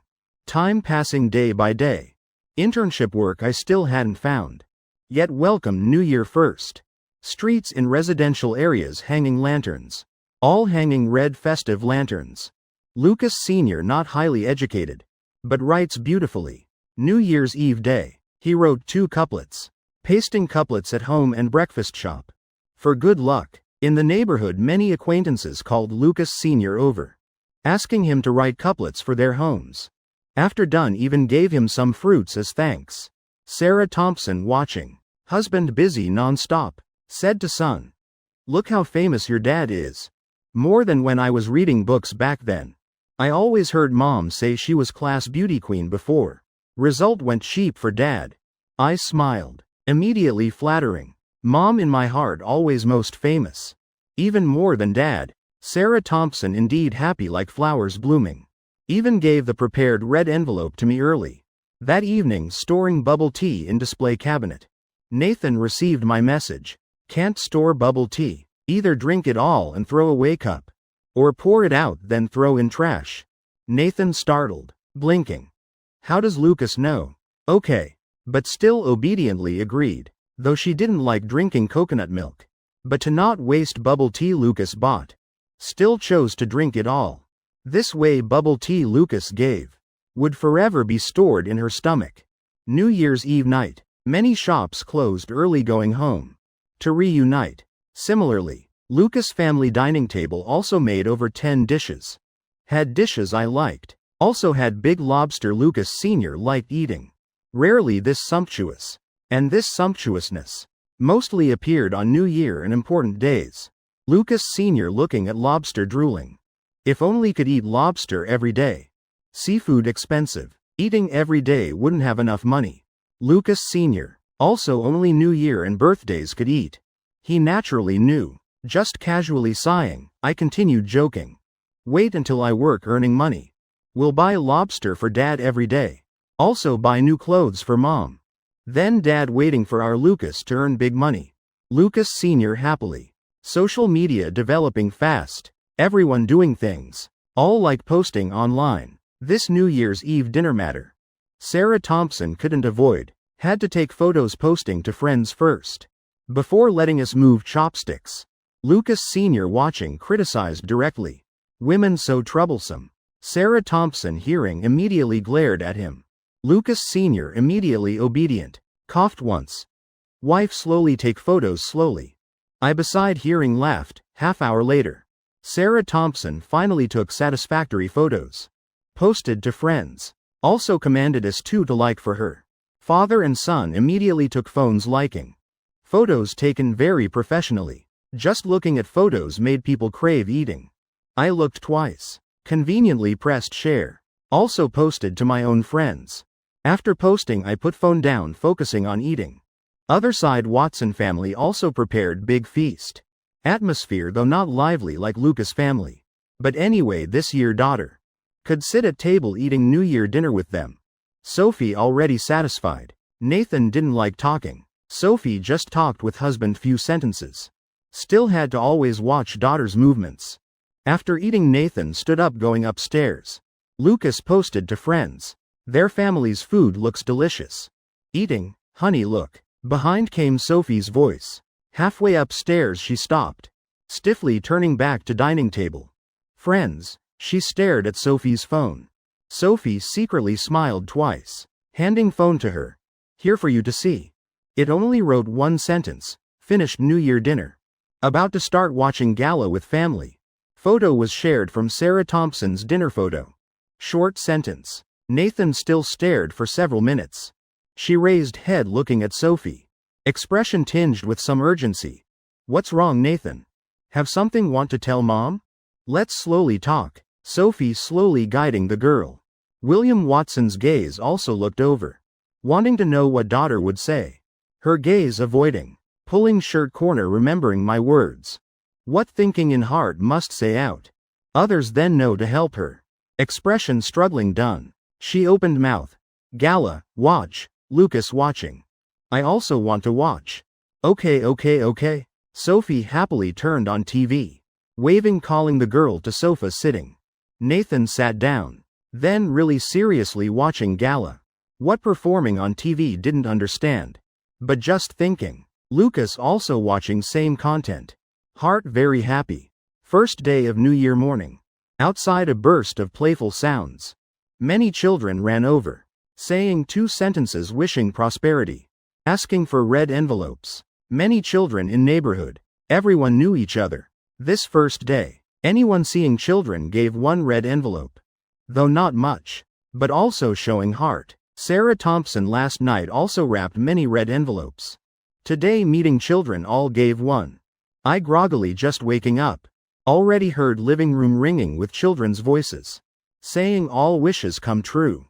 Probably someone came visiting. I scratched my head. Preparing to get up greeting guests. But before getting up, still had to do preparatory work. That was touching phone looking twice. Phone received over 10 messages. Opening to see all long strings of congratulations. Like group messages. I replied to these messages. One prosperity emoji. Then opened Ryan's message. Not like others stiff wishes. He sincere and genuine. Divided into over 10 short sentences sent over. Filling phone screen. Awake yet? Happy New Year. Wish you earn lots of money later. Then have red envelopes for good brothers okay? After reading I couldn't help laughing. Quickly sent a red envelope over. Ryan immediately. 3-4 happy emojis sent simultaneously. I replied with proud emoji. Then exited chat window. Opened Nathan's message. Especially brief. Didn't even send wishes. Just transfer. I wide-eyed counting. Again 200,000. I surprised swallowing saliva. Stunned half hour before moving fingers. Pressing return immediately. Nathan probably saw message. Phone immediately called. Voice seemed unhappy. Why doesn't Lucas accept red envelope? Did you not look carefully? Red envelope you gave too much. I originally still sleepy. Was awakened by this transfer. Clearly, not much. She seriously replied. Even quite complaining. Why daily transfer maximum? Only 200,000? So little. Giving red envelope showing heart is enough. $1 or $2 also fine. Who gives so much? Lucas likes big red envelopes. I touched. Started thinking what I did to leave impression of liking big red envelopes for her. Thought half day couldn't figure out. Anyway, red envelopes don't need so much. Understand? But want to give Lucas red envelope. Nathan's voice aggrieved. Then you send me small red envelope $5. Then I'll accept. Nathan nodded. Then sent another red envelope. Just pressed 5 felt too little must add. But adding too much. Lucas won't accept her red envelope. She frowned struggling long. Finally decided to add 20 cents. I looked at this 5.2 red envelope stunned for long. 520, is she implicitly expressing something? I accepted the red envelope. Then taught her several sentences. Don't give big red envelopes to others. Got her response. Then felt relieved. Said few more sentences to her. Then put phone down getting up washing face. Living room mom Sarah was talking with a lady. Beside also had an unfamiliar child. Hand holding one red envelope. I knew Mrs. Chen. Mrs. Chen used to live here. Relationship with mom very good. But 5-6 years ago son went outside. Bought house elsewhere. Whole family moved over to live. This small unit here long-term abandoned. No one living. This year returning hometown for New Year. Coincidentally this morning met Sarah Thompson in hallway. Brought grandchild over to sit and chat. Conveniently talking. Mrs. Chen seeing me smiled brightly. Is this Lucas? Many years no see. Growing more handsome. Indeed inherited mom's good genes. One sentence praising two people. Oh modest. Sarah Thompson happy couldn't close mouth. I also embarrassedly smiled. Heard Lucas is in college. Grandma giving you red envelope. At school must study well. I smiled saying. Thank you Mrs. Chen. Oh right. Before wasn't Nathan always following Lucas? Today why don't see the girl? Mrs. Chen puzzled. She lived here over 10 years. Nathan often came here. She also considered watching two children grow up. Naturally also knew her. Before moving I hadn't fought with Nathan. She's at home for New Year, didn't come, I said. Is that so? I before saw the girl obediently following behind you. Must be liking you, honestly speaking. Are you two dating now? No, my face awkward. Not? Such a pity. Then do you have girlfriend now? Mrs. Chen talking getting interested. Caught me asking many questions. Which school studying? How are grades? Planning when to find girlfriend? When getting married? I early experienced relatives urging marriage. Salary interrogation torture. Until near noon. Mrs. Chen going home preparing lunch. Topic finally ended. I lay long on sofa. Morning clearly did nothing. Yet felt body and mind exhausted. But I didn't expect this torture. Continued 4 straight days. Visiting maternal and paternal grandmothers. Parents' friends coming to visit. As long as someone saw me would ask these questions. Quickly 7 days New Year holiday passed. Everyone returning to work positions. My ears finally got peace. Internship also had progress. Received interview notice. Before interview I specially researched. Company named Brilliant Group. Large company doing foreign trade. I surprised told Ryan. Ryan used 2 words.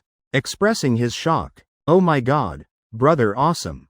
Enter big company promotion raise become CEO. Directly reach life peak. This interview must go. Not that exaggerated. I helplessly laughed. But interview naturally planned to go. Next day 10 o'clock. I arrived at company on time. Participating in interview also over 10 people. Heart rising some tension. But interview nothing beyond talking about work. Working hours. Overtime requirements various types. Interview ended. I came out from interview room. Discovered. Phone many missed calls from Aunt Sophie. Before interview. I adjusted phone to silent put in pocket. I wiped clean palm sweat. Quickly called back. Aunt Sophie. I was just interviewing. Phone silent. What's wrong? Lucas, are you free recently? Sophie carefully asked. Afternoon I'm free. Then can you come see Nathan? This morning. House helper cleaning the girls' room. Accidentally made ceramic bear in display cabinet. Crack one line. The girl almost had episode. Now still uncomfortable. We don't know how to console. These words Sophie said, somewhat awkward. As a mother, daughter having conflict, she couldn't handle anything. Could only ask Lucas. Item appearing one crack. Perhaps in others' eyes nothing. But to Nathan, then could be. Big event causing her episode. Moreover, still item she stored in display cabinet. Especially treasured. I hearing immediately understood the seriousness. I'll come to Watson House right away. Nathan not speaking sitting on floor. Hugging ceramic bear in arms. Eyes staring at small crack on its ear. Face pale. She'd been like this 2-3 hours. If not absolutely necessary, Sophie wouldn't have called me. She sighed. Doorbell simultaneously rang. Sophie immediately went down opening door. Lucas, Nathan in room. She worried, I nodded. Footsteps hurried to room. Just entering saw her dazed soulless appearance. Eyes still reddish. I walked into room coming before her. Also no reaction. Not like before just seeing me. Eyes immediately brightened. Nathan, I gently called her. Waited a while seeing she didn't react. Again lifted her face calling several times. 2 minutes later. Her lashes fluttering. Gaze slowly raising. Finally returning from her unknown world. Lucas, her voice carrying some crying. Bear broken, her expression anxiously rubbing the crack. Worried and difficult to bear, following her hand looking down. Indeed had one not very clear crack. Broken, her finger. Rubbing harder and harder. Fingertip pressing pale. Breathing also getting more urgent. I didn't protect gift well. Lucas definitely angry. But I already locked gift carefully. All my fault. I know. Let's fix it, okay? I quickly grabbed her hand. Stopping her extreme behavior. Can fix? Her action stopped, red eyes looking at me. In hand carrying some hope. Leave it with me first. I'll take home fix then return to you, okay? I spread hand placing before her. Nathan looked at ceramic. Again looked at my palm, hesitating long. Before placing ceramic bear in my hand. Must fix well. I promise you. Good thing today I wore backpack going out. Just enough to hold ceramic. Seeing her keep looking at my backpack. I smiled patting her head. Head still hurt? She shook head. Mouth corners curving up an unnoticeable angle. Again seemed happy for being obedient. Headache endured not having episode. I listened to Lucas. Tried hard restraining not having episode. Otherwise Lucas will be angry. Never pay attention to me again. Our Nathan very good. I saw her proud. Couldn't help curving mouth corners. Very good, Nathan repeated several sentences. Staring at me expression happy. Sophie always adore watching daughter's situation. Seeing the girl recovered normal. Worry on face dissipated. Turning to happiness. Lucas really thank you, Nathan. The girl only listens to you. If not for you. Don't know when the girl would recover. Stone in her heart fell down. Entering room thanking me. An adult apologizing to younger person. How could I bear it? Aunt Sophie don't say that. I also hope Nathan gets well. If anything needs my help, can directly tell me. I'll definitely come. Sophie comfortingly smiled. I know our Lucas is a good child. Coming over already past 11 o'clock. After coaxing Nathan done. Time early past 12 o'clock. Sophie looked. Girl's lunchtime still over 40 minutes. Afraid the girl missing mealtime having episode. Quickly reminded. Nathan, do you need lunch? Mom already made food. Quickly go down eat. Nathan turned looking. Hour hand of alarm clock. Already in red zone. Eating could go most of the way. Expression panicked. Immediately worriedly left room. Sophie shook head smiling lightly. Gently said to me. Lucas? Probably haven't had lunch? Let's go down eat together. I indeed hungry. Seeing Aunt Sophie so enthusiastic. Also embarrassed to refuse. Then nodded. This path downstairs. Sophie told me about this morning. Nathan's room rarely let people enter. House helper. Also only half month entering girl's room cleaning once. Also just sweeping floor. Things in room all couldn't touch. Today happened to be cleaning day. While the girl downstairs eating breakfast. Helper entered sweeping. Opening window a bug flew in from outside. Helper startled. While dodging, accidentally bumped display cabinet. Other things still fine. Just made ceramic bear crack one line. Helper afraid of punishment. Didn't dare speak about this. But Nathan, every day staring at gifts in cabinet several hours. Quickly discovered this crack. Hugging ceramic agitated shouting loudly. Eyes all red. Just when Sophie thought the girl having episode. Suddenly became silent. Sitting dry on floor. Not saying anything. No matter how called, no reaction. 2. Worried couldn't help calling me several times. Autism patients. To surrounding things all very sensitive. Any difference stimulates them. Moreover, that ceramic was her collection. Talking to people arrived at dining table. Nathan already focused seriously eating. I pulled chair sitting beside her. Her eyes moved. Turning head looking at me few seconds. Mouth corners blooming faint smile. While eating Sophie talked with me few sentences. Just heard you were interviewing. Looking for work? Or should I tell Uncle Watson? Arrange a position for you?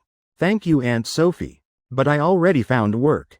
I politely declined. Actually finding this internship. If I asked Aunt Sophie. Definitely easy. Also finding me position with good salary benefits. But I didn't want. I helped Nathan. Not to profit for myself. But sincerely hope she recovers. With my personality. Sophie knew the child wouldn't agree. Child like his parents. All don't like receiving things without working. Anyway matters. Involving money will change flavor. Sophie also didn't force. Okay. But if you need my help. Just say. Thank you Aunt Sophie. I will, I said. Lunch finished eating. Sophie got free. Then found helper to handle this morning's mistake. Living room. Only me and Nathan always looking at me. Keep looking not tired? I asked her. Nathan shook head. Bottom shifting. Sitting closer to me. Miss Lucas. Long time no see. From last time taking her to square painting ceramic until now. Already half month no meeting. New Year busy dealing with relatives. After New Year started preparing interview. I thought thinking also indeed long no meeting. I've been especially busy recently. So no time to find you to play, sorry. It's okay, Lucas. Lucas lots of work. Nathan knew he had many things to do. Can't follow him. Otherwise Lucas will be angry. Angry won't pay attention to me. Though they made up several months. But with 3 years of severed relationship. Still very afraid. Thinking about it uncomfortable. I smiled lightly, didn't expect she also knew to be understanding. And you? Do you do anything else at home? At home Miss Lucas, dazing. Her voice very slow. Word by word speaking. I was about to ask what other activities she had. She paused adding one sentence. Exercise. I blinked. Confirming I didn't hear wrong. Expression immediately surprised. Exercise what? Why suddenly want to exercise? Must know she rarely willing to move. Likes sinking in own world. Suddenly hearing her say exercise. How not surprising. After half hour. Slow network in Nathan's head. Only then started answering. Running. Lucas said must exercise. I said, when did I say? How don't I know? January 2nd, morning at 9:53. She looked at me seriously.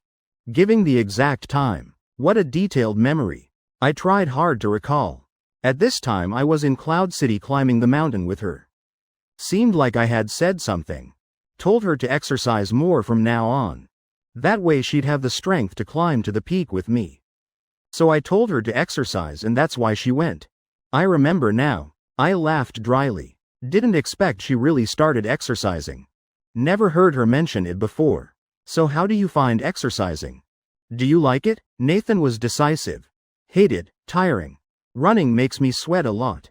Gets my whole body dirty, and it's very tiring. But exercise is good for our bodies.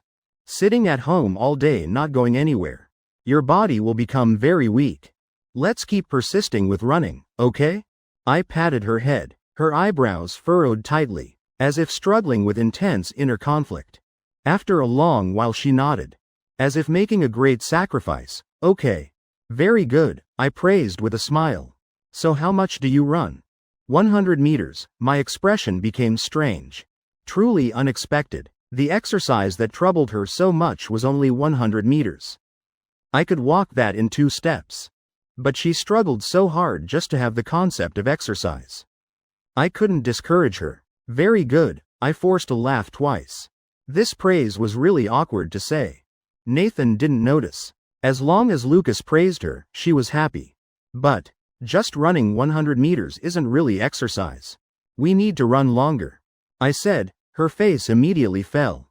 Looking at me pitifully, I ignored her pitiful look. Directly requiring at least 400 meters. When you get used to it, we can gradually increase. 400 meters is exactly one lap around the track. Lucas, she gently tugged my sleeve. Pursing her lips. Expression worried. As if about to cry. Weakly. Running hate. But didn't you already promise me you'd run? Are you going to break your promise? I put on a serious face. It didn't matter if she didn't exercise. But since she'd started running, she had to complete it seriously. What use was running 100 meters? Nathan knew arguing was useless. Lowered her head aggrieved. Not breaking promise, that's being good. I sat at the Watson house a while longer. Seeing it was getting late. Said goodbye to Aunt Sophie preparing to go home. When leaving, Nathan still didn't forget to remind me. Fix Bear well. I'll fix it well. You be good at home too. Remember to run. That way the bear will be fixed faster. Okay, run. After I went home, Sophie then puzzledly asked her daughter, "What running?" Nathan pointed to the backyard where she usually ran. Running. Previously, Sophie often saw the girl running back and forth in the backyard. But after 20-some years of the child's strange behavior, she was already used to it, so didn't pay attention. Now hearing the girl say it, she realized her daughter was actually running for exercise. But those few steps, she really couldn't consider it running. Well, it's good the girl is willing to run. So Nathan must persist in running every day. Sophie encouraged. Nathan didn't react, as if not hearing. Directly walked back to her room. Big companies are efficient. Interview ended. Next day already had interview results. I received the call while still helping at the breakfast shop. Hearing I was accepted, happily hugged Sarah Thompson beside me. Lucas Sr. and Mom Sarah also couldn't stop smiling. At noon directly had a celebration feast. Work starts the day after tomorrow. I wanted to make a good first impression on colleagues. Even specially bought several suits appropriate for work. Interning at the company with me was another male student. We followed management's arrangement, sitting at adjacent workstations. The male student's smile was bright, cheerful and lively personality. Not even an hour, already talking and laughing with seniors in the company. A personality I envied. Go make me a cup of coffee. A woman with wine-red wavy hair pointed at me. Voice lazy. Yes, I was stunned for a moment. Went over to take her cup. Looked around before finding the tea room location. Intern, print 3 copies of this document and bind them. Photocopy this spreadsheet. People said before that interns mostly do odd jobs. I didn't believe it. First day at work, I deeply realized I was wrong. From printing documents, to sweeping floors and taking out trash. All trivial tasks, even more tiring than helping at the breakfast shop. These past few days, I lay exhausted on the bed, eyes squinting. Could sleep anytime from drowsiness. Remembered I hadn't showered, had to struggle a bit. But thinking tomorrow is weekend. Could shower in the morning. Gave up struggling. Directly closed eyes sleeping. Groggily. I heard the phone by my pillow beep once. But I was really too tired to care. After I fell asleep, the phone screen lit up. It was a message from Nathan. I exercised 4 days. Run 400 meters every day. So is the bear fixed yet? Nathan stared at the phone for half an hour. Long time without reply. Her expression worried. Must be the bear is too hard to fix. Lucas hasn't fixed it yet. I need to run more days. But it's really tiring. Thinking. She sat on the chair starting to space out again. After a long time her gaze swept across the alarm clock. Only then realized it was bedtime. Body moving. Got into bed pulling the covers. Hands neatly placed on chest. Closed eyes sleeping. I only saw the message when I woke up the next day. The bear was still in her room. Hadn't had time to fix. Since today was free, let's see how to fix it. But regarding ceramic repair, I was a complete outsider. Had no ideas. But remembered having an omnipotent dad at home. I took the ceramic to ask him. Small matter. This small crack just sanded twice with sandpaper and it's gone. Lucas Sr. glanced. This matter. Had no technical difficulty. But using sandpaper. Will sand off the color on it, right? I was somewhat hesitant. Lucas Sr. said. Of course. Can't you just repaint it? But won't it also sand a depression here? Moreover, the color can be painted the same? Just a small depression. Can be ignored. Similar colors are hard to notice. Sharp eyes would notice immediately, right? The depression, even if ignored, is still there? I frowned. Small changes. Nathan will still discover. She's sensitive and will definitely feel uncomfortable. Lucas Sr. You're deliberately making it hard for Dad. Want to fix it but also can't see any changes. This is like a client saying they want colorful black. What's the difference? I laughed dryly a few times. How could that be? Don't you trust Dad's skills? We'll definitely fix it perfectly. Under Lucas Sr.'s doubtful gaze. My eyes unnaturally flickered. Dad. Do you want tea? Hungry? Mom's not home today. I'll go cook noodles for you. All right. Let Dad research it. Lucas Sr. waved, dismissing me. Thanks, Dad. I happily went to the kitchen to cook noodles for him. Lucas Sr. smiled. Then took the ceramic, looking at the crack seriously, thinking troubled, even muttering complaints to himself. Where did this ceramic come from? Making things so difficult for Dad. To fix ceramic without visible differences. Needs professional tools. Acid cleaner, repair compound. Sandpaper, primer glaze, surface glaze. Lucas Sr. thought for a while. In the afternoon went out and brought back a pile of tools. I looked at the various tools on the table. Wow, such a big setup. Like repairing antiques. Where did these tools come from? Borrowed from old Wong. Have to return them after using. Lucas Sr. used a small brush, sweeping the crack.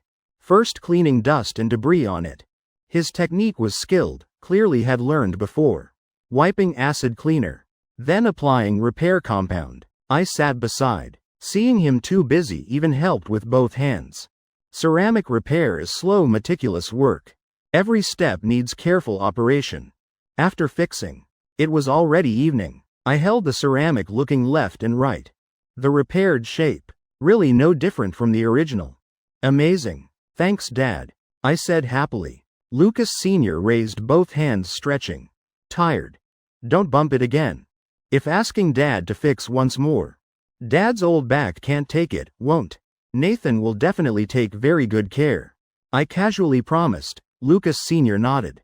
Then suddenly turned, looking at me. This is Nathan's? Yes, didn't I tell Dad? No, Lucas Sr. didn't expect. Working hard all afternoon. Was for the girl who always clung to his Lucas. Nathan, had he known, would have just done it casually. Then I probably forgot. I didn't notice Lucas Sr.'s strange expression. Muttered a couple sentences, taking the ceramic back to my room. Planning to bring it to her tomorrow. Next day Nathan received the ceramic bare. The light in her eyes became incredibly brilliant. Carefully holding it. Looking down at the original crack location. The light stopped, her eyebrows slightly furrowed. Fingers rubbing the bear's original crack location. What's wrong? I saw her reaction, immediately tensed. Could it be not fixed well and she noticed? Nathan stared at that spot for a long time.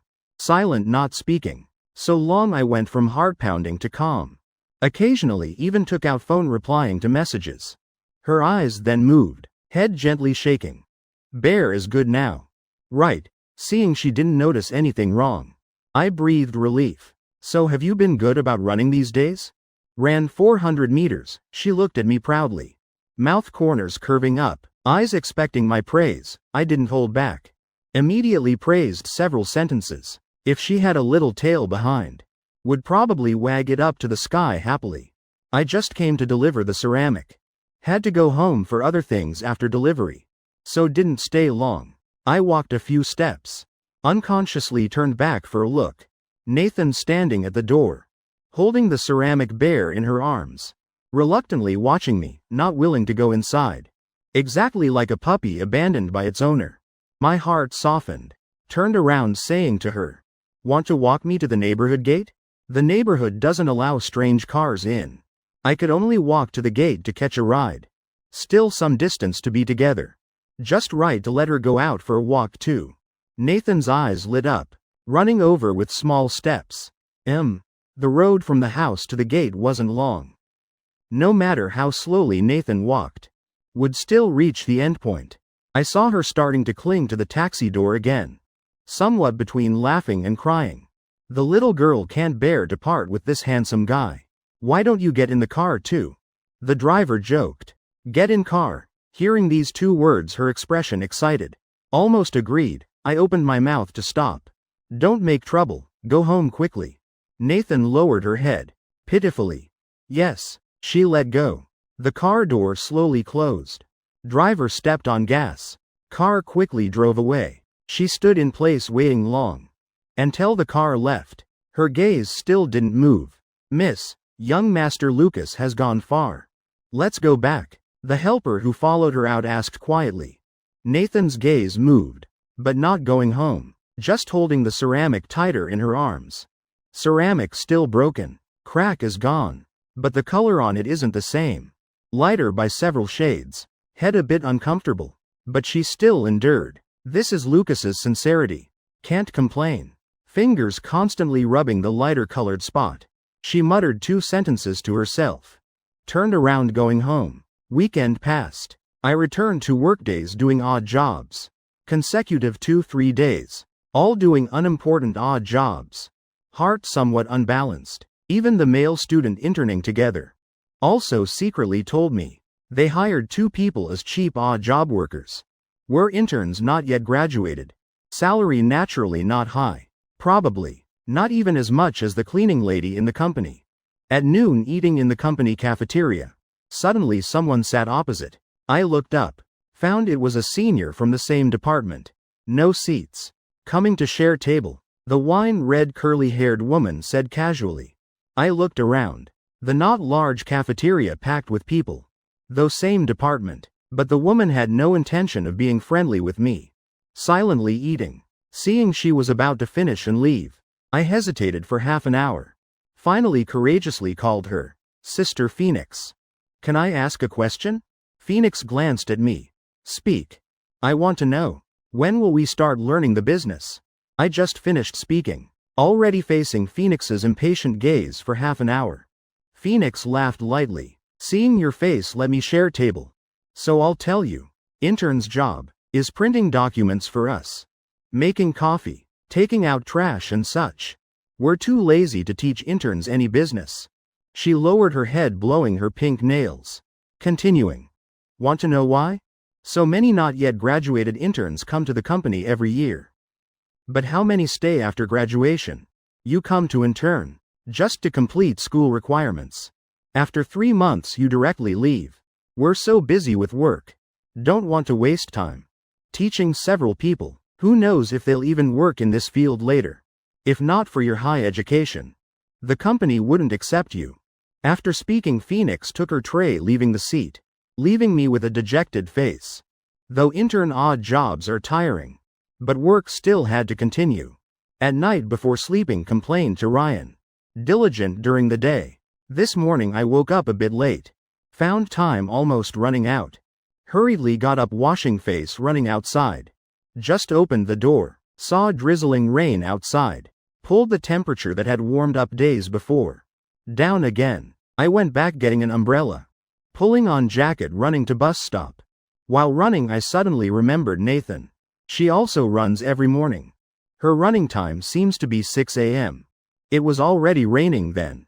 Aunt Sophie must have told her. Rain means no need to run, right? I thought for a while. Behind came a small car horn. Pulling my attention back, I moved to the side, giving way. Also not daring to be distracted on the road. But unexpectedly, because leaving too hurriedly, I forgot my work ID. No way to swipe into the company. At the company gate a Maserati stopped. Attracting attention first were beautiful long slender legs. Stepping out of the car. Then the upper body. High-end fitted black suit dress. Along with the woman's beauty. Giving off a cold, aloof aura. Walking neither fast nor slow into the company.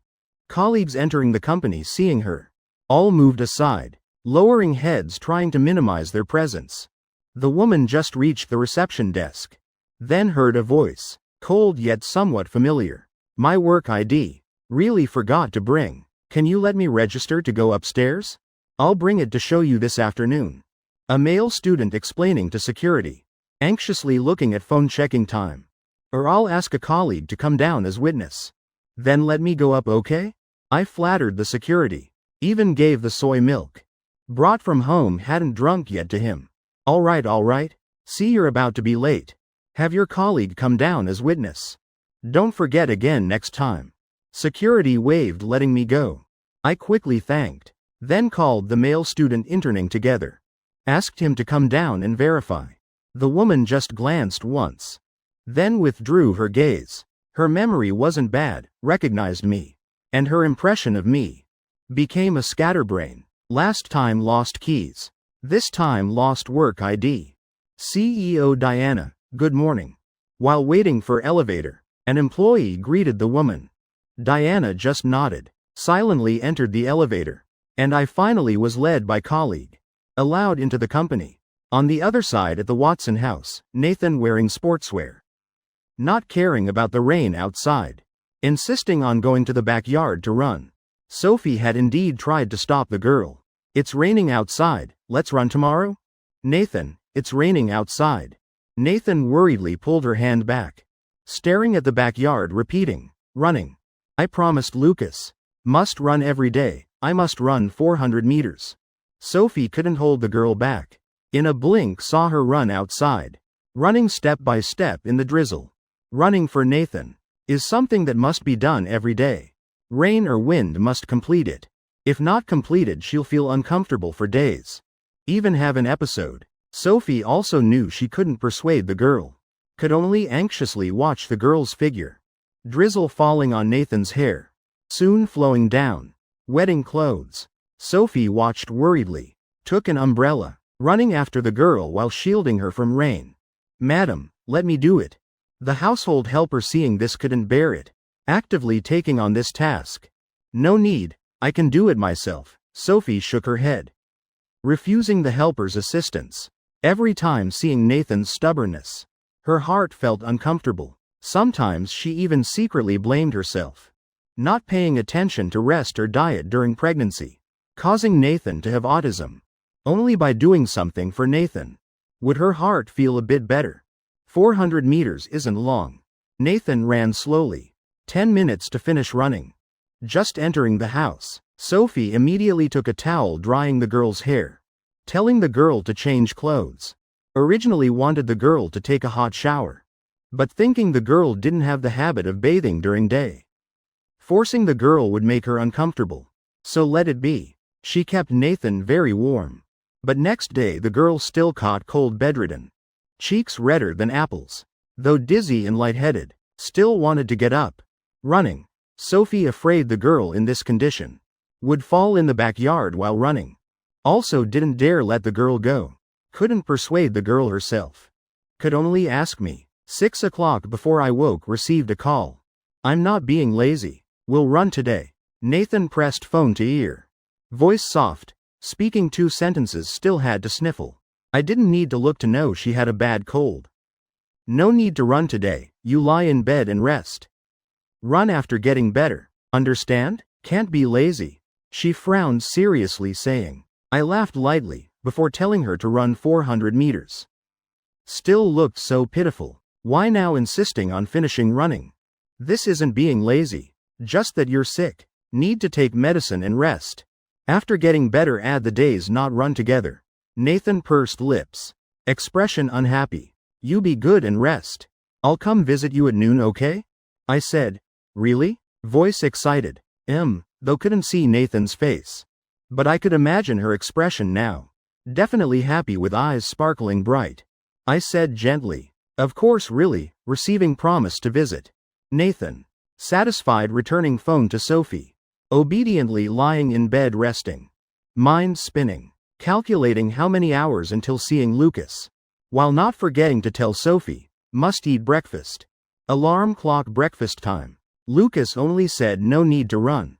Didn't say no need to eat. So I still must eat on time. Okay. Sophie shook head laughing. Going out bringing breakfast up for the girl. But plans can't keep up with changes. Noon after work. I plan to go to Watson House. Phoenix called me back. Look through this contract. Check for typos. Wrong punctuation and such. Fix then print 3 copies give to me. Very urgent. Overtime very common in work. I was stunned. Didn't expect I an intern. Also experiencing overtime. Department director just finished discussing work with Diana. Following Diana walking out, while boasting about subordinates. Our department employees all hardworking and diligent. No complaints. Industrious. Creating value for the company. But Sister Phoenix, I have something at noon can't stay. Can ask other colleagues to check? A clear voice rang out. Directly slapping face. Director's sharp gaze looked through door inside. Saw me. Diana frowned. Director secretly glanced at Diana. Nervously sweating cold on forehead. Phoenix didn't expect to be refused. Eyebrows slightly raised. Other colleagues all have their own things. Can give to interns. Tina already left. You say give to whom? I really have something. My expression awkward. Fine, don't want to do then don't. Phoenix's and Diana's voices rang out simultaneously. I turned looking at door. Only then discovered people at door. This was their department director. The other unfamiliar, CEO Diana. Phoenix immediately stood up. Putting away lazy demeanor. Seriously stern-faced. So it's the CEO. I fell silent. Expression uneasily also called out. Don't accept interns anymore in the company. No need. Cold voice rang from door. Diana emotionlessly glanced at me once. Turned and left. I was stunned, didn't expect her to say that. Self-blame rose in my heart. As if because of me. Cut off the path to this company for all future interns. Diana left. Phoenix then breathed relief, returning to previous lazy appearance. Casually stroking wine-red curly hair. Seeing my low mood, even casually comforted 2 sentences. Don't be sad. CEO Diana famously workaholic. She hates people without value most. Company people more or less all been scolded by CEO Diana. Everyone now in one ear out the other. Sister Phoenix. I'll go check the contract. I pressed lips. Returning to workstation. Simultaneously sent message to Nathan. Apologizing to her. Today noon couldn't visit her. Received message while Nathan was eating lunch. Seeing message stunned for long time. Threw chopsticks not eating anymore. Directly ran to bed, pulling covers over herself. Lucas lied to me. Lucas clearly promised. Would visit at noon. She gritted teeth. Face pale. Forcefully covering her head. Must be because I was lazy didn't run today. So Lucas didn't come. I didn't listen. Her head like thousands of needles stabbing painfully. Biting lips tightly. But strangely didn't scream. Sophie also received my message. Planning to go comfort. Daughter waited all morning. Just entering door saw the girl covered completely. Herself in blanket. Nathan, Lucas said he has something today. Another day when free will definitely visit you. Went pulling blanket. Comforting herself. Who knew just pulling blanket? Nathan screamed. Gripping blanket tightly not letting her touch. Sophie panicked. Quickly retreated several steps. Hands and feet flustered. Voice with slight trembling. Mom. Won't touch anymore, won't touch. After few seconds. She again coaxed quietly. Nathan. Come out from blanket okay? Will suffocate in blanket. Lucas said another day will definitely visit you. If really miss Lucas. Can call, video also okay right? Moreover dinner time. Doesn't Nathan eat dinner on time? Mom brought food up. Let's quickly eat. Sophie tried every way to comfort Nathan. Even at mealtime. Couldn't get the girl out from blanket. And Nathan in blanket motionless. Eyes soullessly open. But without focus. Only when hearing the 2 words Lucas. Ears moved. Then returned to quiet. Lucas said another day. But when is another day? Sounds very long. Like when Lucas in high school. Always said another day would visit me. But I waited very long still didn't wait for another day. No movement in blanket. Sophie worried until hair disheveled. walking back and forth in room. Helplessly called husband, telling him to come back quickly. Suddenly outside bedroom door came knocking. Don't look for me if nothing important. Leave dinner there. I won't eat. Sophie frowned, pulling room door. Voice somewhat heavy. Tone impatient. In my impression, Aunt Sophie always gentle and refined. First time seeing her irritated expression. Still stunned a bit. Madam. Young Master Lucas came. I thought you were in Mrs. room. So directly brought young Master Lucas up. Helper beside shrinking neck. Also scared by Sophie. Sophie's eyes brightened. Quickly pulled me to bed. Lucas, why did you come? Quickly help Auntie look at Nathan. Since noon. The girl covered herself in blanket, not moving. Auntie called, however, no response. I though guessed not coming at noon. Nathan definitely sulking. But if Aunt Sophie didn't say, I wouldn't guess that blanket bundle was her. Momentarily between laughing and crying, I went over, finger poking blanket. Nathan. I came to visit you. You don't open blanket, can't see me. Don't you want to see me? Nathan, you really don't want to see me? I also didn't force opening her blanket. Just occasionally poking twice. Knowing she locked herself in her own world again. Then constantly chattering with her. So she could hear my voice. Talking to myself over 10 minutes. My throat somewhat dry. Closed mouth resting a bit. But just stopped. Blanket moved. Opened a small gap. Eyes looking outside. As if wanting to know if person outside left. I covered the small gap with hand. Person inside couldn't see. Quickly twisted body. Directly opening blanket. Seeing my smiling mouth corners. Nathan finally aggrievedly pursed lips. Eyes red. Lucas, Nathan hiding in blanket. Cheeks flushed red. Suffocated with forehead full of sweat. Plus the cold. Head even more dizzy. But she tried to stay alert. Opening eyes wide, staring at me in front. Lucas said would come at noon. Because of cold. Voice heavy. Nose sounding extremely aggrieved. Lucas promised would visit me at noon. Now sky dark. Sorry. Noon suddenly had to work overtime. So had no time to come. I later also texted explaining to you. I took tissues from pocket. For her to wipe forehead, sweat and nose. Nathan didn't take. Instead stretched neck. Bringing head close to me. As if wanting me to wipe for her. Things you can do yourself must do yourself, understand? I refused her request. Put tissue in her hand. Materials all say. Must cultivate autistic patient's self-care ability. Can't help her with everything. Nathan waited few seconds. Seeing I really had no intention of wiping sweat for her. Then took tissue, slowly wiping forehead.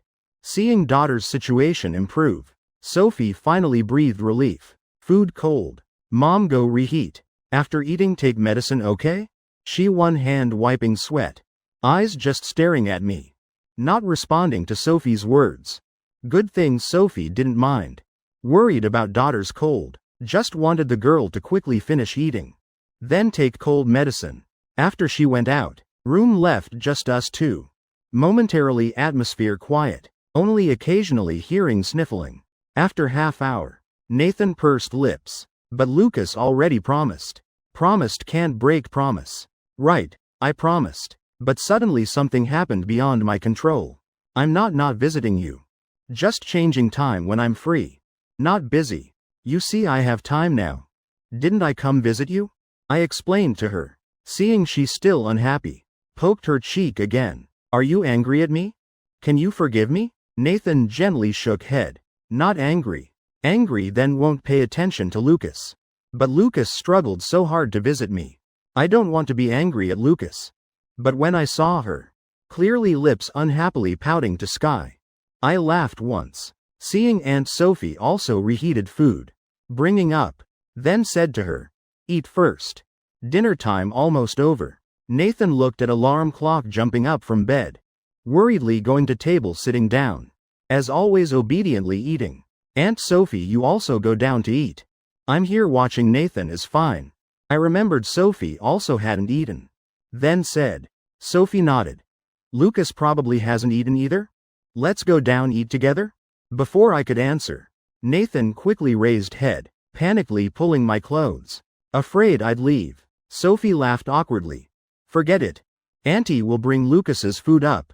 You and Nathan eat together. She worried. Daughter struggled so hard to stabilize emotions. Disrupting again. She really couldn't take it. I politely nodded. Okay. Thank you, Auntie. Seeing I wasn't leaving, Nathan's tense heart then relaxed. But palm still gripping my clothes. Unexpectedly gripped until I finished dinner. Still had no intention of letting go. Just like when young she liked clinging to people. I gently patted back of her hand. How can I go to bathroom like this? Nathan frowned. Heart seeming to struggle long.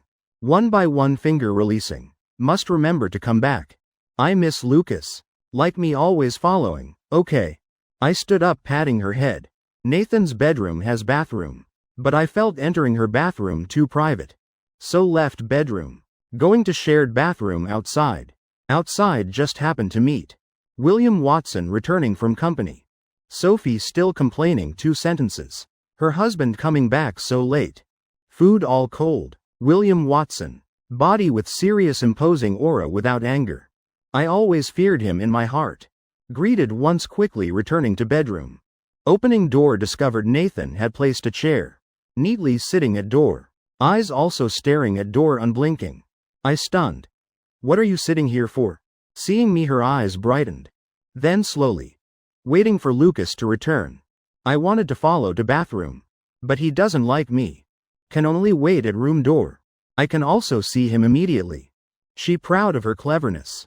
Mouth corners happily curving up. I opened mouth. Before emotions could rise in heart. A sound. Sniffle ruined the atmosphere. Alright. Quickly wipe nose. I laughed twice. Urging her to take cold medicine. Nathan's cold somewhat severe. Plus locking herself up all day. Head dizzy. Walking somewhat floating. I quickly told her lie in bed. See. Running in rain will catch cold. Can even get fever. Next time remember rain means no running. Nathan serious. Already promised Lucas. Every day must exercise.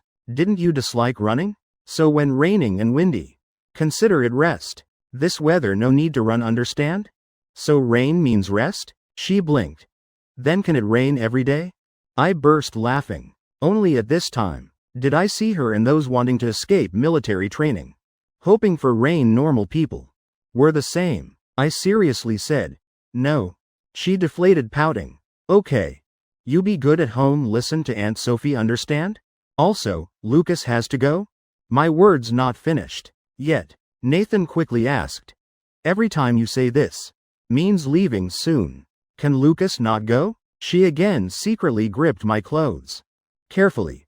I haven't seen you for so long. But every time so hurried. I haven't said anything to you. You have to leave again. I have to work tomorrow. Expression somewhat awkward. Nathan lowered eyes. Long thin lashes fluttering. Face though expressionless. But could feel the loss and sadness on her. Lucas likes going to work. Nathan lying on bed. Voice nasally soft. Lucas before liked going to school. I always had to wait long to see him. Now Lucas from school returned home started working. I still have to wait very long. No one likes working. But we have to work. Because this is our responsibility. Earning money to support family. I explained to her.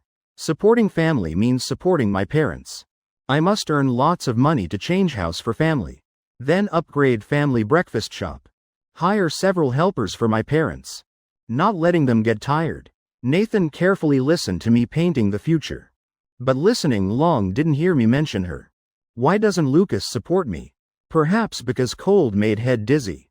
Nathan lying on bed. Beside ear hearing Lucas's melodious voice. Eyes slowly closing. Soon fell asleep. You know? I speaking excitedly. Lowered head planning to tell her in detail. Discovered she already asleep. I stunned a moment. Laughed shaking head. Seeing her sleeping. I helped her cover with blanket. Standing up planning to leave. But unexpectedly she asleep. Hand still gripping my clothes not letting go. I forcefully pulled clothes. Only then rescued clothes. Didn't expect her looking thin and weak. Strength quite strong. Downstairs Sophie and William Watson still downstairs. Hearing I had to go home. Seeing dark sky then actively offered to drive me home. I panically shook head waving hands. How could let elders drive me home? I'll catch a ride myself. Aunt Sophie gentle still fine. But if serious Uncle Watson. I in car definitely like sitting on fire. Sophie seemed to guess my thoughts. Glanced at husband beside. Occasionally laughing lightly. You catching ride alone auntie not at ease. How about auntie ask Lynn to drive you home? Someone beside also safer. This time couldn't refuse. I had to agree. But before going out I turned looking at Aunt Sophie. Expression hesitant. Heart seeming to hold something. Not knowing should say or not. Sophie noticed my abnormality. Concerned. Lucas still something? Aunt Sophie, 2 weeks later is April 2nd. Heard Willow City Convention Center over there. We'll have autism charity event. Heard also some professors in this field coming. Then can I bring Nathan over? I anxiously twisted fingers. I hope at convention center. Can find treatment method for Nathan. But taking the girl out. Still should get parents' agreement. But I didn't expect just finished speaking.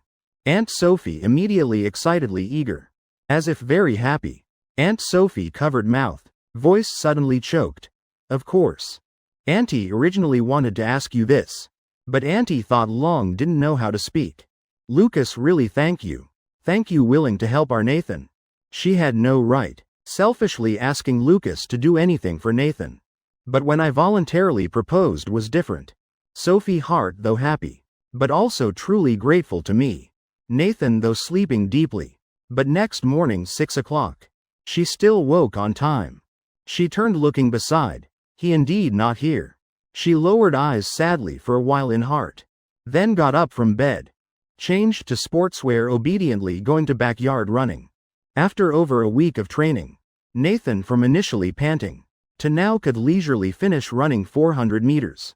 After 7 o'clock Sophie went downstairs seeing husband off to work. Saw the girl sitting on sofa spacing out. Still stunned a moment. Nathan awake? Hungry? Mom go make breakfast for you? No response. Helper in living room opened mouth answering for her. Madam, Miss already ate breakfast. Already ate? She surprised. Miss as usual. 6 o'clock already went to backyard running. After running actively went to dining table for breakfast. After that, Miss just sitting on sofa not moving. Helper said must eat breakfast this morning. Miss didn't say a word. Silently sat at dining table. Good thing I knew Miss wanted breakfast. Immediately went to make and bring up. Usually Mrs. breakfast all made by Madam personally. But today Madam not awake yet. Good thing Miss not picky about who makes breakfast. Helper breathed relief. But cold medicine this morning Miss hasn't taken. Sophie nodded. Indicating she knew. Seeing daughter yesterday's cold. Last night before sleeping went to check the girl also sleeping deeply. Thought the girl wouldn't wake early today. Didn't expect the girl's biological clock strange. Still woke on time. Sophie took cold medicine from Helper's hand. Bringing water sitting beside Nathan. Nathan must take cold medicine. She looked down at several pills in palm. Lashes fluttering, gaze raising. She looked at Sophie, lips moving. I want to go to work. What? Sophie thought she heard wrong. Still rubbing her ears. I also want to go to work. She said again. Like Lucas. Lucas said working is to support the family. But the people Lucas supports don't include me. But it's okay. I searched on my phone. Already. Women can also support men. So I can support Lucas. Sophie opened her mouth in surprise. Half an hour before closing it. Do you know what working involves? Nathan shook her head, still stubbornly repeating. Must go to work, don't know. But I still must go to work. I must support Lucas. But working means meeting many people. They won't just talk a lot to you. They'll also touch you with their hands. Is that okay? Sophie told the girl about situations that would make her break down. Nathan was indeed scared, face pale, eyebrows tangled into a knot. Just when she thought she'd convinced her daughter. She twisted her clothes. Seriously. Okay. Sophie didn't expect her daughter to be so determined. But still pointed to the helper beside. So Nathan. Shake hands with Auntie. If you can shake hands without an episode, then you can go to work. Nathan raised her head. Gaze slowly falling on the helper. The helper nervously swallowed. Tremblingly extended her hand. Miss, Nathan also slowly extended her hand. About to touch. She suddenly pulled her hand back. I can't do it. Body not clean before already dead. Said wanting to go to work. Result couldn't even pass the first test. Nathan sat on the sofa. Lowered her head. I can't go to work. I can't support Lucas. Long thin lashes lowered covering her eyes. Though her face cold as usual. But Sophie as a mother. Still felt the sadness on her daughter. When Nathan gets better. Then we can go to work. She comforted. Nathan tightly pressed her thin lips, sadness still there. Daughter's mood not good. Sophie also really hard to be happy. Silent for half an hour. She suddenly remembered something. Then said, oh right. Lucas said April 2nd will take you out to play. Does Nathan want to go out?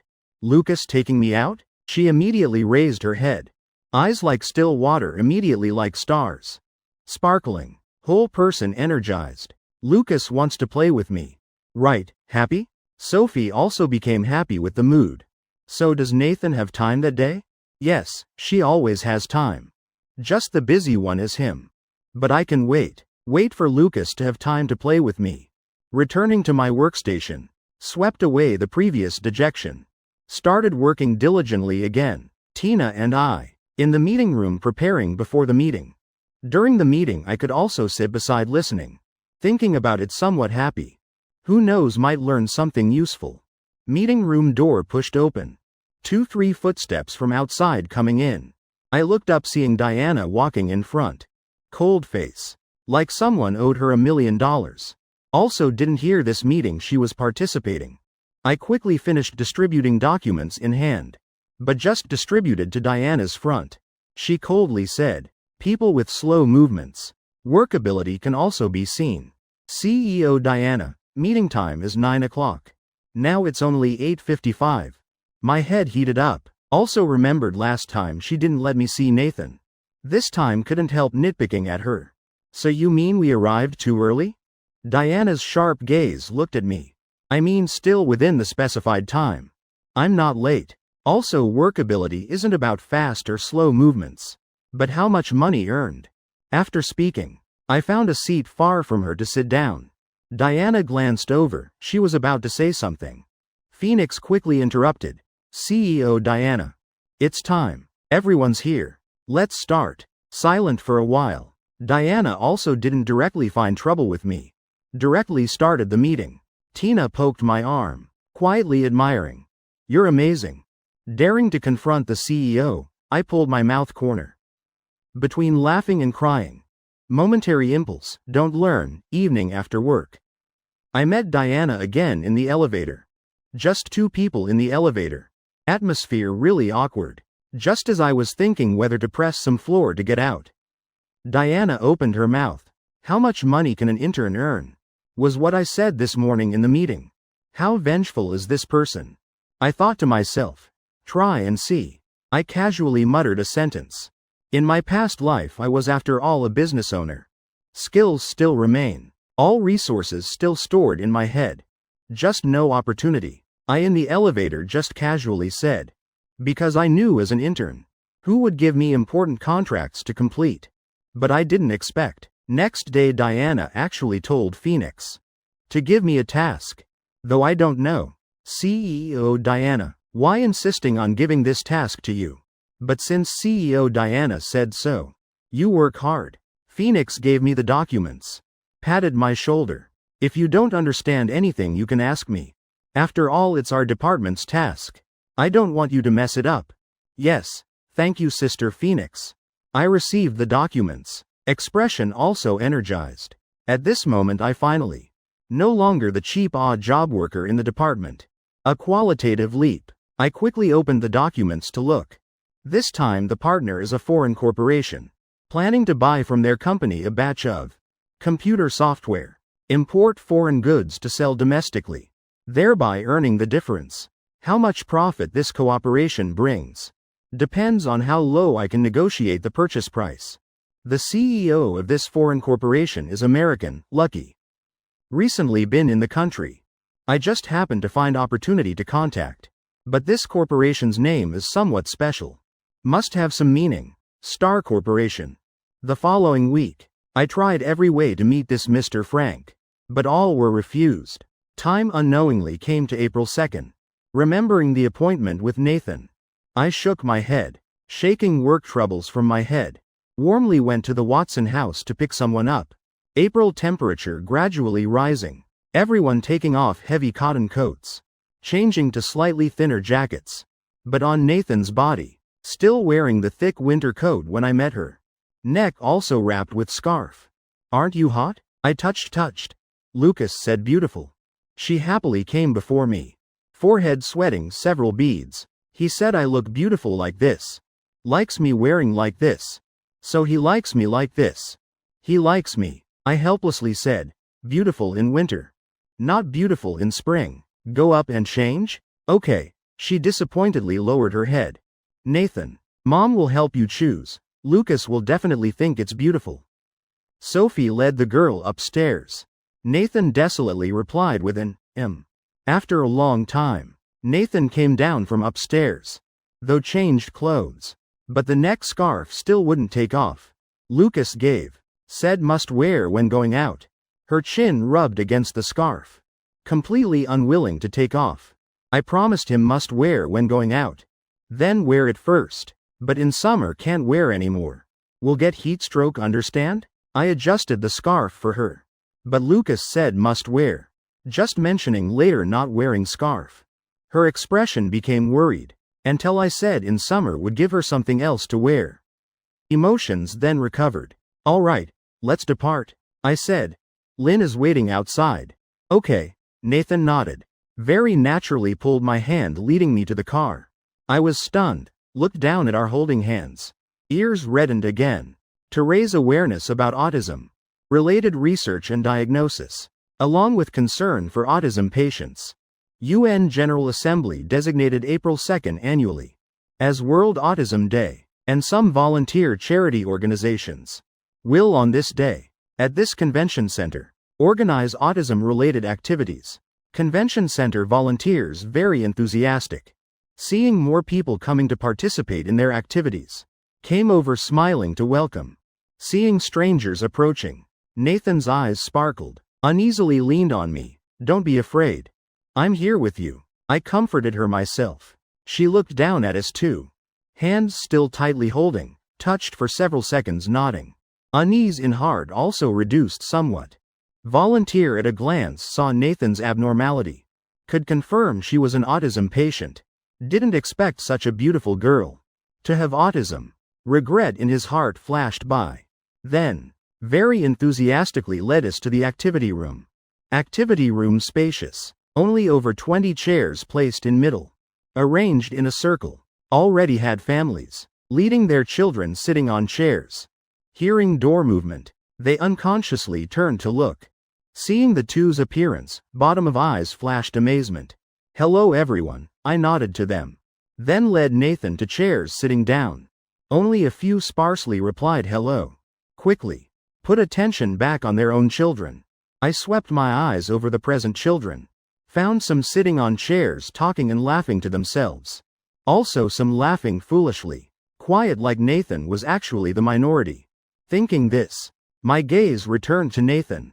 But found her pursing lips. Expression seeming very unnatural. What's wrong? I asked quietly. She hesitated half an hour. Before opening mouth. Lucas, I don't want to be here. I don't want to be here. Why? Isn't it good here? Don't like. She pursed lips. Aggrieved. Why don't like? Because too many people here? I wanted to guide her to say her inner thoughts. But Nathan tried hard to think. Half-day face almost wrinkled into a pretzel. Still couldn't summarize why she didn't like. Don't like, just don't like. But I want to be here. You stay beside with me, okay? Wait for activity to end. We'll go somewhere else to play, okay? I gently coaxed her. She hesitated long. Finally nodded. Though I don't like. But Lucas said with me. So I'll wait a bit before leaving. Very good, thank you for staying with me. I patted her head. Nathan's initially somber mood. Immediately happy again. She like a sunflower looking at me. Radiating brilliantly. Seeing the smile at her mouth. My mood also improved. Next second a voice from the side rang out. Carrying some jealousy. Communicating really well. I turned finding. Voice from woman sitting beside. Woman's eye corners with some heartbreaking wrinkles. Between eyebrows exuding light sorrow. Beside her sat a boy. Constantly rotating Rubik's Cube in hand looking toward me. Woman's face apologetic. Sorry for disturbing you too. It's okay, I smiled lightly. Through this lady's conversation, two people quickly became familiar. I looked at the boy beside her. Is this your son? His name is Timmy. Already 8 years old this year. Mrs. Wong said, then seeing son's clothes messy. Reached over wanting to fix. But just about to touch. The boy dodged aside. Avoiding her hand. Mrs. Wang's hand frozen in midair. Expression changing. Long time before slowly lowering hand. She awkwardly pulled mouth corner. Explaining to me. Timmy doesn't like others touching.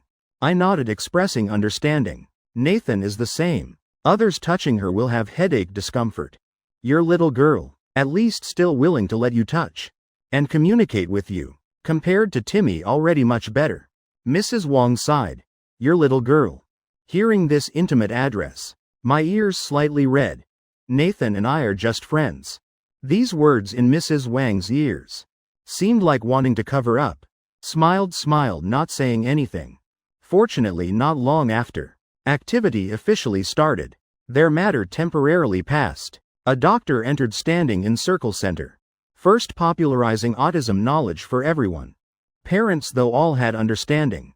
But also seriously listened. Suddenly in crowd burst screaming. Attracting everyone's attention. Boy named Timmy hands covering ears.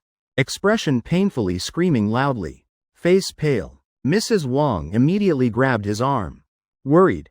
Timmy, what's wrong? Tell mom. Mom will help you solve it, okay? The boy just screamed loudly.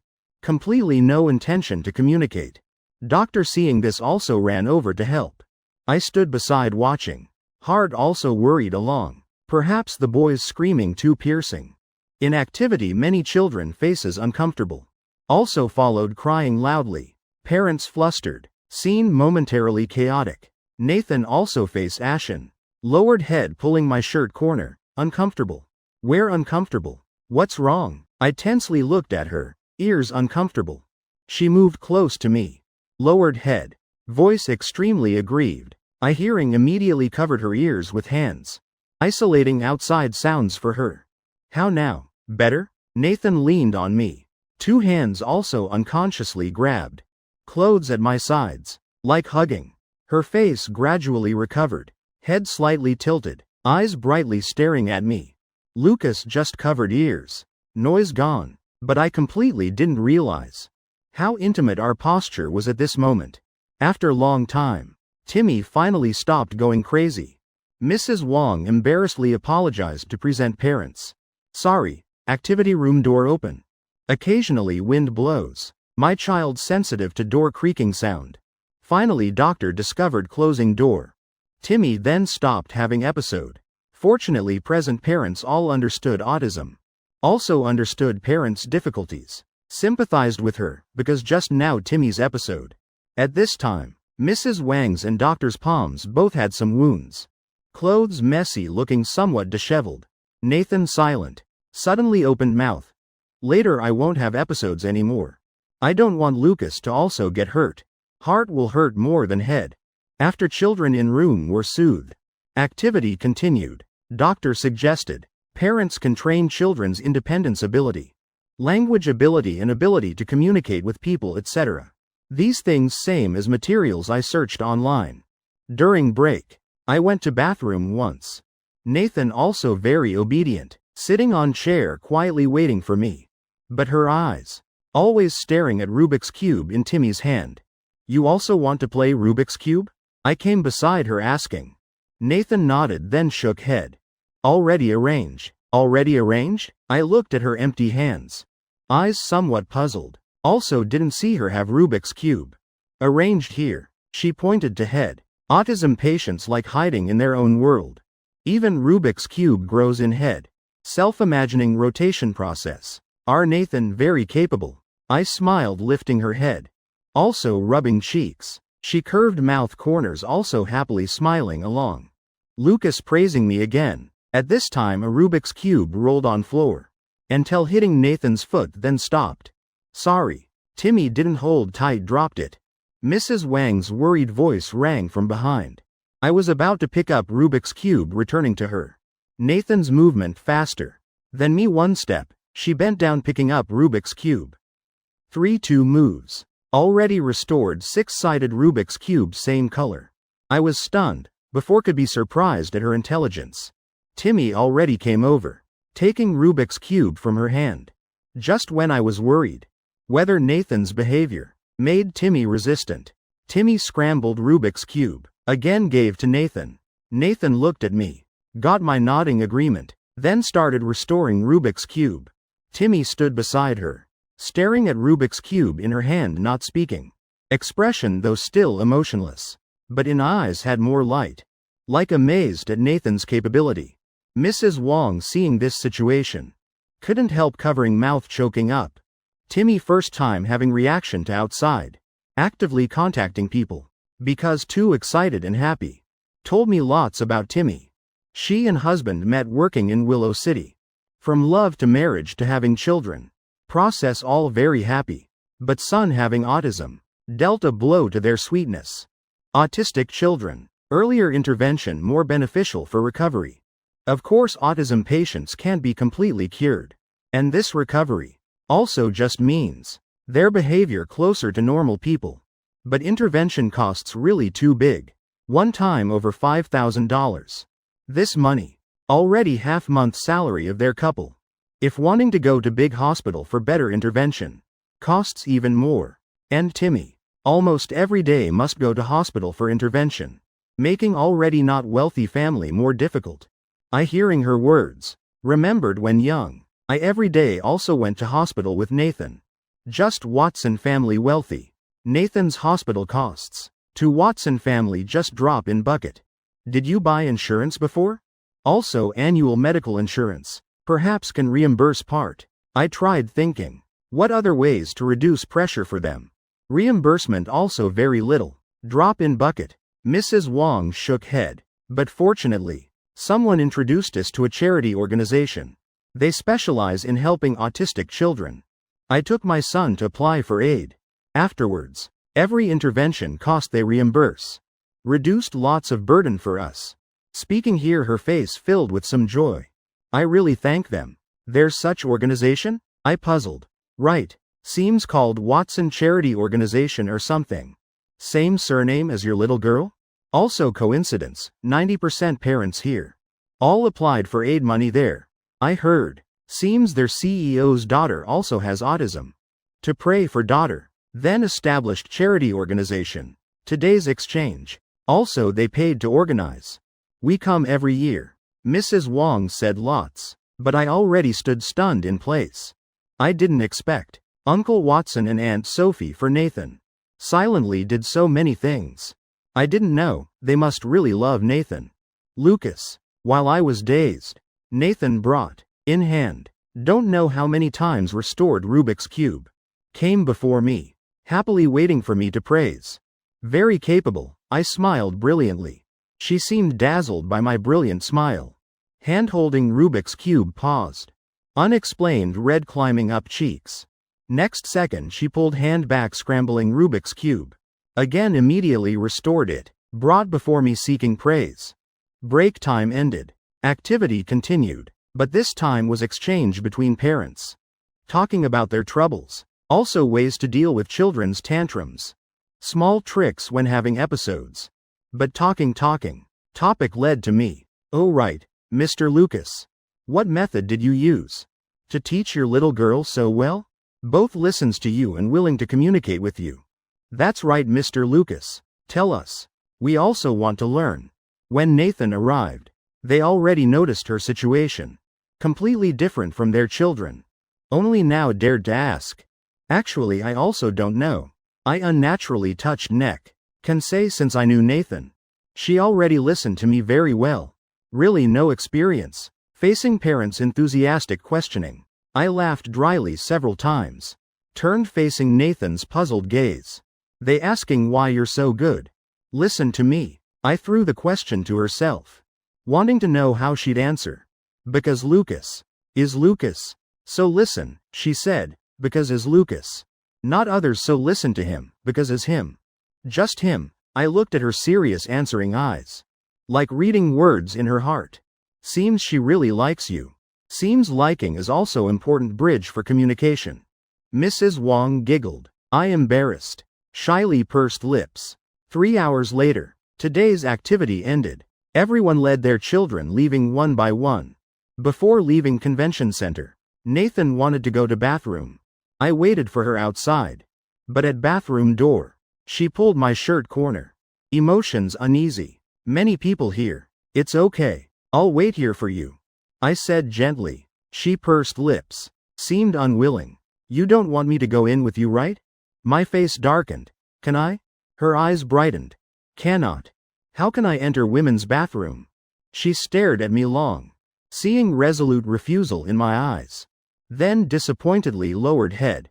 Turned alone entering bathroom. I waiting outside bored. Then took phone scrolling. Suddenly leg bumped by something. I looked down. Found a little girl hugging my thigh. Head raised. Round eyes looking at me. Little girl seemed familiar. Seemed just saw in activity room. Was someone's parent's child. I looked around. Didn't see parents. Had to squat asking little girl. Little one. What's wrong? Little girl just silently looked at me not speaking. This appearance made me remember Nathan when spacing out. Very cute. Where are your parents? They can't find you, must be very worried. Brother take you to find them, okay? Little girl wouldn't speak. I also didn't force little girl. Tried extending hand. Little girl looked at my palm dazed for long. Then slowly grabbed. Very good. I patted little girl's small head. Nathan came out from bathroom. Saw exactly me patting someone else's head. Eyes wide like owl. Lucas, she came beside me. Lucas patting someone else's head again. I completely didn't hear her reproach. Just worried about little girl beside. You're out. This little girl seems lost. Let's help little girl find parents, okay? Nathan pursed lips half hour. Then difficultly nodded. But when seeing me holding little girl's hand, she started regretting. Why not holding my hand? Going to hold others' hands? I don't like you holding others' hands. I only want you holding my hand. She unhappily walked beside me. But didn't say anything. I also didn't notice. Led little girl to convention center broadcast room. Wanting them to use broadcast to find little girl's parents. Just as they arrived at broadcast room, a middle-aged man already inside. Worriedly telling staff requesting. Finding child. Bella, seeing little girl. Man jumped up excitedly hugging little girl. Where did you go? Why didn't tell dad? Do you know how worried dad was? Little girl face no emotion. Just dazedly letting him hug. Autistic children very hard to speak. Staff could only verify man's identity again. Then dared return little girl to him. Frank, right? Have child's identification documents? Or report child's ID number. Man immediately recited string of ID numbers. Staff went to verify participating parents today. Children's list. I heard his name. Eyes flashed surprise. Mr. Frank? I didn't expect to meet here. Mr. Frank, I searched days without meeting. But with my recognition, Mr. Frank had no difference. Even nodded to me. Replied. Mr. Lucas. Mr. Frank, you know me? I even more surprised. Just now in activity room I noticed Mr. Lucas. Also before you came to my house visiting I saw. Just this time I returned mainly wanting to accompany child. Don't want to talk business. So didn't meet you. Sorry, Frank said. So that's how. Sorry, I didn't know before. My face apologetic. It's okay. Today still must thank you for finding my daughter. I also just happened to meet your daughter. While exchanging pleasantries. Staff already verified identity. Agreed Frank taking little girl away. 4 of us left broadcast room together. Going outside convention center. But while leaving convention center. Little girl attracted by piano placed in convention center. Suddenly jerked Frank's hand running over. Little girl sat before piano. Fingers dancing on it. Soon played a beautiful piece. Expression enchanted. Little one very interested in piano. Later I hired teacher for 1 month. Teacher said little one very talented. We also let little one continue playing. Standing beside waiting. Frank couldn't help chatting with me. Few days ago. Little one even passed piano grade 9 inches. Just mentioning his daughter. His face filled with some pride. So young already passed grade 9 inches. Really capable, I said. They all say my daughter genius. Still full of jealousy. Frank first happy. Then eyes became sad.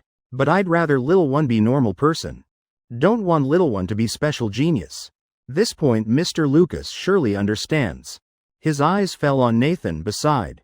In activity room. He saw Nathan. That fast Rubik's Cube restoration movement. Knew Nathan in some aspect. Definitely also had excellent side. I stunned a moment. Also turned looking at Nathan. Seeing Lucas looking over. She quickly curved mouth corners blooming smile. In her smile, I silently remembered past things slowly nodding. Before Nathan's grades except 2 subjects. Rest all perfect scores. Teachers always wanted her participating in national competitions. But couldn't convince her. Only after exam taking papers for her to do. When seeing perfect score papers. They very excitedly exclaimed she's smart. Also said she's genius. Other students also once said. Rather have nothing outstanding. Not equal also exchange 1.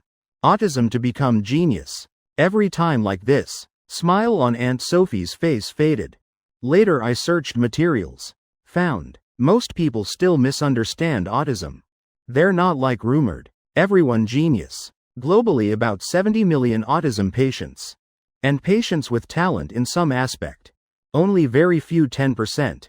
Most autism patients don't have independence ability. Language organization ability, etc. Wait, just. Nathan lucky to be one of that 10%. This topic too sad. I quickly changed conversation direction. I saw Mr. Frank's photo before. Very different from now. If didn't hear your name. I wouldn't recognize. His photo could say very fat. Now lost dozens of pounds. Frank smiled lightly. That's right. Before my wife always told me pay attention to health. Lose some weight. I also didn't care. After daughter born. Because little one's illness worried tired. Unknowingly lost weight. Company website photo not change. Just keep using. Mentioning company. I suddenly remembered his company's special name. Then asked. Your company name also named for daughter? Autistic children. Also called Children from Stars. His company named Star Corporation. Must be this reason. Frank nodded not speaking more. After a while. Little girl finished playing. Like satisfied wish. Finally left piano returning to Frank's side. Before they parted. Little girl pulled my hand. I squatted down. Little girl hugged my neck with both hands. Long time before letting go. Waved at me. Seems Bella really likes Mr. Lucas. Also thank you. Lucas today bringing Bella to broadcast room. Cooperation matter wait 2 more days I go abroad. Return to company then phone discuss. Frank finished speaking led little girl to car leaving. I saw them off leaving. Turned saying to Nathan. Let's also get in car. Didn't you say wanted to go elsewhere? Words just finished. Just saw her pursing lips. Eyes full of grievance and reproach. What's wrong? I confused. Lucas hugged little girl. Nathan also pulled my shirt corner. Opening mouth. Lucas hug. Others, not hugging me. Lucas just now also patted little girl's head. Held little girl's hand. These things I don't have, So what? I smiled looking at her. Guiding her to actively speak her mind. So, teeth gently biting lip. She anxious. I also want Lucas to hug. Words just finished. A warm body hugged her. I quickly hugged her. When she hadn't reacted quickly separated. Okay, now let's get in car. Do you have somewhere else want to play? I held her hand. Leading her outside convention center. My steps somewhat hurried. Back facing her. Where no one could see. Ears reddened. Nathan's initially disappointed eyes brightened. Looking at her and Lucas's holding hands. Heart warm. Lucas pat head. She reminded from behind. Hug. Hold hands still missing one thing. Lucas hasn't patted my head. Originally throbbing heartbeat stopped. Face helplessly looking at her. Are you a puppy? Like being patted so much? Nathan didn't understand. What relation between puppy and liking head pats? But puppies get head pats? Under my gaze. She secretly nodded. I between laughing and crying. Had to as she wished patting her head. You're Nathan, not a puppy. Silly, later when others ask like this you can't nod. Nathan wanted to go with me to many places. Finally thinking and thinking. Said name of park near my house. Want to play sand with Lucas. I stunned. You like playing sand? Before playing with her in sandbox. Always sat motionless. Sitting beside also didn't seem to like playing. Want to play with Lucas. She happy. Rarely she has something wants to do. I didn't want to refuse her. Then asked Lynn to drive them to park. Park sandbox. Full of children inside making mud people. Nathan and I going over. Immediately became two prominent people. What do you want to play? Make mud people? I speaking while wetting sand in pit. Convenient for shaping. Children's toys nowadays really many. Even making mud has specialized toys. Put sand in mold. Press hard open get a rabbit. When young I didn't have this toy. All handmade. Just now making too focused. Forgot Nathan in front. After finishing rabbit then remembered. Beautiful? I asked her, she didn't hesitate. Beautiful. Didn't you want to play sand with me? Why not moving just watching? Want to watch Lucas play. I like being beside quietly watching Lucas. Like this seems returning to childhood. I can forever be beside Lucas. Suddenly children beside. Noticed 4 rabbits by my feet. Eyes lit up. Threw mud mold in hand running over. Brother. Can teach me make rabbit? Brother. Can this rabbit give me? Brother. Not even a moment. I was surrounded by children. Immediately became celebrity in sandbox. Nathan seeing me surrounded by children. Immediately panicked. Face gradually paling. Lucas can't see again. Like before, I playing with Lucas. Always others running out stealing him. Then he'll abandon me. Go play hide and seek with others. I wanted to go hide with him. He told me go elsewhere don't come. Then I stood under big tree waiting for Lucas.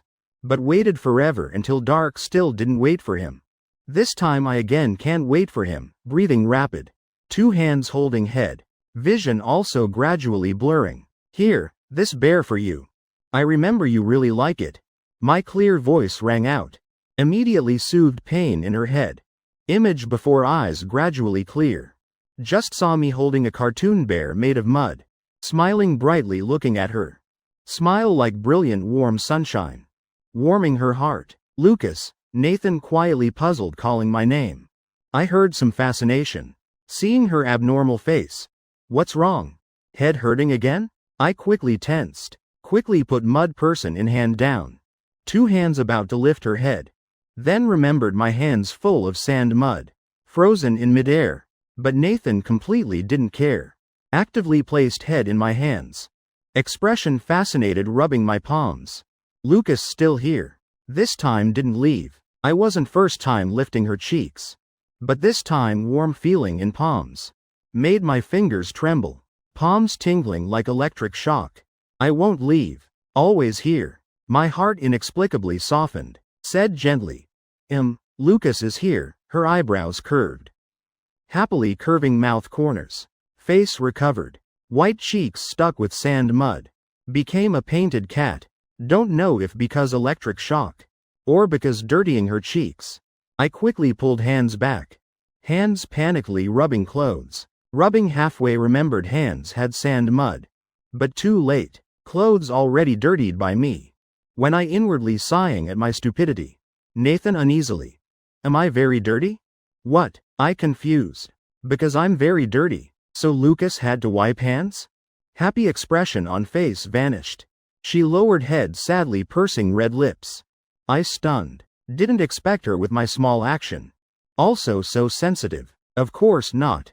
Because I just made mud people hands too dirty. Look your face all dirtied by me.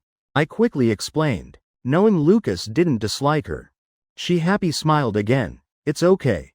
Not disliking, I also don't dislike you. You can dirty my whole face. As long as you're willing to lift my face. I smiled lightly. Then thank you. Not disliking me, You're welcome. Hearing her proud answer, I couldn't help laughing. I took wet wipes from pocket wiping her face.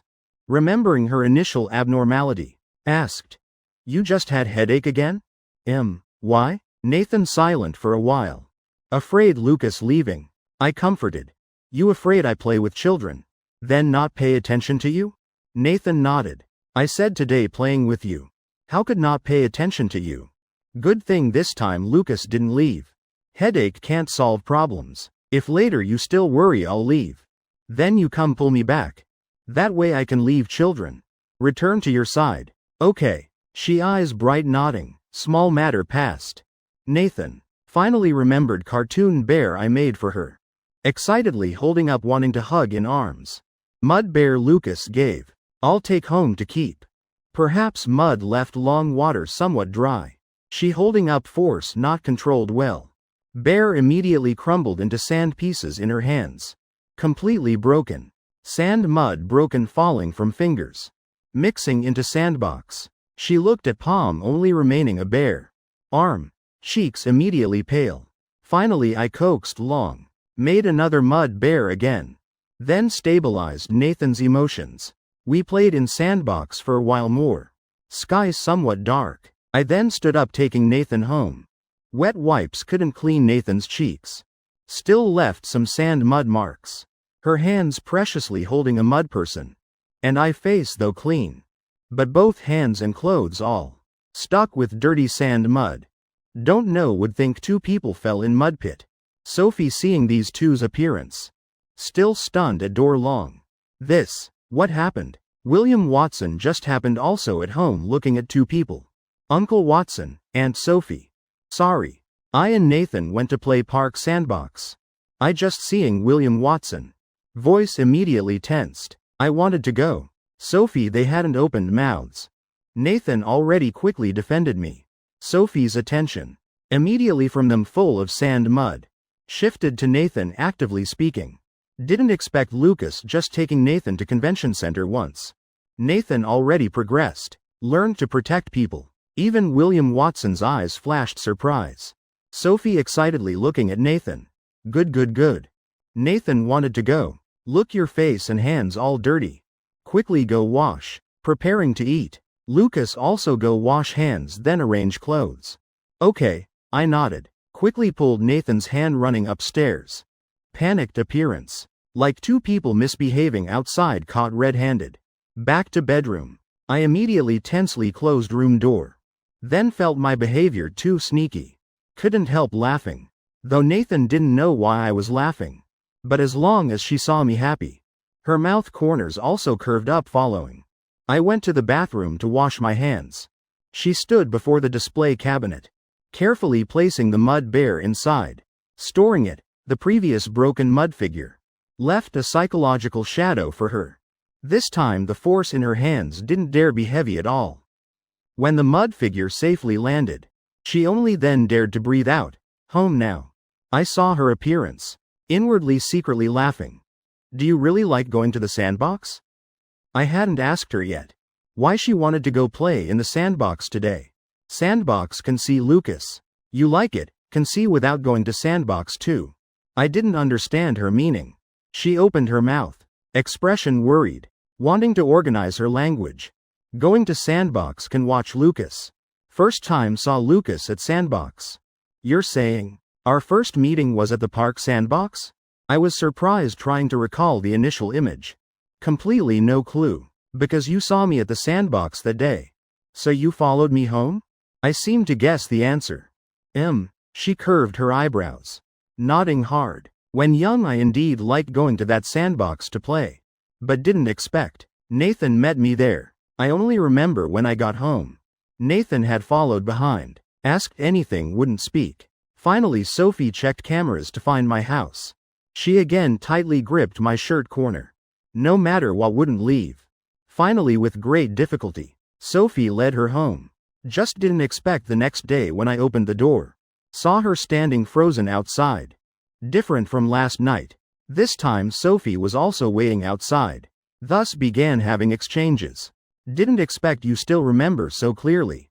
I smiled. Couldn't help rubbing her cheeks. Cheeks feel very good to rub.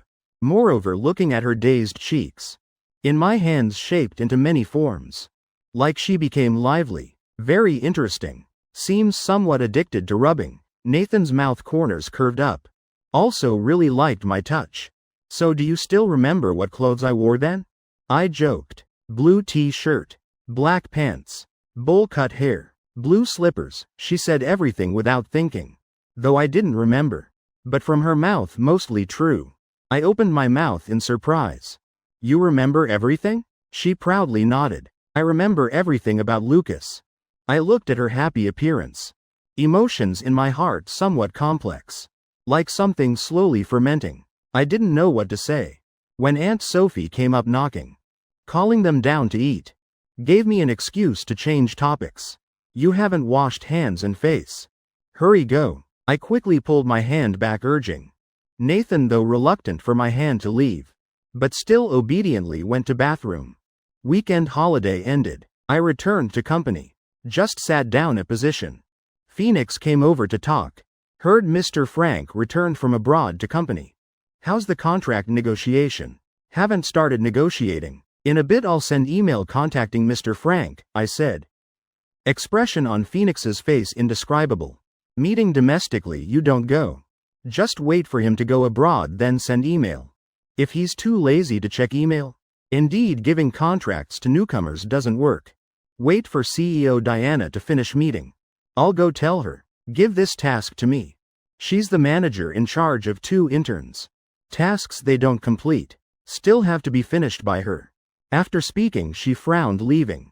Making me unable to explain in time. Sister Phoenix, forget it.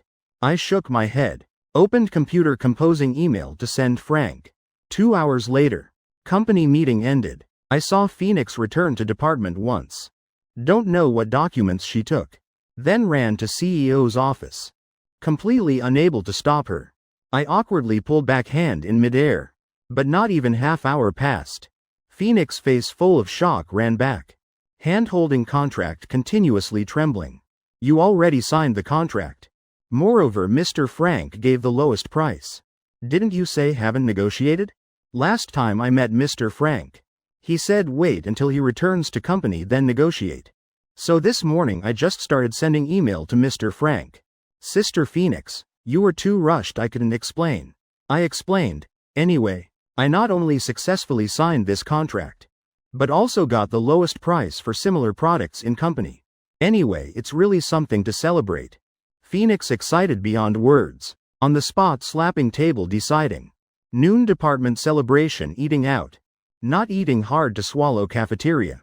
Everyone happily cheered. At dining table everyone also ordered a bottle of wine to sip. I also drank 2 sips. Cheeks immediately red. Quickly pushed wine glass aside. Said nothing would drink anymore. Working originally shouldn't drink alcohol. But everyone just drank 1 or 2 sips for satisfaction. Neither drunk nor delaying afternoon work. But unexpectedly. Noon returning to company. They met Diana in elevator. Other colleagues kept faces showing no flaws. Only red on my face betrayed me. Diana glanced at me. Frowning. Coldly. Don't remember company regulations? CEO Diana, do you know it's sunny outside? Actually my face got sunburned outside. I laughed dryly. You rinse your mouth removing alcohol smell. Then saying this would be more convincing. Diana, her gaze. Like saying, you think I'm stupid? I shrank back. Secretly closing mouth. Clear eyes. Blinking looking at her. Diana seeing my appearance like this. Words about to speak. Stopped. Eyes sparkling leaving. Gaze. Our department floor arrived. Colleagues rushed out of elevator. I also afraid staying in same elevator with Diana. Followed leaving. When passing Diana. Beside ear rang low words. No next time. My footsteps stopped. Turned head again. Elevator door already closed. Also didn't care. CEO continued to department. Weather unpredictable. Changes as it says. Noon originally still sunny. Bright morning to afternoon rain pouring. Meeting rush hour after work. Momentarily ride orders soared. I looked at phone. Still had to wait an hour for ride. Standing at company gate desperate. But phone popped up a message. Was from Nathan. Just simple 3 words. It's raining, I thought. Replied one message. Today no overtime. Diana. Still stayed in office extra half hour. She came out from parking lot. Driving around company gate. Just happened to see me standing alone at door. Occasionally checking phone. Like worried about rain couldn't get ride. She frowned willow eyebrows. Hand gripping steering wheel tapped once. Just about to turn car over. A black car stopped in front of her. Immediately saw me bloom smile running over. Got a ride? Diana also didn't care. Already so, she stepped on gas. Driving forward. Passing the black car. She unconsciously glanced. Just saw me. Smiling saying something with woman in car. That woman she'd met before. Seemed to be Nathan from Watson family. Last time at Villa District Gate. She also saw me and Nathan together. Their relationship seemed not simple. Heavy rain hitting car body. Making dull sounds. I just got in car. Nathan's gaze immediately fell on me. Black eyes brightly sparkling. Lucas, I apologized. Sorry. Heavy rain still had you come pick me up, it's okay. She stared at me. Mouth corners carrying faint smile. I like picking up Lucas. I awkwardly coughed once shifting gaze. But Nathan still stared at my cheeks not letting go. After a while, even quite puzzled poking my cheek. Red, my body immediately stiffened. Covering poked cheek looking at her. What are you doing? What? Lucas's face red. Noon alcohol going to head. Until now cheeks still flushed. Not faded. I drank some alcohol at noon. Speaking here I seem to remember something. Suddenly covering mouth. Stay away from me a bit. Nathan sat straight. Also didn't ask anything. Just face sad lowering head. Obediently shifting bottom farther from me. She curled up legs. Pursing lips.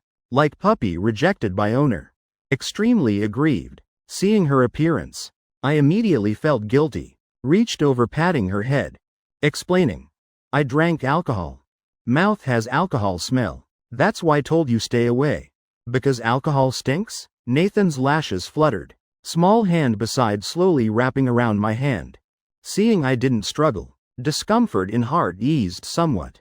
Slowly said. Not stinky. Lucas, not stinky at all. So don't tell me stay away, okay? Her action full of affection. My breath caught. Heart also somewhat panicked. My palm also heated up. Hot enough wanting to pull hand back. But held tightly by her. Really not stinky? My eyes flickering. Not daring to look at her. Then sit back. I said quietly. Waiting for her to sit back. I uneasily asked again. Really not stinky? Who knew next second she directly leaned over to my neck. Sniffing. Lucas smells good. Girl's sweet breath hitting face. Drilling into my nose. Okay, quickly sit back. My panicked voice stuttering. Arriving downstairs at neighborhood. I got out turning back. Saw Nathan in car waving goodbye to me. Perhaps knowing I wouldn't let her follow. So obediently stayed in car. My heart softened somewhat. Standing outside car hesitating a while reaching out hand. Nathan puzzled raising head looking at me. Consider you drove me home. Inviting you to my house for dinner, coming? I cleared throat. Said, her eyes like brilliant galaxy. Tightly gripping my hand. Contract signed successfully. I from odd job intern. Promoted to learning intern. Beside Phoenix learning business. Though still intern title. Also have learning opportunity. After I get graduation certificate. Can also sign official contract with company. Become official employee. At big company. Money making opportunities also more than elsewhere. My big money making goal. Like already stepped 1 foot into money pile. Today after work. I finished cleaning desk. As usual going down elevator, company gate. A black car already waiting outside. Wow. Today someone picking you up again. Tina going downstairs with me. Seeing familiar car then joked 2 sentences. This time. Nathan every time after work. Drives to their company downstairs. Says wants to drive me home. Department colleagues seeing. Always can't help teasing few sentences. I smiled. Waved goodbye to him then quickly ran over. Opened car door sitting in back seat. Just got in car saw happy face. I patted her head. These days no rain. You don't need to pick me up. Want to see Lucas, also have dinner. Nathan conveniently held my hand. Expression happy. Because last time drove me home. Also ate a meal at my house. Stayed at my house few hours. These days she like addicted. Every time after work even more punctual than me. Waiting downstairs. This time, Sarah cooking stir-frying vegetables all actively making 4 portions. Like coming to my house so much. Or simply move to my house? I joked. Okay. Her eyes immediately bright. Quote. My house seems no extra room for you to stay. Forget it then. I thought for a while. Pretending difficulty. I can sleep with Lucas. Hand holding me tightened. Nathan worriedly looked at me. Afraid missing this chance. Peeved. A sound. Lynn driving in front laughed first. Seeing I didn't speak, Nathan again weakly added, sleep floor. Lucas doesn't like sleeping with me. But as long as being with Lucas. Sleeping floor also okay. Alright, not joking with you anymore. If you moved to my house. Aunt Sophie definitely sad. I said. Nathan lowered head, opening mouth saying. I'm not joking. Car driving on road. Road home getting closer. About to arrive home. I received Mom's call. Mom. Don't rush. 10 more minutes I'll be home. Today still coming back with Nathan. But unlike usual, I said several sentences on phone. Other side didn't transmit Mom's voice. Mom? I called several more times. Receiver. Other side then gradually rang suppressed crying. Smile on face disappeared. I sat straight. Expression immediately panicked. Voice carrying some trembling. Mom. What's wrong? Mom tell me. Long time Sarah choked. Voice carrying crying. Lucas. Your dad hospitalized. I was reborn back. First thing concerned was Lucas Sr.'s illness. Fortunately went to hospital checking series. All didn't find any major illness. But discovered 3 highs. Also conveniently told him quit smoking. I thought this time different from past life. Cancer probably wouldn't appear. But didn't expect going around in circle. Lucas Sr. still hospitalized. Though I had psychological preparation from past life. Knew he would get sick. But receiving this call, my mind still had moment of blankness. Lucas, Nathan held my hand. Looking at me eyes full of unease. She picked up dropped phone. Placed on my thigh. Does Lucas also have headache? Mom said when I have headache also like this. Face pale and ugly. Thinking so she learned how I coaxed her. Also reached out patting my head. I sniffled choking. Nathan. My dad hospitalized. I arrived at hospital. Lucas Sr. already lying on hospital bed resting. Sarah sitting beside bed lowering head. Back of hand occasionally wiping eye corners. I looked at hospital bed. Lucas Sr. with still okay complexion. Quietly asked. Mom, how's dad now? Just finished examination. Body nothing abnormal. Now also asleep. Sarah. Face full of worry looking at husband on hospital bed. Half hour before shifting gaze back. Seeing Nathan beside me. She frowned. Why did you bring Nathan over? I told her go home. But she wouldn't. Insisted on following. Had to let her follow. I explained. Sarah sighed. Doesn't Nathan have habit of eating on time? Your dad like this mom also no mood to go home cook.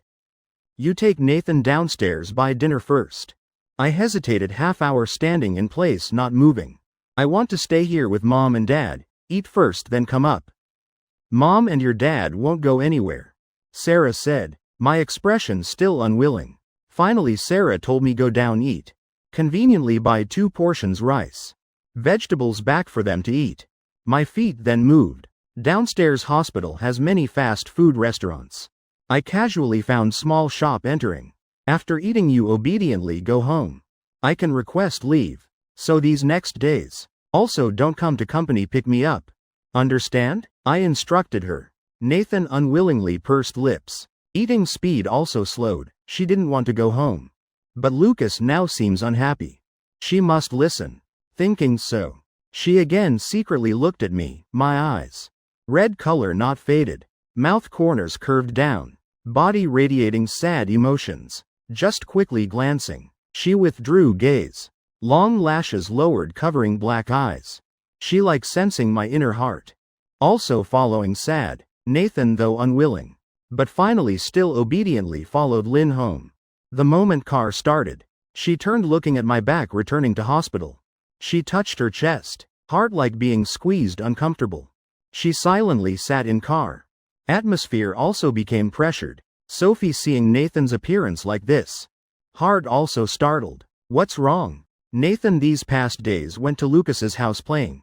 Returning face always carrying smile. Today why all radiating sad emotions? Nathan didn't speak. Still Lin opened mouth helping explain. Young Master Lucas's father hospitalized. Young Master Lucas mood not good. So Mrs. Mood also somewhat low. Sophie's eyes flashed surprise. Hospitalized? What illness? Seems like lung cancer. How could? Sophie opened mouth, heart full of shock. Half hour. She then difficultly finished accepting this news. Said to Nathan. Nathan. Let's get out first. Tomorrow mom will take you to hospital visiting Lucas. And his father. Daughter always going to Lucas' house finding Lucas to play. Received many favors from their family. Emotionally and reasonably they should visit. Hearing two words Lucas. Nathan's eyes finally moved. Looking at Sophie. Visit Lucas? Lucas is sad, You go to room rest first. Sleep one night until tomorrow. Tomorrow we can go to hospital visiting Lucas. Sophie gently coaxed. Nathan's body finally moved. Footsteps immediately got out going to room. Halfway walking. Her footsteps stopped. Again quickly came before Sophie. Find doctor help Lucas. Find doctor. I'm sick. Mom and Lucas all found doctor for me. His dad sick also must find doctor. Find doctor illness will heal. I stayed at hospital watching one night. Next day doctor working. I found doctor understanding general situation. Fortunately cancer on Lucas Sr. discovered early. Early stage lung cancer cure possibility very high. Now must pay attention to patient's diet and rest. Also must prepare for surgery. Any surgery has risks. Moreover even if surgery. Also possibility cancer cells after surgery spreading. But if you're really not assured, we can also introduce other specialists. Just coordination costs might be very high. While talking, phone beside doctor rang. Doctor hung up phone, but next second rang urgently again.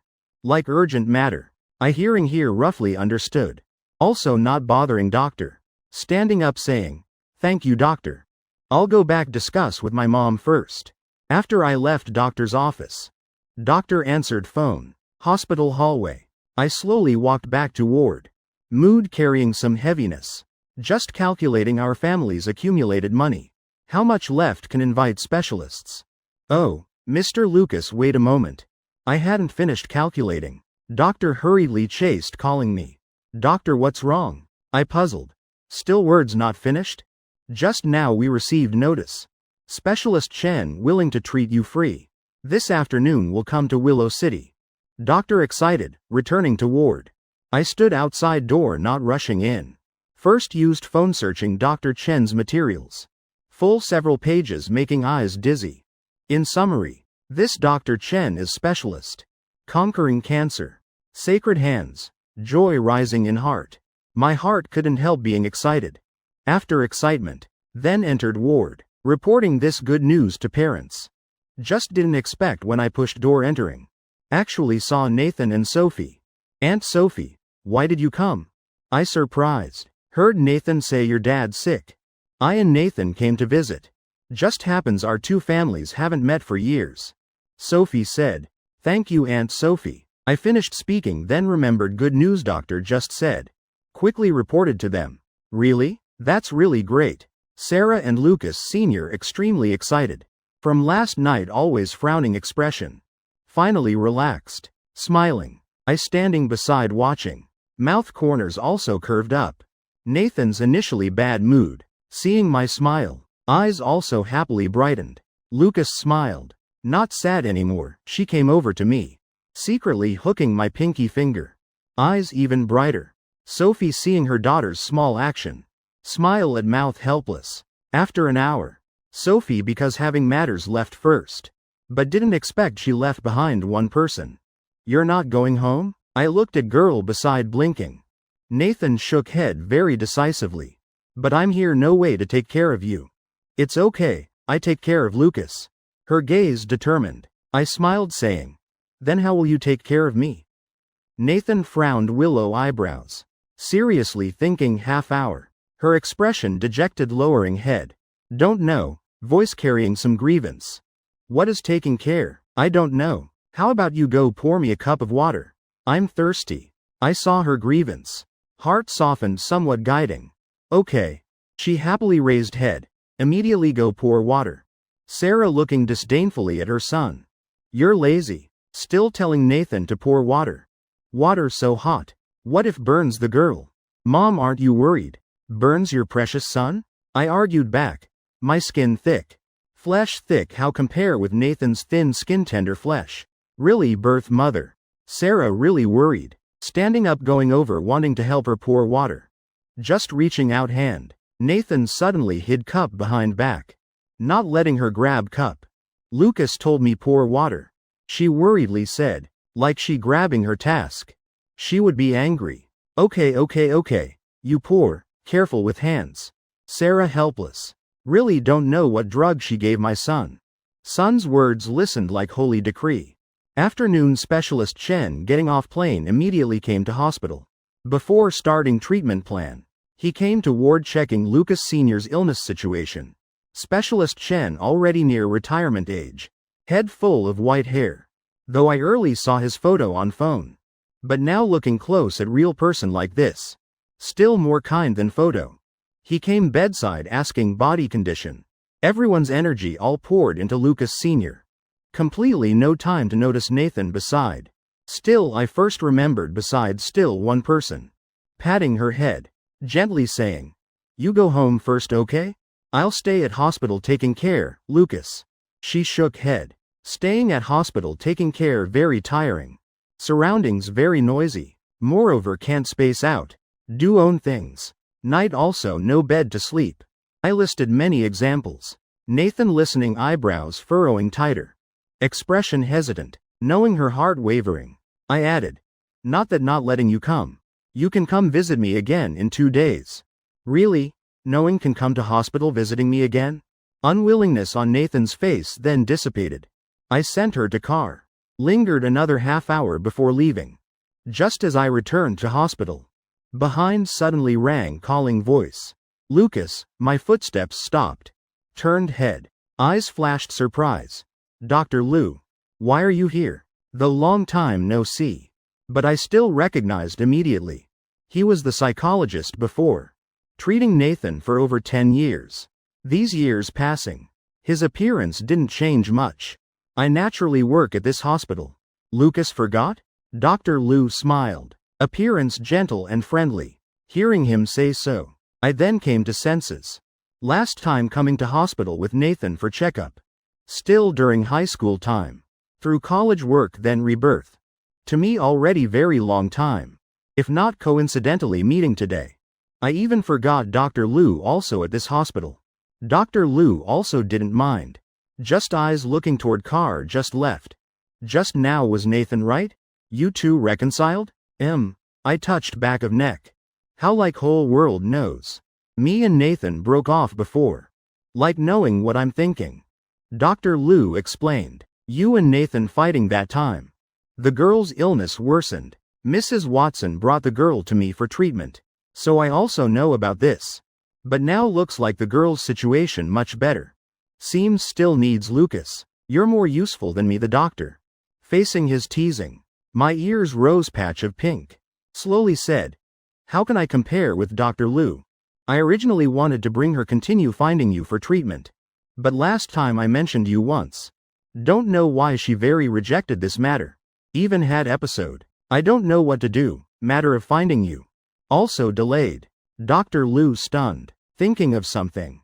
Suddenly laughed. Perhaps because I said one sentence. Made the girl hate me. One sentence? I puzzled. What sentence made her react so strongly? Lucas Sr. hadn't started surgery. Don't need many people watching in ward. Busy all day. Sarah told me go home rest. Until after washing. I lay on bed closing eyes sleeping. In head then continued appearing. Daytime meeting Dr. Liu. Dr. Liu told me. That year after I and Nathan fought. Her originally improving condition suddenly worsened. Nathan hates crowds. Always locks herself in own world. Doesn't want to communicate with people. But when I appear, she changes, every time meeting me. She always can come out from own world. Even willing to actively talk with me. For me also willing to actively enter crowded school. Is to be with me. After fighting, she naturally also bravely looked for me. But couldn't find the person no matter what. Returning to room, she squatted on ground burying head in knees.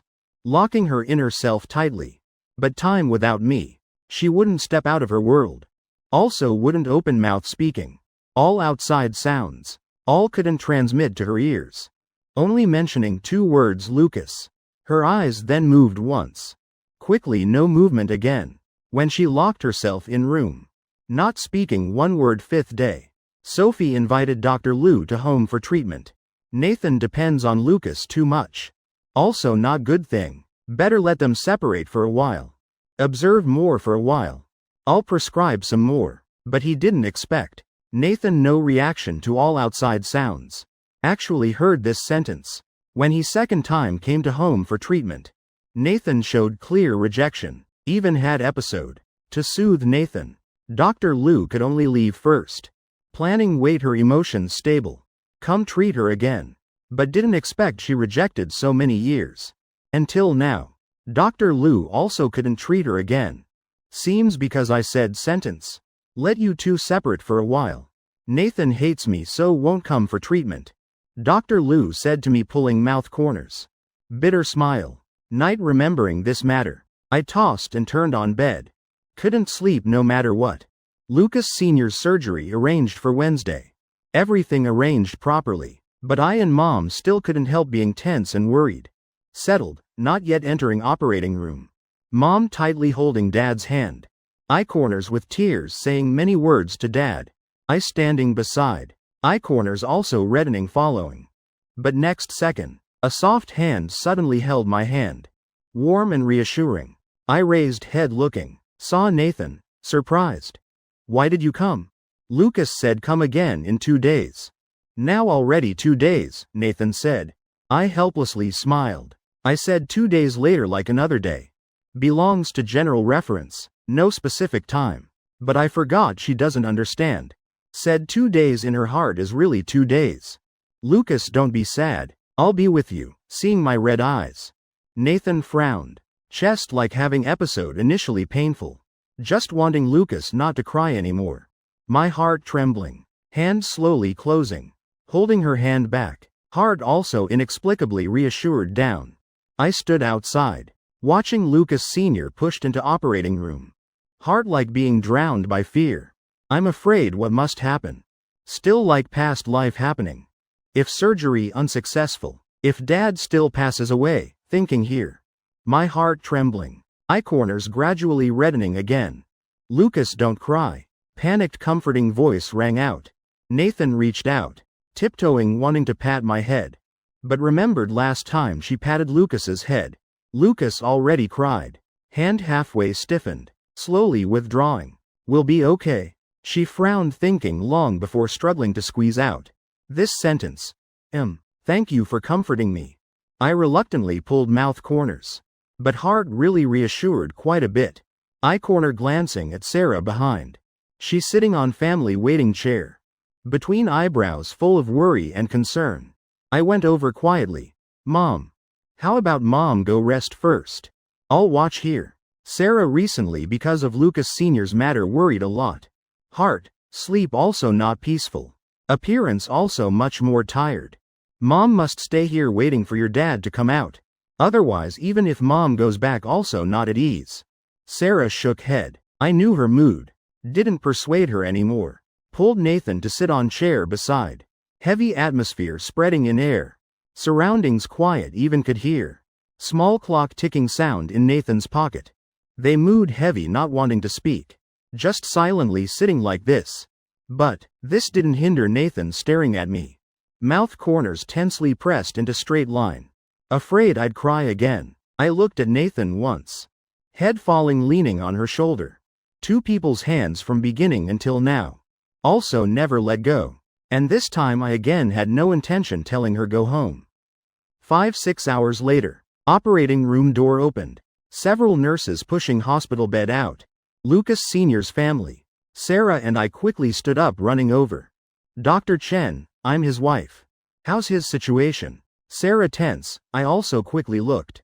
Surgery very smooth. Rest need continue hospitalization observation. Now push patient back to ward first. Specialist Chen wiping forehead sweat comforting. Hearing Dr. Chen say so. We too then breathed relief. Together with nurses pushing hospital bed back. Lucas Sr. still under anesthesia. Woke briefly in middle. Quickly fell asleep again. Because still on IV drip. So need one family member beside watching. Mom. Tonight I'll watch here. Mom go home rest. Moreover dad's surgery also smooth. Mom rest assured go sleep. Sleep enough energy tomorrow come to hospital change shifts. Sarah originally wanted to shake head. But hearing my last words still nodded agreeing. All right. Before leaving Sarah still tidied up a bit. Taking Lucas Sr.'s clothes. Needing change home to wash. Again instructing son. If anything definitely call her. Then left. Ward only left me and Nathan, two people. 4 eyes looking at each other. I opened mouth. Words not out. Nathan already quickly opened mouth. I must stay here with Lucas. Her expression determined. Like definitely must stay here. Remembering just now before operating room her companionship. I hesitated a while. Finally agreed. I told Nathan to call Aunt Sophie. Explaining clearly, then told her to stay. Ward only has few chairs. Lying on sofa resting also not possible. Nathan moved a chair over. Close beside me sitting down. She patted her shoulder. For you to lean. I smiled. Also not polite. Directly fell on her shoulder. Then thank you. Besides watching IV drip for Lucas Sr. Also no other matters. Long endless night. Sitting bored. I simply found topics chatting with Nathan. I have something want to ask you. But you can't have episode okay? She didn't hesitate agreeing. I yesterday at hospital met Dr. Liu. Do you still remember? The psychologist who treated you. My words just finished. Her expression showed some rejection. Like not wanting to remember. But strong memory. Made her remember clearly. Half hour she then mm'd once. You hate him? I asked. Nathan this time no hesitation. Immediately nodded. From head to toe all filled with hating him. Why? Head hurts like needles. She uncomfortably frowned. Remembering she promised not to have episode. Gritting teeth staying silent. Because he wouldn't let you see me? I remembered Dr. Liu's words to me. She embarrassedly said. Dr. Liu just casually said. Moreover now aren't we reconciled? Can meet. Nathan unhappily pursed lips. Casually saying I also hate, Dr. Liu. I want you to continue going. To Dr. Liu's place for treatment. Nathan unhappily said. Why? Because want to cure your illness. So later you won't have headaches anymore. Cannot go? Can, but I want you to go. How will you choose? Nathan gently bit red lips. In head two little people fighting. Arguing until head hurts. Don't know how long passed. She finally compromised. Lucas wants me go I go. But Lucas must be with me, forever. She turned hugging my arm tightly. She turning back to me. I couldn't see expression on her face. But gently coaxed. Of course. Like before. I'll also go with you to find Dr. Liu. You inside treatment. I outside waiting for you, after making promise. I like completed one goal. Hard also put down one stone. Lucas Sr.'s IV drip had many bottles. Until early morning 5-6 o'clock finished dripping. My tense spirit relaxed. For a while. Then leaning on Nathan's shoulder sleeping. Sarah came to ward. First thing seeing. Was two heads leaning on each other. Eyes closed sleeping soundly. Two hands also always holding. Yesterday because worrying about husband's surgery. Didn't pay too much attention. Until now seeing two people's appearance at this time. Sarah's heart then rose strange feeling. Lucas Sr. slept one day. Also finally woke from anesthesia. Seeing wife wanting to call 2 people awake. Advised. They just fell asleep. Let them sleep more. I want to call them wake go home sleep. Sitting here sleeping neck might break. Sarah muttered 2 sounds. But still softened heart. Not insisting calling them awake. She put breakfast down. Went to bathroom getting towel out. Wiping face for Lucas Sr. While quietly muttering with him. Doctor said you just finished surgery. Still have to observe 1 day before can eat. So I only brought breakfast for those 2. Wait tomorrow. I'll cook porridge bringing for you. Hearing Lucas Sr. occasionally responding 2 sounds. Her worried heart all day then eased. 6 o'clock arrived. Nathan on time opened eyes waking. Gaze from couple before hospital bed. Swept past. Fell on me beside, seeing I'm still here. Mouth corners happily curved up. Stickily rubbing on my head. Sarah watching warning growing bigger. Nathan. Auntie brought breakfast over, come eat. She pointed to breakfast on table. Wanting to take opportunity for her away from her son. But who knew? Originally must eat breakfast on time her. Actually motionless. Continuing nestling beside me. Nathan, breakfast time arrived. All right. Nathan wants to eat, will go eat herself. My legs somewhat itchy. Scratch for me first. Being interrupted by Lucas Sr. like this. Sarah had to give up. Not managing her anymore. I slept uneasily at hospital. Always hearing messy noises. Only slept 2-3 hours. I woke. Mom. When did mom arrive? I rubbed eyes. Raising head from Nathan's shoulder.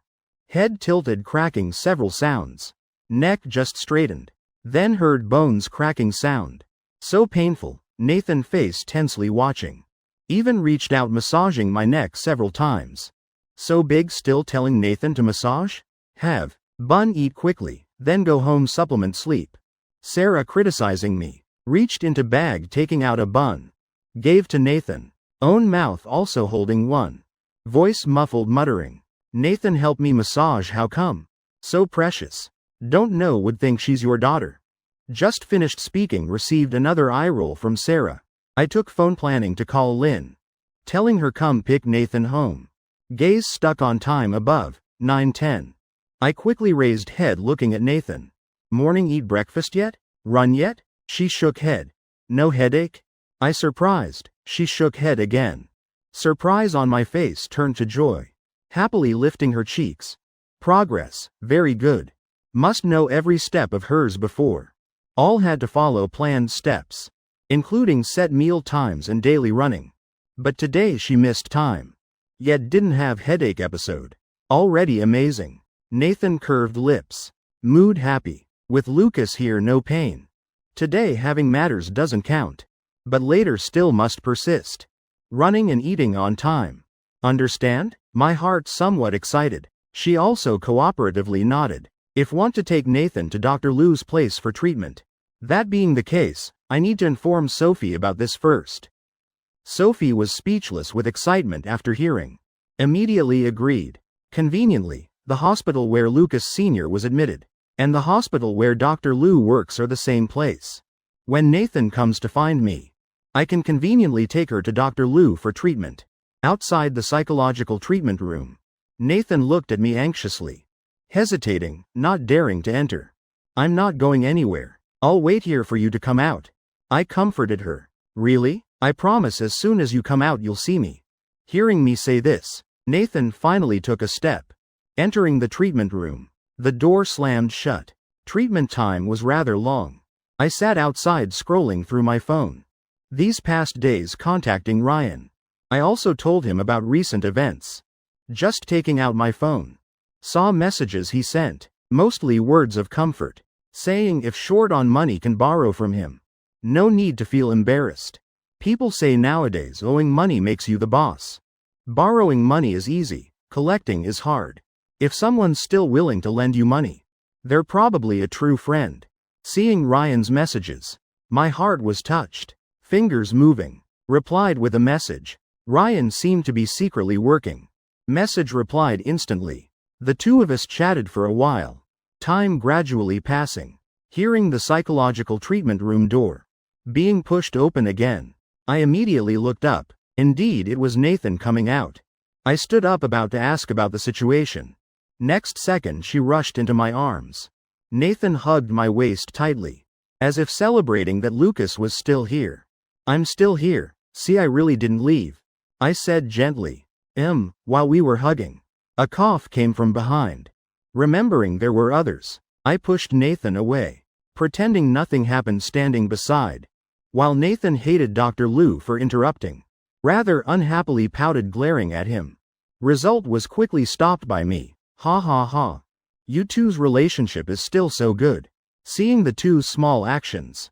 Dr. Liu laughed heartily, facing Dr. Liu's teasing. I pretended not to notice. Asked quietly, Dr. Liu, how's Nathan's situation? Much better than when I last saw her. Dr. Liu inwardly sighed. Last time Nathan locked herself in her room, refusing all contact with the outside. The situation was even more serious. The first time he began treating Nathan. But such a serious condition. When I appeared, it all vanished. I'm like a bridge for Nathan, connecting the outside world and her inner self.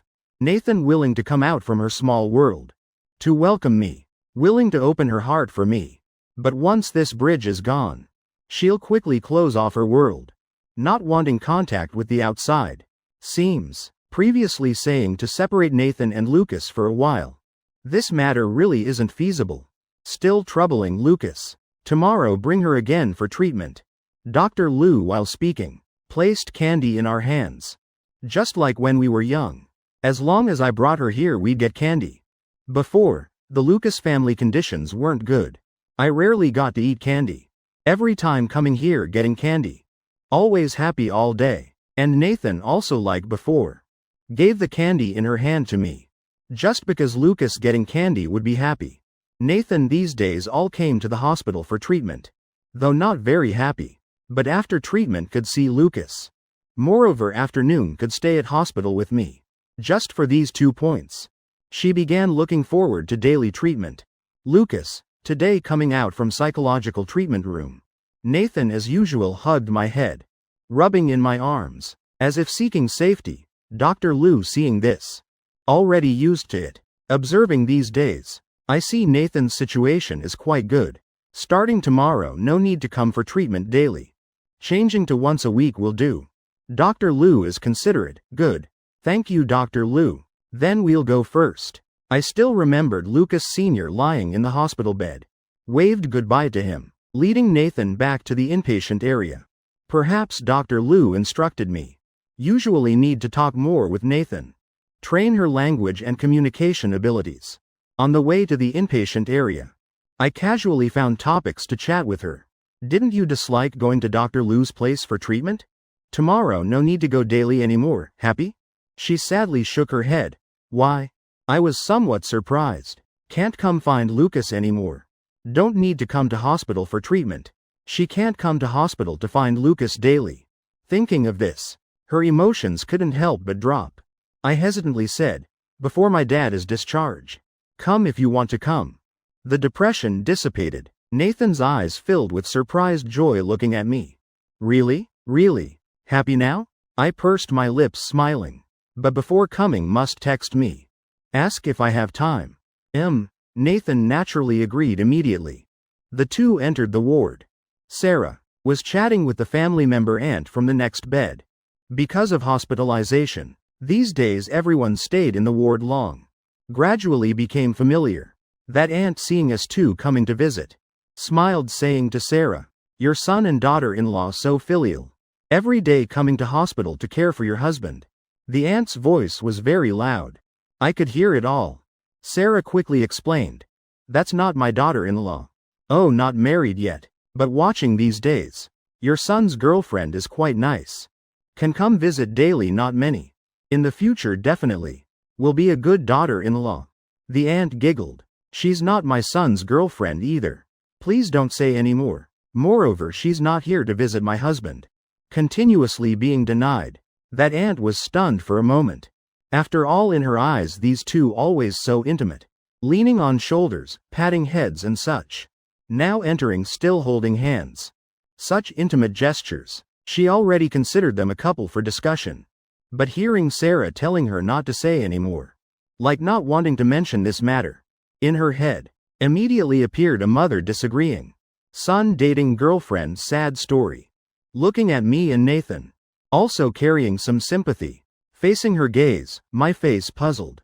After Sarah left, originally not reacting to others' words, Nathan suddenly pulled my shirt corner. Not understanding, asked, "What is daughter-in-law?" This question coming out almost made me choke on water. It's my mom's son's wife. Mom calls her daughter-in-law. I casually explained. So Lucas's wife? Relationship somewhat messy. Nathan still clarified.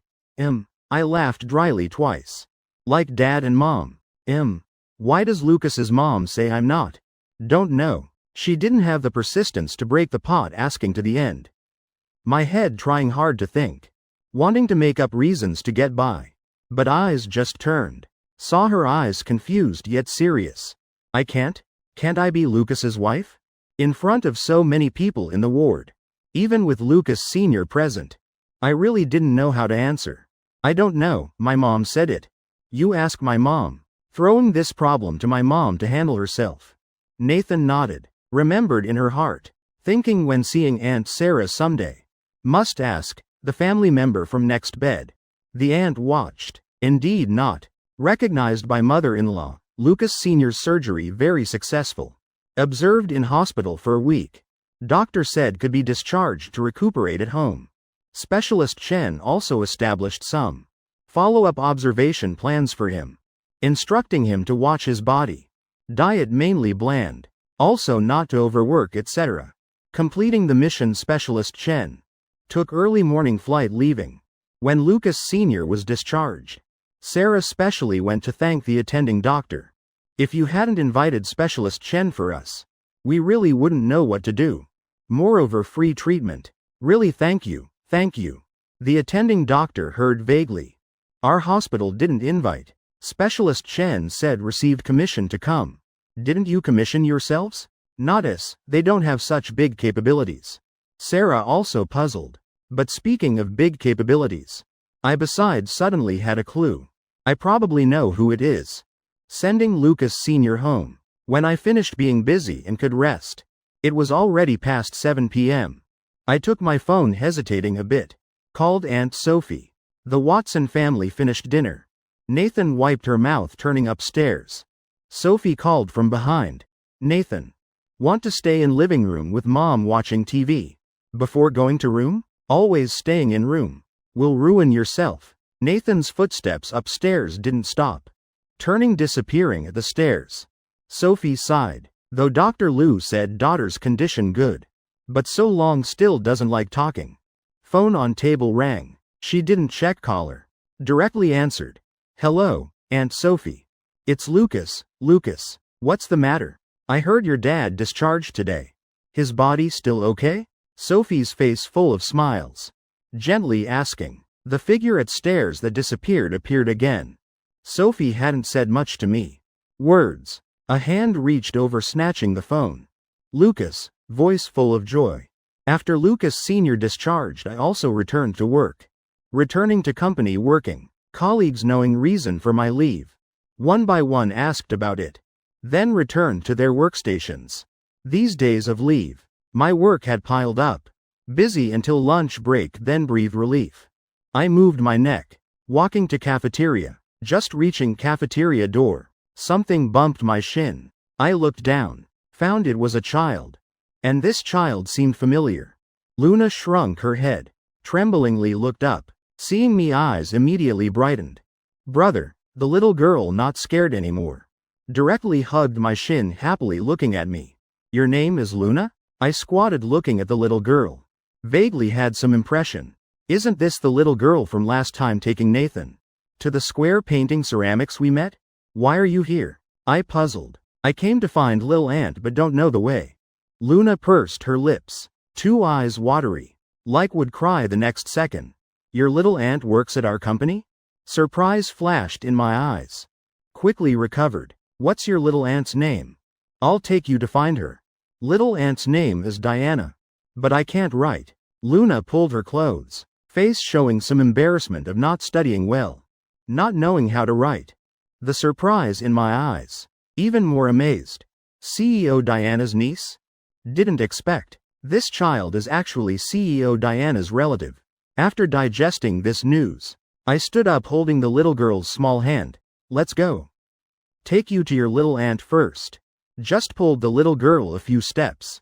The child's body stopped in place, couldn't move. What's wrong? I turned looking. Want? Luna stared at the bubble tea in a colleague's hand. In the cafeteria without blinking. Couldn't walk. This appearance really familiar to me. Like when young Aunt Sophie brought Nathan home.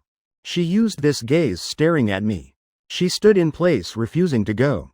Aunt Sophie almost couldn't pull her. Remembering that image, I couldn't help secretly laughing.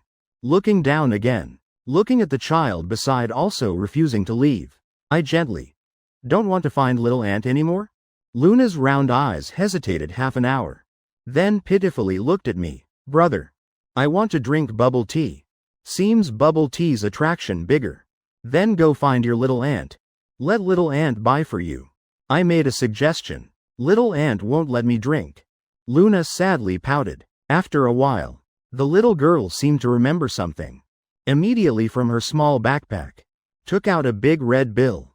Gave to me. Brother. I have money. This money all for you. I have lots of money. You buy bubble tea for me. I'll give you all, okay?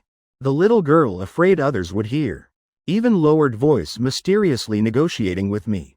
Then why don't you give money to others? Let them buy bubble tea for you?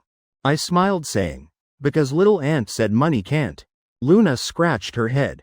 Couldn't remember what word. Money can't be exposed. Otherwise bad people will rob. But you already bought bubble tea for me. Not a bad person. So I secretly tell you. Money also only for you. Though happy the little girl didn't consider me bad person. But I still seriously refused. Buying bubble tea for the little girl. Luna like received big blow. Mouth pursed about to cry. Stop. Buy for you, don't cry. I considered understanding. The little girl's persistence of no bubble tea won't stop. Seeing the little girl about to cry loudly in cafeteria. Immediately interrupted, next second. Luna's cheeks bloomed with smile. Giggling looking at me. I helplessly could only like last time switch. Bought the little girl cup of coconut milk.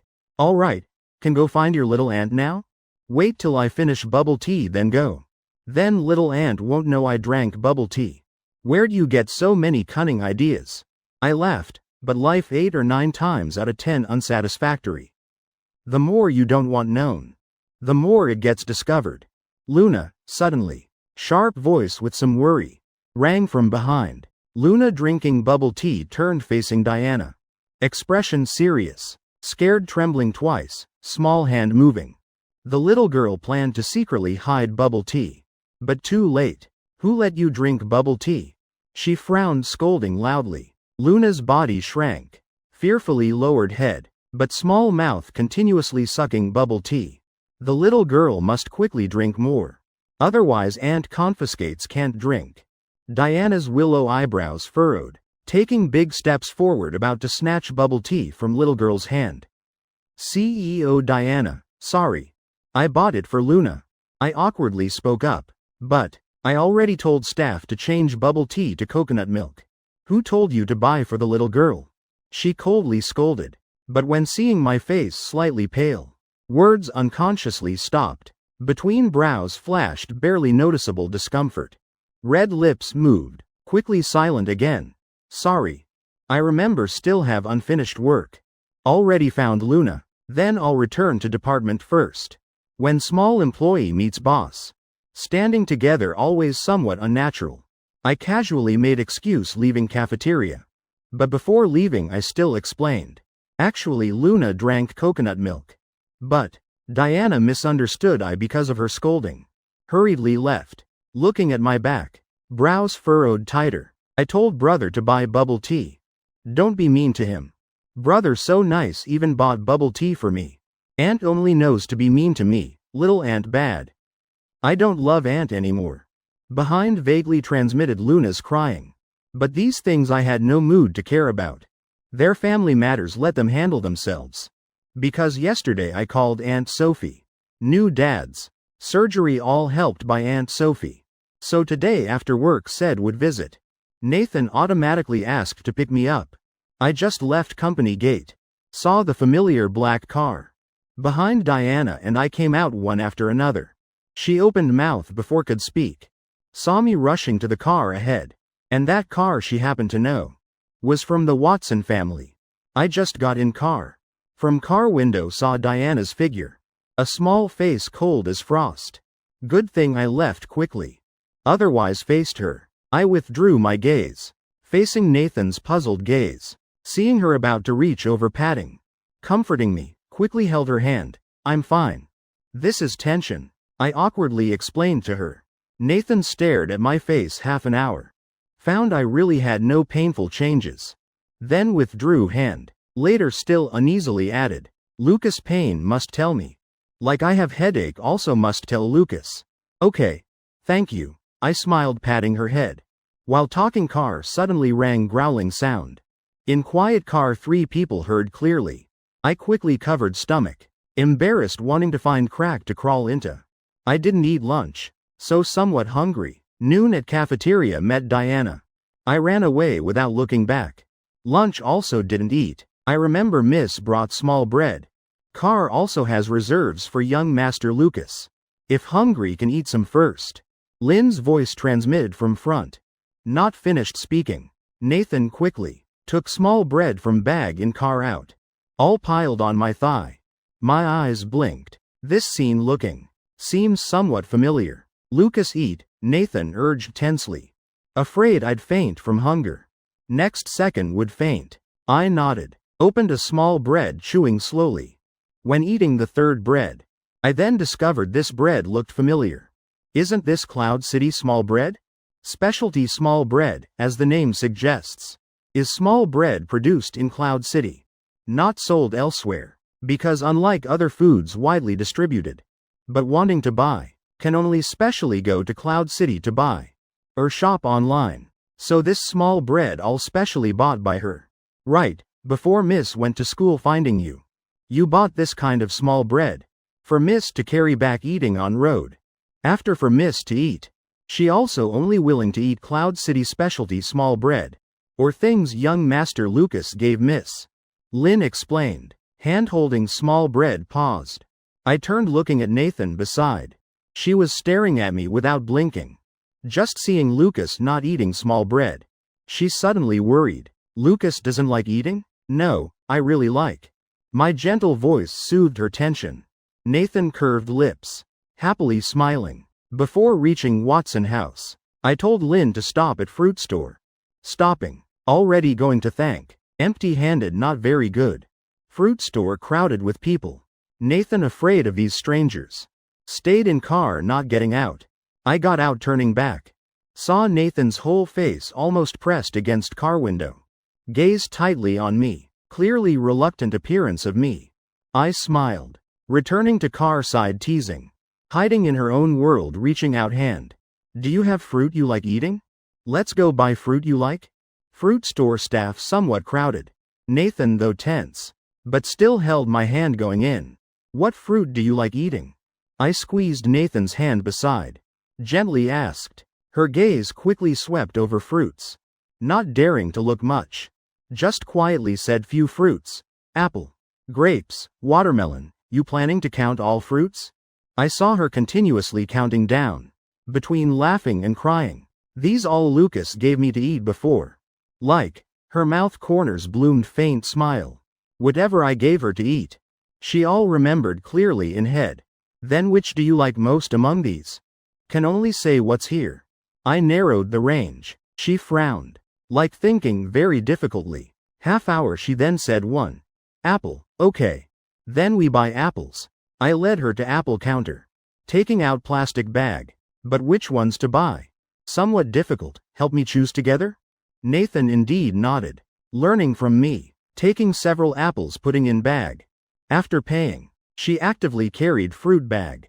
I'll carry for Lucas. Then troubling you. I also didn't refuse. Directly gave bag to her. Arriving at Watson House sky already dark. Sophie early came out welcoming.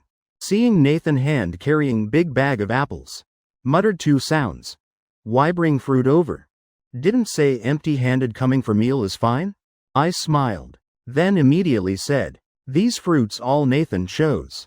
I secretly poked her arm. Right? Nathan from always hazily looking at me woke up. Though not understanding why Lucas poked her. But she still nodded. I chose. Indeed, Sophie hearing this. Looking at apple bag. Expression even more excited. Nathan chose? Then after meal fruit we eat these apples. Okay. She happily pulled Nathan into house. I also followed behind. During dinner because William also at home. Fear in my heart. Not comfortable in front of Nathan. Conversely, Nathan not affected at all. I just picked up a dish. She immediately also picked up following. Subtle atmosphere finished dinner. Going up to Nathan's bedroom. No one else in bedroom. I patted chest finally breathing relief. Lucas tense? This action very familiar. I explained to her. Nathan quickly understood. Right. I'm somewhat afraid of Uncle Watson. Like at school meeting scary teacher. I said first time meeting William. He had cold face. Never seen him smile. Plus when young lost Nathan. Was loudly scolded by him. So always feared him in heart. Nathan seemed to understand yet not.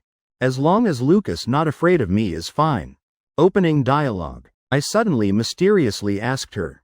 Have you seen Uncle Watson smile? Don't remember. She shook head. Isn't your memory always good? I strange. Lucas's matters all remember. Couldn't ask anything. I had to give up. Entering her bedroom. Planning to find chair to sit and rest. I corner stuck to rooms. Super prominent glass display cabinet. Things inside. Compared to before emptied much more. Has eaten small bread bags. Also empty mineral water bottles. Scarves, clothes. Messy things piled together. Moreover through last time helper carelessly. Broke ceramic in display cabinet. Learning from experience. Cabinet key not only locked. Collections inside. All added anti-fall fixed bases. This level of importance. Almost equals artifacts in museum. How can put eat in bags? Together with clothes? Will make clothes smelly. My face helpless. Having experience of last time I cleared pile of collections. Threw in trash. Hearing me say this. Nathan suddenly tense. She came before key cabinet. Using body blocking cabinet. Afraid things inside would be cleared. Originally had no intention of clearing I. Seeing her action. Brows curved smiling approaching few steps. Body leaning toward her. Really not letting me clear? Nathan's cheeks immediately red. When she recovered. I had opened her display cabinet. Taking packaging bags inside. Mineral water bottles these things. One by one throwing in trash. In her head just sprouting idea. Secretly storing these things. My voice then rang. Can't pick up. Her body frozen. Face aggrieved pulling my clothes. Lucas. You already promised me. Are you going to break promise? I turned looking at her. Nathan. Hesitantly looking at collections in trash. Then hesitantly looking at me. Half hour then shook head. Not breaking promise. Already promised Lucas must do. I smiled. Give an inch take a mile. Then promise me one more thing? Though she's still sad about collections being cleared. But still nodded. As long as I say. She all agrees. Starting tomorrow. Daily running exercise change to 800 meters. Nathan from this day. She added 2 rules. One is wanting to collect things. Must get my agreement before collecting. 2 is daily exercise must run 800 meters. Early May temperature gradually warm. May Day holiday sunny weather. Everyone went out playing already. Only I still at home balding over graduation thesis. I revised several drafts. All couldn't pass. Advisor's review. Still over a month until deadline. Must finish no matter what. I sighed. About to continue struggling. Phone on table rang message sound. I immediately grabbed phone looking. Seeing not Nathan's message. Heart somewhat disappointed. Because Nathan's grandparents had matters. Right before May Day. Sophie took them leaving Willow City. After going to grandparents' house. I didn't receive her messages anymore. Clearly before she messaged me daily. Suddenly cut off 2 days. I conversely not used to it. I shook head. Looking back at phone message. I arrived in Willow City. Come pick up quickly. Ryan? I stunned a moment. Confirming not seeing wrong. Amazedly called back. Why here already? Suddenly without a word coming to Willow City. My uncle invited me May Day to Willow City playing. I immediately thought of you. Then I agreed. Ryan happily. Anyway quickly come to station pick up. Late penalty cleaning dorm room 1 week. I immediately changed clothes going out. At station picking up Ryan done. My May Day added one happy thing. Every day going out taking Ryan touring Willow City. Also could together complain about advisor. Why blocking their thesis. Also had warm feeling like returning to school. Last night of May Day. Because tomorrow Ryan must return to Cloud City. So tonight. We planned eating dinner outside. Last night gathering. I stood outside. Looking at this restaurant from inside out. All exuding 2 words high class. Silent. You sure coming for dinner? Not coming to skin me? I looked at my brother. Ryan rolled eyes. From pocket took out small card. What are you thinking? Am I that kind of person? This is free voucher my uncle has. He before with. Client came here entertaining. Won a free voucher. He always reluctant to use. Didn't expect I conveniently took. Last gathering naturally must eat better. Let's quickly go in. Ryan grinned crazily. Pulled me into restaurant. Already called high-class restaurant. Service inside naturally thoughtful. Though we holding free voucher coming to eat. Service enthusiasm not reduced at all. Worthy of big restaurant. Ryan and I whispered. I smiled. Told him going to bathroom then stood up leaving. Just as I returned from bathroom. Behind rang familiar excited voice. Brother, I turned. Found Luna happily waving at me. Beside still sitting Diana. I planned nodding greeting then returning to Ryan's place. But Luna very excited. Always waving me over. Like won't stop if don't come. I stubbornly went over. Laughed dryly. CEO Diana, Luna. What a coincidence. Today Luna's birthday. Taking the little girl out celebrating. Diana looked at me slowly saying. Hearing her words. I then noticed. On their table still placed small birthday cake. Happy birthday. I just found out didn't prepare gift. Next time make up for you. No problem, things the little girl wants all have. Don't need gifts. Diana saying this, after all showing off wealth. Or telling me no need to worry about preparing gifts. Consciousness somewhat unclear. Then won't disturb you. Friend still waiting over there. I waved wanting to say goodbye. Brother, can't we sit together? Luna pitifully looked at me. I hadn't said anything. Heard Diana also opening mouth to keep. Come together. Can call your friend over. My friend somewhat shy. I tried thinking reasons to refuse. While at same time in restaurant. Originally sitting on chair gaze blank. Thinking of running away girl's eyes moved. Head slowly raising. She seemed to hear Lucas's voice. Hearing me tactfully declining. Diana didn't open mouth to keep anymore. But Luna didn't understand adults' tact. Standing up coming pulling my hand. I want with brother celebrating birthday. Like them. Luna pointed toward not far dining table. Eyes somewhat red full of envy. I followed finger looking over. Found that dining table sitting family of 3. They eating dinner. Smiles on 3 faces continuous. Very warm. I suddenly remembered Luna's words before. The little girl's parents both passed away. Toward other families must be very envious. Heart suddenly softened somewhat. But before I could answer. Wrist beside was grabbed. Rushed into someone's arms. I looked down. Nathan. Why are you here? Long lashes fluttering. Nathan like did wrong lowering head. Didn't expect Miss Watson also here. Behind rang Diana's voice. Expression indifferently swept Nathan once. Being interrupted by voice. I then remembered still in restaurant. Awkwardly pushed Nathan away. CEO Diana, you know each other? Watson family's eldest miss, coincidentally met few times. Diana said, I still wanted to say. Arm was pulled. Lucas headache, Nathan frowned. Pursing lips said, why suddenly headache? I quickly tensed. Worried she suddenly had episode. Don't want to be here. Her expression carrying some rejection. I nodded. With Diana behind them saying goodbye. then holding Nathan quickly leaving. Luna sadly pursed mouth. Brother clearly about to stay with little girls celebrating birthday. All because of that strange sister. While Diana looked at their leaving backs. Silent, until their figures disappeared. Standing up carrying Luna back to seat. I originally wanted to take Nathan leaving restaurant. But just walked not far heard her say, not hurting anymore. My footsteps stopped, puzzled looking at her. Really, leaving there not hurting anymore? You not because dislike them. Having headache? I puzzled looking at her. I don't like her looking at Lucas. She seriously nodded. That person looking at Lucas, gaze I don't like. I silent 1 second. So you came wanting to pull me away? Afraid you leaving. Can pull you over. She lowered head. Aggrievedly twisting feet. Alright, I don't blame you. You and Aunt Sophie eating here? Quickly go back. Otherwise they can't find you will worry.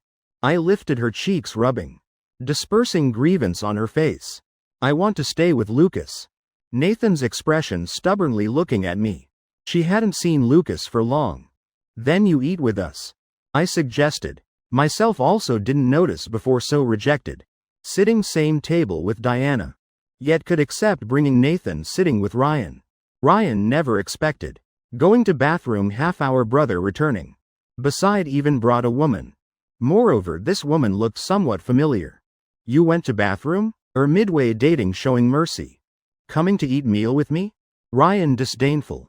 Clearly both single. Why you have beauty wrapped around, I don't have, fair? Just coincidentally met. Nathan just happened also here eating. Then followed me over. Having beauty here for you to look.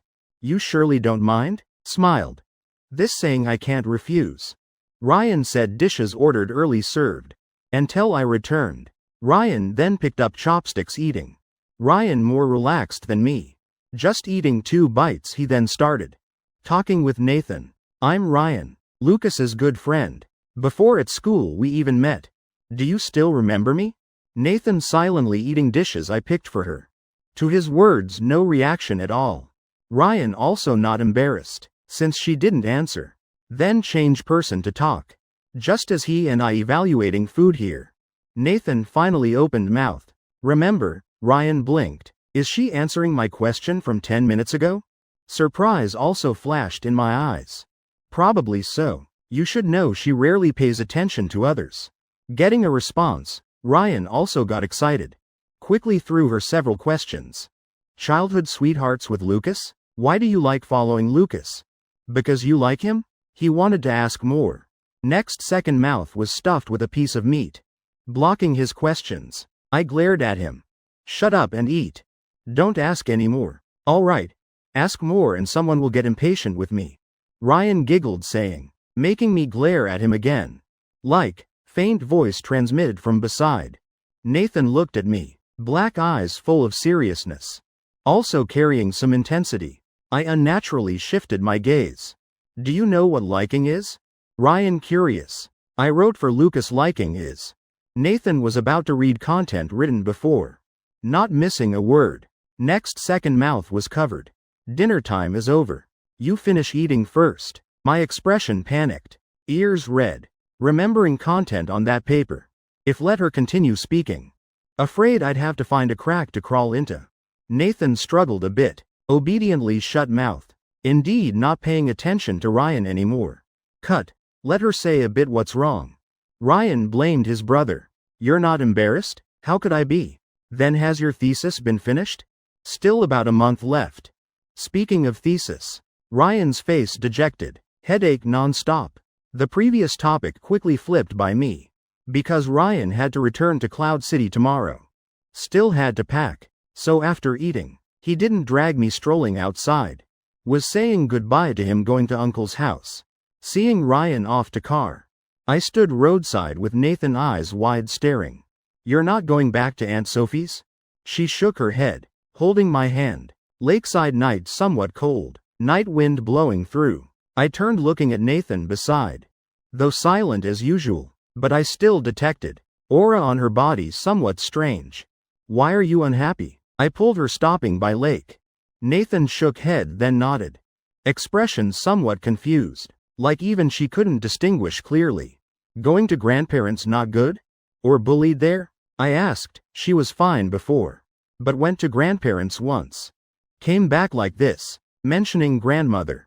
Her eyes darkened half-hour before saying, grandmother passed away. My pupils contracted. Shocked, standing frozen in place. Nathan's grandmother I'd heard about before. Grandmother always loved Nathan very much. Could say before she was 10. All taken care of by grandmother. Autism patients lack not just communication, language ability, also self-care ability. They can't brush teeth, wash face themselves. Even going to bathroom. These things all need parents constantly teaching. Though very difficult. Grandmother never gave up on her. Until later her body not good returning to hometown.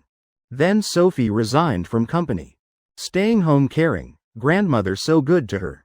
Now grandmother passed away. Her heart must also be very sad. Does this place feel strangely uncomfortable? I reached out, finger gently touching my chest. This is called sadness. When people are sad, crying once. Heart will feel better. Nathan. Eyes yet had no impulse to cry. Stopped, stepping forward, hugging her. Lowering head by her ear gently. Grandmother didn't leave. She's still in heaven, continuing to accompany you. Nathan buried head in my arms. Embarrassedly said, will Lucas also be like grandmother? Everyone will die. I naturally also will. I slowly said. Arms hugging my waist tightened. Nathan lowered eyes. Then I want to go to heaven with Lucas. If it were Lucas, he would definitely cry out like I said. My breath caught. Mind couldn't help remembering past life. That scene of them dying together in Sea of Fire. No doubt if I died now, she would definitely also die following. I touched, voice hoarse. If that day comes, I don't hope you die with me. I don't want again like past life. Purpose of living again one life. Never hoped she'd have past lives ending like that. After saying this, surrounding atmosphere fell into silence. I couldn't see Nathan's appearance now. Just felt her hands hugging my waist. Force getting bigger and bigger. Until phone rang, breaking the oppressive atmosphere. I poked her waist. Your phone ringing. Might be Aunt Sophie finished eating. Calling you back. Nathan had no movement. Quickly answer phone. Hearing my words. Nathan then slowly took phone. Placing by ear, listening. Whole call silent. Only before hanging up, she then mm'd once. Was Aunt Sophie calling you back? I asked. Then let's quickly go back. I remember tomorrow you still have to go to Dr. Lou's. I held her hand, leading her back. Nathan looked at our holding hands. Emotions under face. She knew Lucas always hoped her illness would heal soon. Because no one likes sick people. Sophie and their family of 3 returned to Willow City. Besides, still added a male student. That was grandmother's neighbor's son. Jason came to Willow City for vocational exam.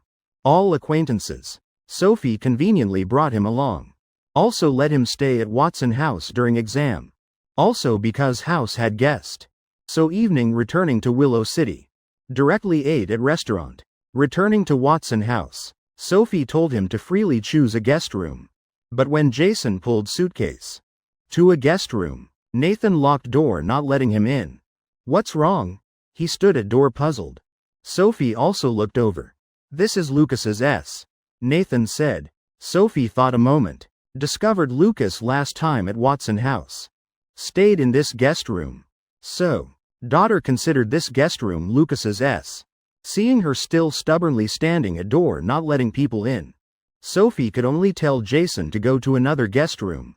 Jason nodded, thinking in heart, is this the Lucas often heard about before? One sunny day, Jason woke up early morning. After washing, came to living room. Found Sophie already prepared breakfast. Aunt Sophie, why did you prepare breakfast? He somewhat surprised. Clearly house has so many helpers. I made for Nathan. Others let house helpers make. Sophie smiled. Between brows wrapped thread of sadness. Aunt, I'll also help. Jason rolled up sleeves. No need. I want to personally make for Nathan. Over there has prepared breakfast. If hungry, eat first. Sophie finished speaking, continued being busy. Jason mm'd once. Just about to go to breakfast table. Heard backyard had movement. Turned looking, discovered Nathan was jogging. His eyes lit up. Also went to backyard running beside her. Nathan, you're jogging? Let's run together. Nathan looked straight ahead. Not speaking, focused on jogging. Not paying attention to me? You're still like before, don't like talking. Jason seemed used to her silence. Beside her, talking to himself. First time I met you. You were like this. All these years. You haven't changed at all. How many meters do you normally jog? Next time we can. His words not finished. Nathan suddenly stopped. Returning to living room, directly going upstairs. Jason confused, scratching head. Why did she stop running? Miss only runs 800 meters daily. Helper beside explained. So little? 800 meters track field, only 2 laps. All regulated by young master Lucas. 800 meters is enough. Helper said. Jason asked. Young master Lucas is the Lucas Nathan mentioned? Jason frowned. Why him again? Nathan upstairs showering. Changed clothes, coming down. Sophie's breakfast just finished. Calculating time. Daughter today must go to hospital for treatment. Nathan, Lucas. Did he say today noon going with you to Dr. Lou's? Mentioning Lucas. Nathan finally said first sentence today. Sophie smiled, saying, that's good. Nathan going to hospital? I also want to go see. Jason quickly said. Just happens can meet Nathan's. Always mentioned Lucas. What kind of person is he? Noon after lunch. Nathan got in car. Going to company, picking me up after work. Jason also followed. Opening car door, wanting to sit with her. Backseat, next second. Nathan face pale, blocking at car door. This is Lucas's seat. Jason's expression stiffened. Stunned. But he's not here now. Nathan didn't continue responding to him. But directly closed back car door. No one allowed up. Back seat, even I can't sit. Jason, you sit in front. Sophie came saying. Jason looked at Nathan in back seat. Nodded, then sat passenger seat. They arrived at my company just as I came downstairs. Seeing familiar small car. Directly opened door, sitting in. Looking at bright eyes. I smiled. Had lunch? Nathan nodded. Very good. I reached out, gently pinching her cheek. While two were playing. Front of car rang several coughs. I turned looking. Then discovered passenger seat added another male student. Hello. I smiled, greeting him. I'm Jason. Nathan's friend. And you? Jason chin somewhat itchy. Rather unhappy. Though never heard. Nathan beside had other friends. But I still answered him. I'm Lucas. You also going with Nathan to hospital? Jason didn't answer. Gaze evaluating me once. Man before eyes, refined features. Straight nose. Jason pursed lips. This is the Lucas Nathan always mentions? I'm clearly more handsome than him. Nathan's eyes really not good. Evaluating half hour, he then briefly mm'd once. I blinked. This male student, like has enmity with me. Stretching neck. By Nathan's ear, asking quietly. Who is this male student? Breath hitting her ear, causing numbness. Her lashes trembled lightly. Reaching to rub ear. Also quietly answering. Don't know. Didn't he say he's your friend? Not familiar, because whispering. Two people very close. Nathan slightly lowering head. Could lean on my arm. She indeed did so. Jason looking behind at two intimate movements. Angrily gritting teeth. Arriving at hospital. Dr. Lou already waiting in treatment room. Nathan going in first, reluctant. Turned looking at me once. I understood her meaning. Smiled. I'll wait here for you. Hearing my guarantee. She then reassured, entering psychological treatment room. Outside treatment room has many benches made. I just sat down. Jason came before me, rather unhappy. What's your purpose approaching Nathan? I stunned a moment. For Watson family money? Are you trying to swindle Nathan's money? Is there some misunderstanding? I awkward. If not for money, why approach Nathan? Also actively taking her to hospital for treatment? I'm not as easy to fool as her. She and I are friends. How is that possible? Jason immediately denied. He confirmed Nathan had foolish illness. How could someone genuinely be friends with her? Before Nathan went to grandparents' house. Jason already knew her. Young Nathan often hid in room. Skin white as snow. standing there like exquisite doll, immediately attracted his gaze. Also from then, he understood Nathan had illness. Many children seeing her foolish appearance, different from normal people, then bullied her. Also some deliberately getting close to her, wanting to swindle pocket money from her. Was him chasing those people away. But years later meeting Nathan again, she had changed, mouth always talking to herself, muttering 2 words Lucas. Aunt Sophie also teased her. Sometimes even saw her eyes bright. Answering phone. Jason looked at me, thinking I must also be like those bad people before. Why impossible? Not understanding looking at him. Didn't you say you're also Nathan's friend? Then you approaching her also have ulterior motives? I'm different from you. I protect her, Jason huffed. Oh, protect how? I curious. Of course chasing away bad people. Jason raised fist in hand. Grinning. I smiled like coaxing child, very capable. I don't need your praise. Then what do you want? Like punching cotton powerless. Jason secretly gritting teeth. I don't want anything. You stay away from Nathan. Then ask Nathan. If she agrees I won't object. Jason choked. He coldly huffed sitting opposite me. Anyway, I'll watch you. Don't think of swindling Nathan's money. I helplessly pulled mouth corner. Can't communicate, then forget it. 2 hours later, Nathan came out from treatment room.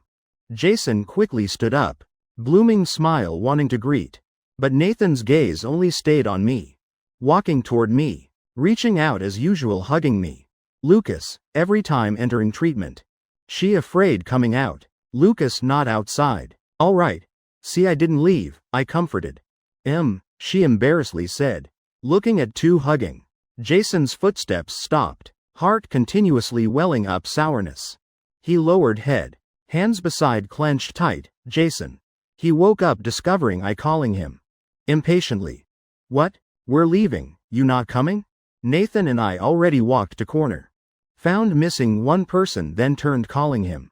Of course coming. Jason turned coldly saying. I afternoon still had to work. Couldn't send Nathan back to Watson House. Could only part with her at company gate. After I left, Jason immediately turned advising Nathan. Nathan. You must be careful of Lucas. Who knows he deliberately approached you for money. Miss, young Master Lucas isn't that kind of person. Lynn driving defended me. Knowing face not knowing heart. Still better to be careful. Anyway Nathan looks so easy to fool. Jason said quietly. Until he stood roadside, looking at traffic before him confused. And shocked. He was kicked out of car by Nathan again. Jason's exam time 2 days. After exam, he told Sophie wanted to continue staying in Willow City playing few days. Sophie then let him continue staying. But when Nathan went out finding me, he all actively followed, since Nathan can't recognize people clearly. Then let him watch. He must chase away all bad people. In restaurant we 3 eating lunch outside. Nathan's water cup before her empty. I was about to pour water for her. Jason quickly 1 step taking water pitcher helping her pour. Nathan pushed water cup away. When I picked food for her, Jason quickly reached chopsticks over. Picking piece of meat putting in her bowl. Nathan frowned, both bowl and chopsticks didn't want anymore. When she wanted to go to bathroom, Jason pretended standing up wanting to follow protect her. Nathan immediately sat back in chair. After many times, she pulled my clothes. Face uncomfortable. I want to be alone with Lucas. Then how do you tell Jason to go back? I said. Nathan lips pressed tight. Not wanting to talk with others. Like you have headache must tell me. Meeting things you don't like also must tell others. So they understand your feelings, no? I tried letting her actively communicate with others. Learn expressing own emotions. Just say 1 sentence. I don't like you following beside. Then he'll understand. Not good, Nathan pursed lips. Lightly nodding. Considered agreeing. But when Jason returned from bathroom, her gaze sparkled. Again didn't dare communicate with others. I helplessly smiled. Had to speak for her. Jason. We're going to watch movie next. Not going with you anymore. Then I'm also going. Jason quickly said. I silent. We didn't buy your movie ticket. No problem, I can buy myself. Finished speaking Jason took phone. Opening movie ticket website. Which theater are you at?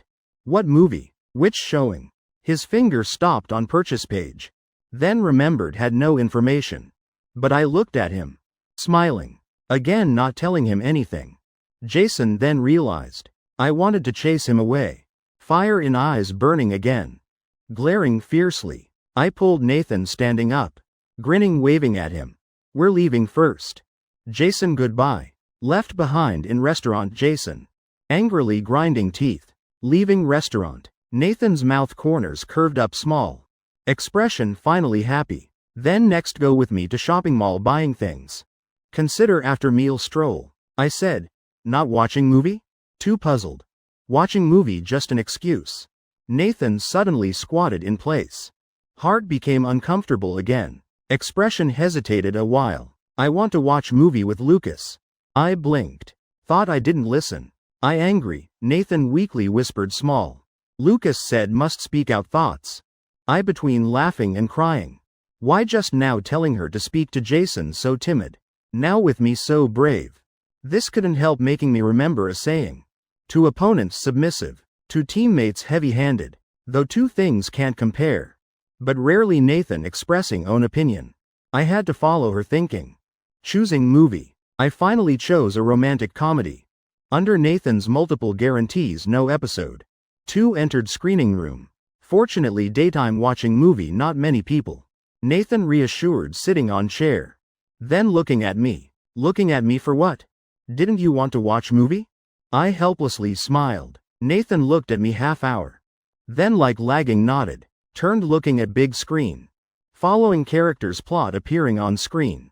She watched a while found didn't understand. Quickly mind wandered outside universe.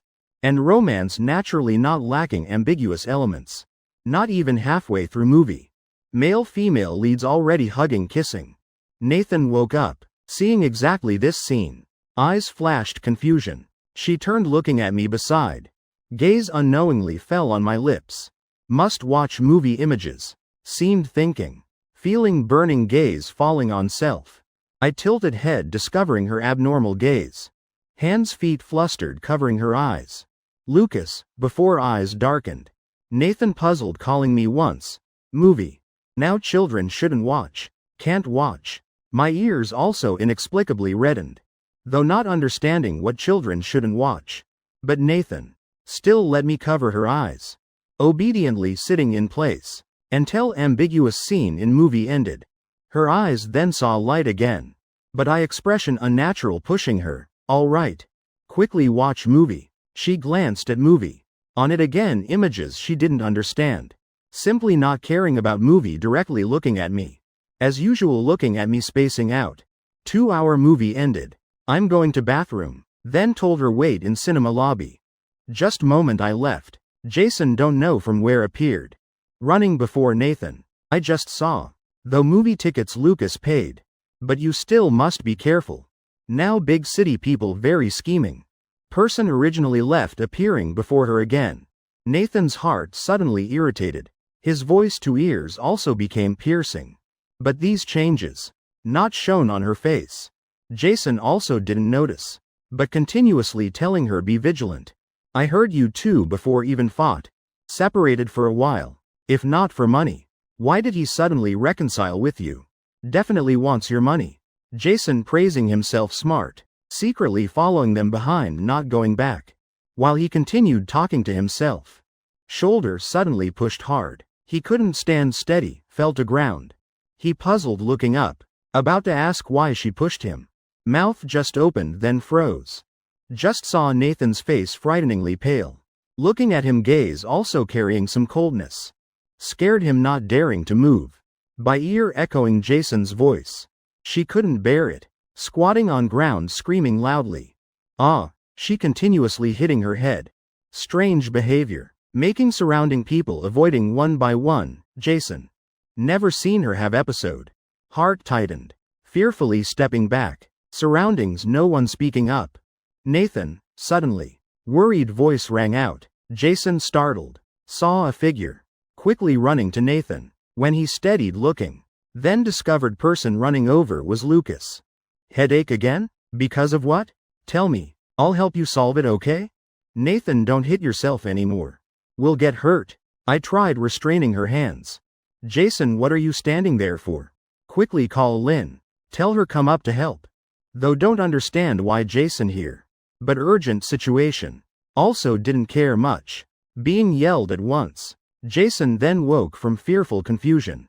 Tremblingly taking phone. Found completely had no contact number. I don't have number. He fearfully. Take my phone to call. Hurry up. I slid phone from ground to his feet. Urging. Jason quickly called phone. 2-3 sentences explaining matter, telling other party come quickly. You come hold this hand of hers. Don't let her self-harm anymore. Hearing my command. He put down phone. Immediately came to help. Nathan, this time episode lasted rather long. Long until she exhausted. Then slowly recovered. Lucas. Sorry. She looked at me, disheveled hair. Self-blame, lowering head. She already promised me no episodes. She couldn't do it. Let's go home first, okay? I patted her head. Comforting myself. Person self-blaming besides Nathan, also Jason. Rode back. He all not speaking, lowering head. Fingers beside clenched tight. Nails digging into palm. Painful. He always thought himself different from others. He would protect well sick Nathan. Not let others harm her. But today, meeting her episode. He himself fearfully retreated. He didn't understand anything. Could only follow my commands. In Nathan's bedroom, silently squatting in room corner. Emotions low. Let me apply medicine to wounds on her cheeks. Today, why suddenly had episode? Met something unhappy? I gently asked. Tell me? I won't blame you. I, while applying medicine, gently speaking. Today really scared me. Coming from bathroom, saw you having episode. She didn't speak. I also not rushing. Just like this, one sentence, not one sentence, talking to myself. Small clock tick tock tick tock. Gentle voice drilling into heart. Gradually soothing irritation in her heart. I reached, applying medicine for her. Sleeve slid down a section from arm. Forearm added patch of glaring purple bruise. Her lips moved. Long lashes covering surging emotions in eyes. Sorry, it's okay. I know you didn't intentionally have episode. Finished speaking. Nathan shook head. Holding my hand. Rolling up long sleeve, letting purple bruise exposed to air. Just lightly kissing injured place. In her eyes like self-blame and heartache. Facing her gaze. I struggled a bit. Was she because making me injured? Apologizing? Nathan willing to talk. Then represents her mood already recovered. I lifted her cheeks. Today why had episode? Can tell me? Known reason later can avoid. Nathan pursed lips. That person by ear too noisy. Jason? You don't like him following you? I asked. He said Lucas bad. Is bad person. Then we later don't pay attention to him. Anyway, he few more days going home. She nodded hard. After a while, like feeling not enough. Again continued aggrievedly tattling. He said, Lucas reconciled with me for money. I between laughing and crying. Jason from arriving until now saying. This also quite persistent. Seeing me not speaking. Nathan anxious. Holding my hand saying, I'll give all money to you. Lucas don't leave. Finished speaking, she stood up looking for her wallet. But opening wallet. Inside empty. She again not 1 cent. Because doesn't know spending money. Plus every time she goes out. All has Lynn accompanying. Wanting to buy anything, Lynn also helps her pay. So Sophie doesn't give her money.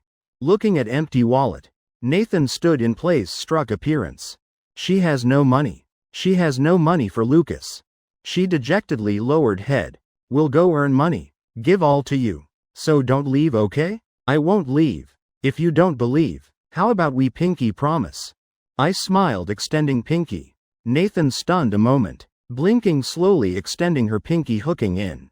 Until thumbs stamped each other.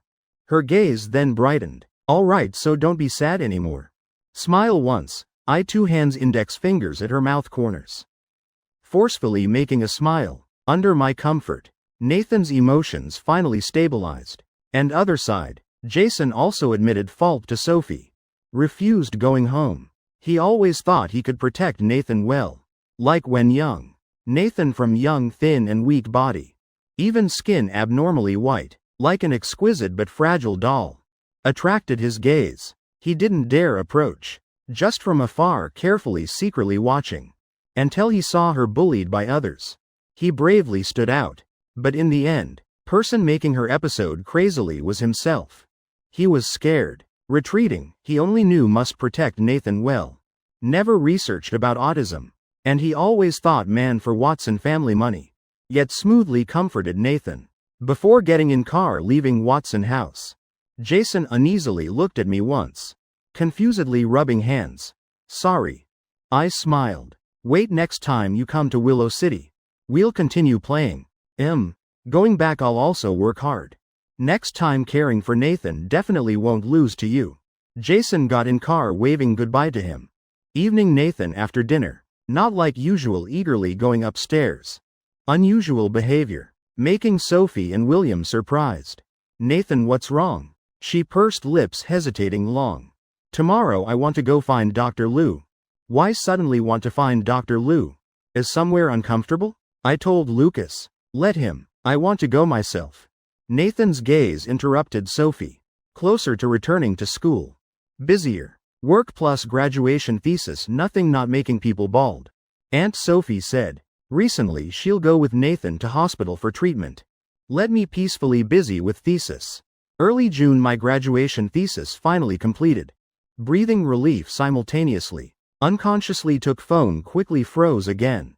Last time texting with Nathan was 2 days ago. I asked her if needed me accompanying her.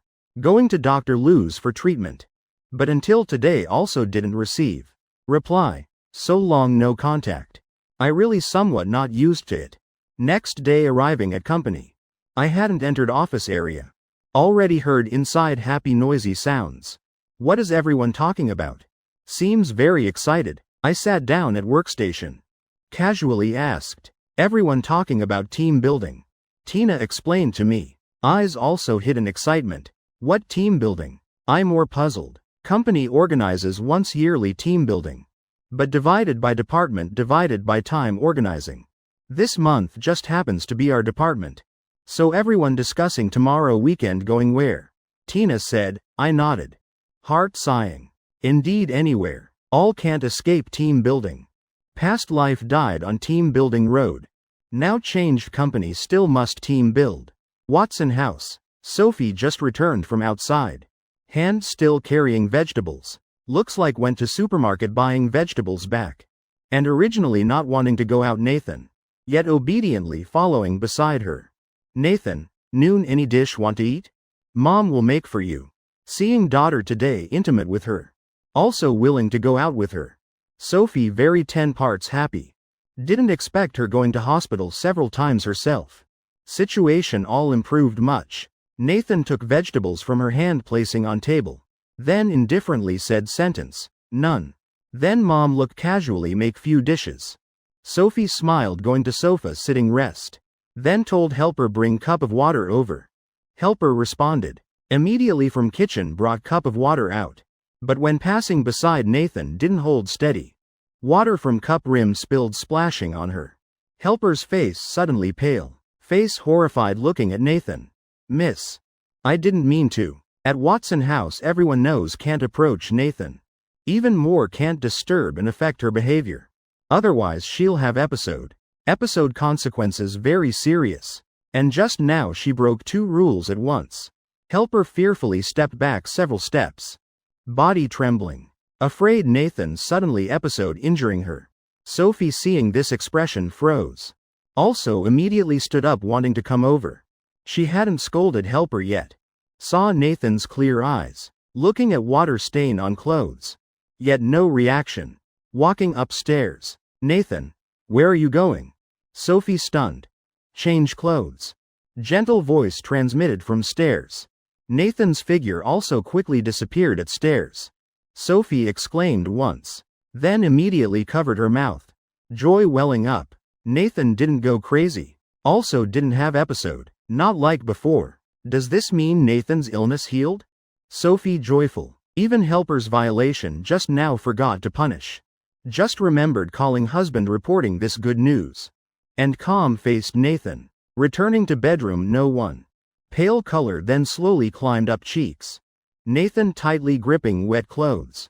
Emotions fluctuating excitedly. Like using force suppressing. Some gaze of self. Looking up seeing phone on table. She thought something quickly taking phone. Opening certain chat window. On it was message sent 2 days ago.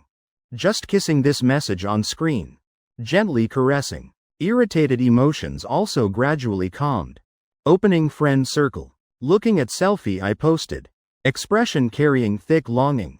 She stared at photo long. Gaze then noticed. Latest friend circle I posted. Gaze falling on 2 words team building staying long. Lucas tomorrow going out playing? With others, her breath caught. Not caring Dr. Lou's instructions. Phone already called over. Just happened noon I was at cafeteria eating lunch.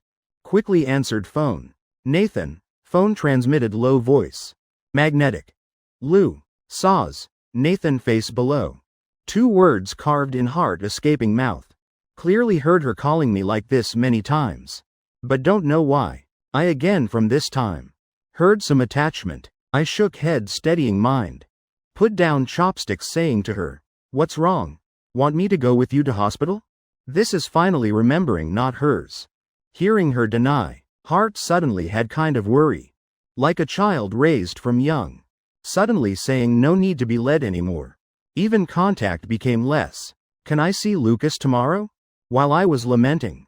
Nathan asked quietly. I paused a moment. Expression somewhat awkward. Tomorrow our department has team building. And can't request leave. So can't meet? She said it for me. I touched my head. Can't you come? Join Lucas for team building. Though through phone sound quality unclear. But I heard the grievance in her voice. Low spirits. In my mind automatically appeared her pulling my clothes. 2 wet eyes looking at me. That pitiful appearance. Heart couldn't help softening somewhat. Director only mentioned can bring family members. Didn't say can or cannot bring friends. So I'm saying while thinking. So I still need to ask the director. But Nathan directly ignored the second half. Very consciously putting herself as family. Happily. Then I can also go? My face confused. I'll come find Lucas tomorrow. Nathan threw this sentence. Quickly hung up. Completely not giving me time to react. If I called back to refuse. She'd probably cry. I put down the phone. Could only finish eating early to ask the director. Next day early morning. They gathered at company gate. I stood aside waiting for Nathan to come. Fortunately our department director completely didn't mind one more person eating free. Otherwise I wouldn't know how to coax her. The crowd ahead suddenly rang with shouts. I looked up. At one glance saw the attention center in crowd. Was Diana. Surprise flashed in my eyes. Our department team building. Why did Diana come? Colleague beside also puzzled. I've never seen CEO Diana participate in other departments' team building. Why come to ours today? Colleague knowing inside story beside quickly whispered. Heard director happened to meet CEO Diana. Politely mentioned once. CEO Diana joining team building. Who knew originally not caring about this CEO Diana? Directly agreed. So came. Department team building can't refuse leave. Already couldn't escape. Colleagues began self-enjoying. Those with family all brought family. Consider it a free outing for their family. Among colleagues mixed several unfamiliar faces. This also made Nathan's existence not too prominent. On the bus I naturally sat with Nathan. Just sitting down I saw Nathan's brows tightly furrowed. Expression uncomfortable. My heart tensed. Not comfortable? Should we have Lynn drive us over? On bus people's voices noisy. People also crowded. She originally didn't like such crowded places. Just about to stand up leading her down. Nathan pulled my hand. It's okay. I want to ride the bus with Lucas. But riding the bus you'll get headache. My words not finished. Just saw her lean over. Head on my arm. Other hand hugging my waist from front. It's okay. This way won't hurt. Head rubbing on my arm. Expression on her face nostalgic and attached.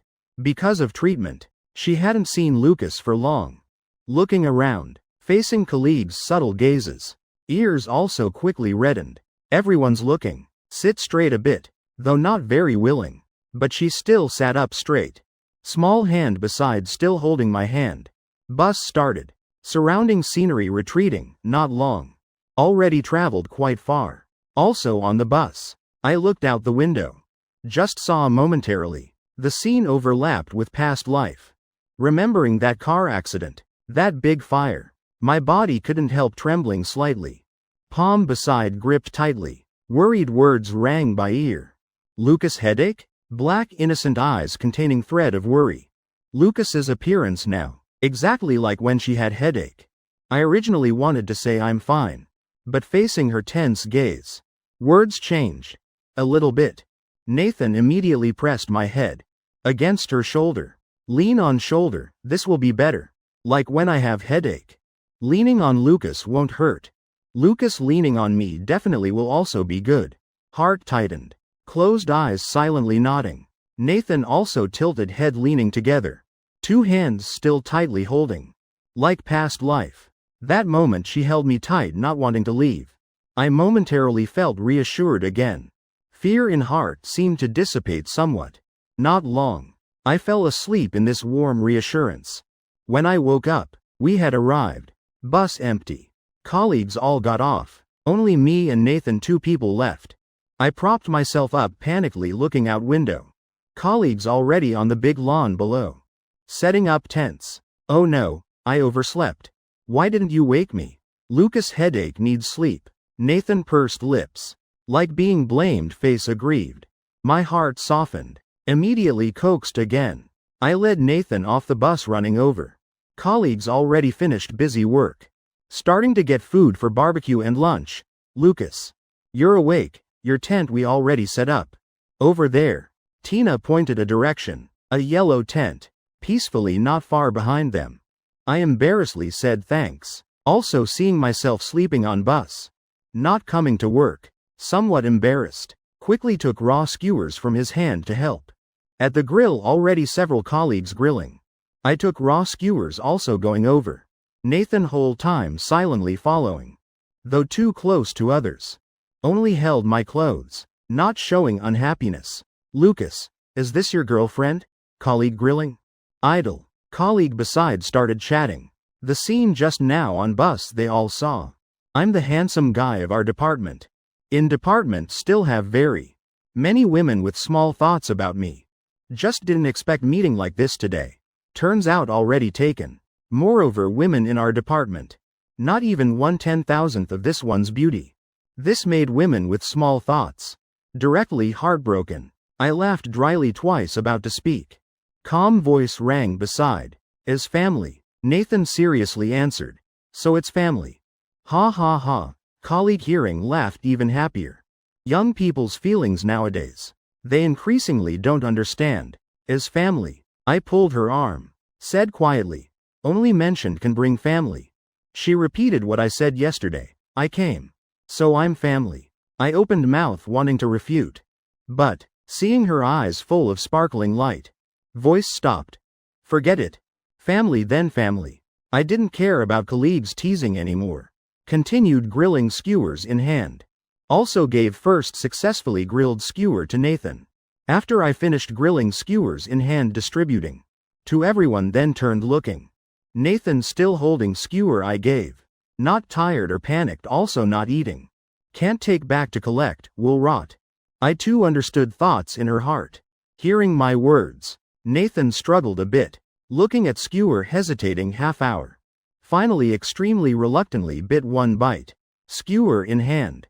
Family. Here's leftover grilled. You guys take and eat. Colleague just now grilling with me same place. Carrying a plate over. Also conveniently patted Nathan's shoulder greeting. My heart startled. Immediately tensely looking at Nathan. She doesn't like others touching. If serious will have episode. But Nathan's face no abnormality. Received plate they gave. Until now. I then clearly felt she's different from usual. Not only willing to ride crowded bus with them. Also talking with others. Even not rejecting others' touch. I hesitated a moment. Chose using tactful way to ask.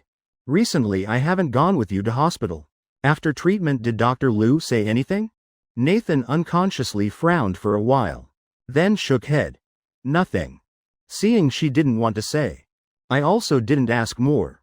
Thinking to turn around ask Dr. Liu myself. I obediently went to hospital for treatment. When I was thinking, Nathan suddenly spoke up, seriously looking at me. Never have episodes again. Won't hurt you again. I smiled.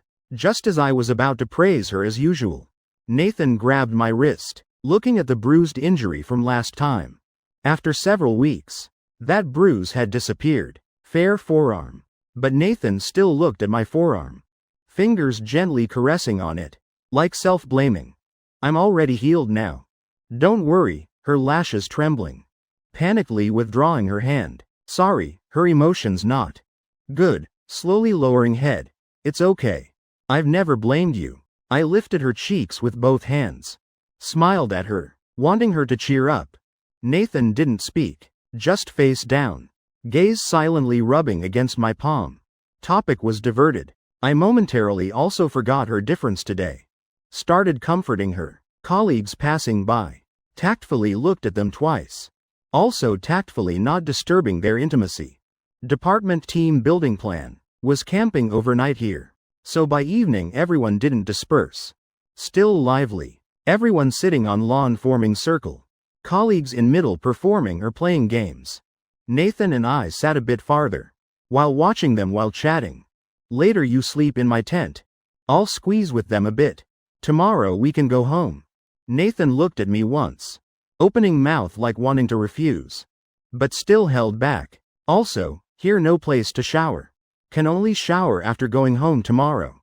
I continued saying. I remembered. Nathan has habit of showering daily.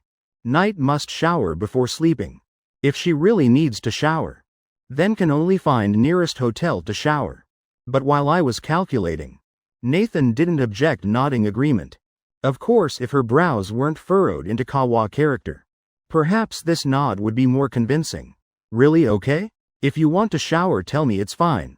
I'm like Lucas. Nathan determined, hand placed beside. Twisting though somewhat uncomfortable. But she still endured. If it's Lucas or others, definitely wouldn't have episode over small things. She also didn't want to. I always hoped her illness would heal. And she wanted to become like others. I didn't know complex thoughts in her heart. Smiled, patting her head. Praised. Very good. Opposite Diana sitting alone quietly. Across many people. Gaze directly falling on me.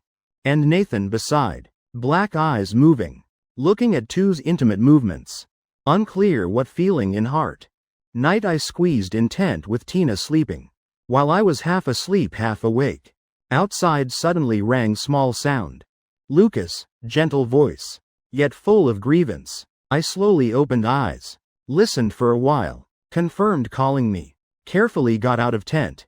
Just coming out saw Nathan. Like kitten sitting by wall corner. Squatting beside my tent. Seeing person come out she quickly looked up. Mercury eyes making whole person look extremely pitiful. Tina still sleeping inside. I squatted beside her. Lowering voice asking. Why did you come here? Not sleeping in tent? Nathan lowered head. Leaning on my shoulder. Can't sleep. Surrounding environment too unfamiliar making her uneasy. Completely couldn't sleep. I also remembered she's sensitive to surrounding environment. Face worried. But now late night. Also no car to send her back to Watson House. I thought half hour. 2 hands covering her ears. How about this? Before when Nathan found outside noisy, exactly this action covering her ears. She then continued sleeping. Just don't know if today outside works. While I hesitated, Nathan embarrassedly said, not uncomfortable anymore.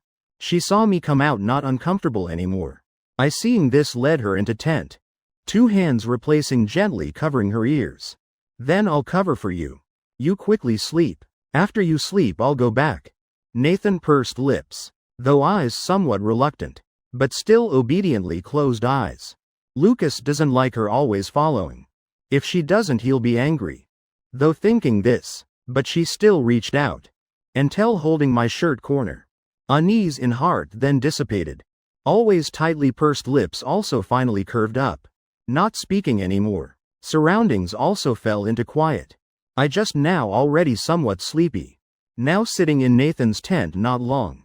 Head started nodding sleepily again. Sitting posture gradually bending down. Not long. Originally sitting cross-legged beside me. Already lying intent. Lucas, Nathan not asleep. Just let go hands by ears. Afraid he'd leave, then quickly opened eyes. Who knew saw me sleeping? She paused. Hand holding shirt corner let go. Poked my cheek. Seeing I had no reaction. Brows and eyes also carrying some joy. Body continuously moving toward me. Lucas asleep. Lucas not leaving. Also means she can sleep with Lucas. Until distance of 1 fist from me. Nathan then contentedly closed eyes. Next day. Colleagues camping together woke early. Outside all clanging sounds of pots. Bowls, already started making breakfast. I groggily crawled out of tent. Lucas. I said couldn't find you. Turns out you ran here to sleep. Tina's surprised voice rang out. Could it be last night lovesick?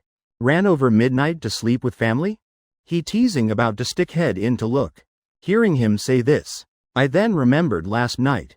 Slept in Nathan's tent, unconsciously wanted to block his view. But Tina already looked in first. Inside not one person. Oh, I misunderstood, don't mind. Tina awkwardly laughed dryly several times. Also told me breakfast ready. Hurriedly left. Though I didn't know where Nathan went. But finally wasn't spread rumors. Hard also breathed relief. Secretly reminding myself later must pay attention to influence. Avoid being talked about by others. After I came out from tent. Nathan then returned from afar. Where did you go? I puzzled. Jogging. She promised Lucas must jog daily. She persisted jogging. I patted her head. Praised several sentences. Finished running 800 meters. Do you feel your body? Much healthier? I raised my arm. Nathan nodded. Eyes also carrying thread of light. But, light in eyes hearing my next sentence. Immediately dropped. Then starting tomorrow run 1,200 meters. I smiled brightly looking at her. With her current physical strength, running 3 laps seems also easy. Nathan paused a moment, like shocked by my devil words. Not waiting for her reaction. I held her hand, led her to breakfast place. Scooped her a small bowl of porridge. Nathan ate 2 bites. Then reacted to increased jogging. Weekly. Running 800 meters is enough. Today run 800 meters. Tomorrow run 1,200 meters. After a while, when you're used to it can run 1,600 meters. After body healthy, you also won't catch cold and fever. I happily told her. Hearing later still have to run 1,600 meters. Nathan's breath caught. Almost spilled porridge in hand. She frowned opening mouth, but seeing bright smile on my face. Finally still nodded. Lucas happy. Then run. She painfully ate another bite of porridge. Not far from lawn were several water tanks. Makes sense. Here often people camping picnicking. Even water tanks built ready. Helping them wash things. Waking late morning didn't help everyone make breakfast. I actively took on washing dishes job. Holding 3 too small pots and spoons. To water tank area. Nathan seeing. Also wanted to follow. Result was sent by me to take down tent. Everyone all packing things. When I return packing tent might be late. So you help me take down tent. Also pack the small blanket inside? Helping Lucas pack things. Her eyes brightened. Immediately nodded going to tent. But she'd never done these things. Looking at yellow tent spacing out. Finally was Tina beside seeing.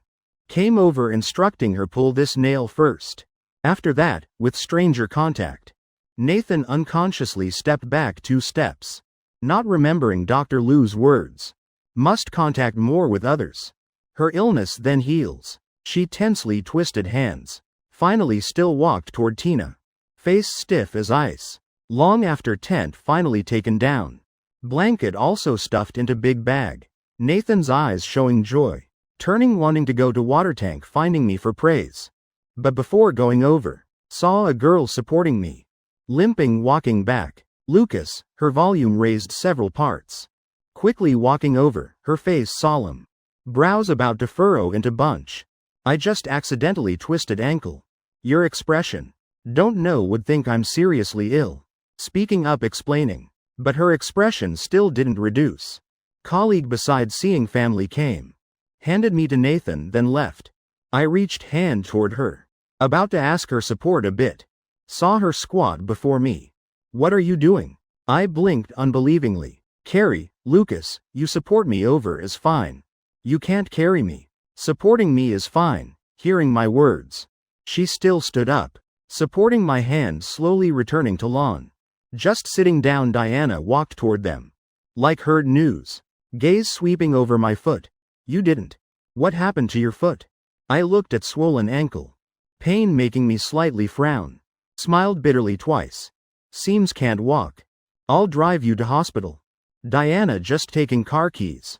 Saw me shake head refusing. No need trouble. Later everyone returning to city. I'll ride bus with everyone back. Then go to hospital, I said. Delaying so long. What if more serious? Car's here. I'll take Lucas to hospital. Nathan suddenly raised head, interrupting what Diana wanted to say. My attention also on Nathan. Surprised. You called Lynn over? Nathan going camping overnight outside. Can't not worry. So Lynn always drove following behind them. Just keeping distance, not disturbing them. So with Lynn appearing, I wasn't too surprised. Surprised just. She actually actively contacted others. She lightly nodded, looking at me gaze carrying some pride. Lynn nearby, quickly drove over. I greeted colleagues, supporting on Nathan's hand hopping into car. Looking at car driving away. Diana pursed lips, hand holding keys tightened, then let go putting back in pocket. Behind occasionally rang whispering discussions. Lucas's girlfriend really good. Listens to everything. Saw him twist ankle anxious like that. Did you see that car just now? License plate must be this number. Also has private driver. Such good girl, I'm jealous. I went to hospital. Got pills and ointment going home. Just old district, no elevator. Looking at each floor of stairs, head getting big. Just as I planned, hopping up step by step. Nathan supported each step home.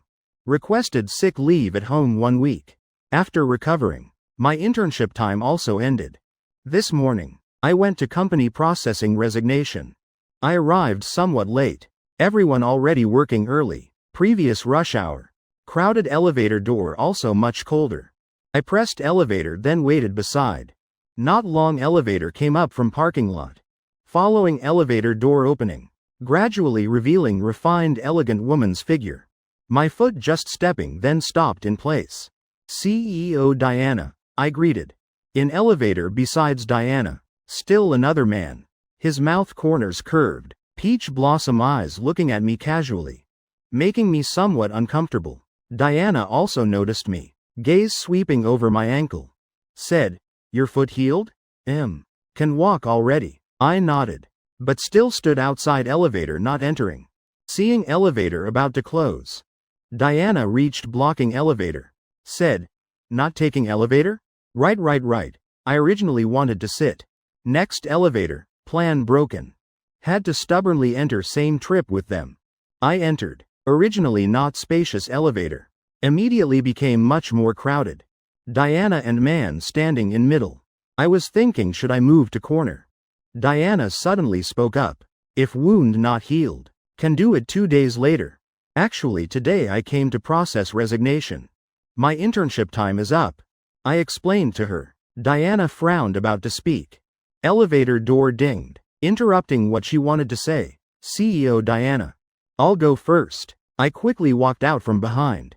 Head not turning leaving elevator. Looking at his leaving back. Diana's brows slightly furrowed. About to withdraw gaze. A lazy arm placed on her shoulder.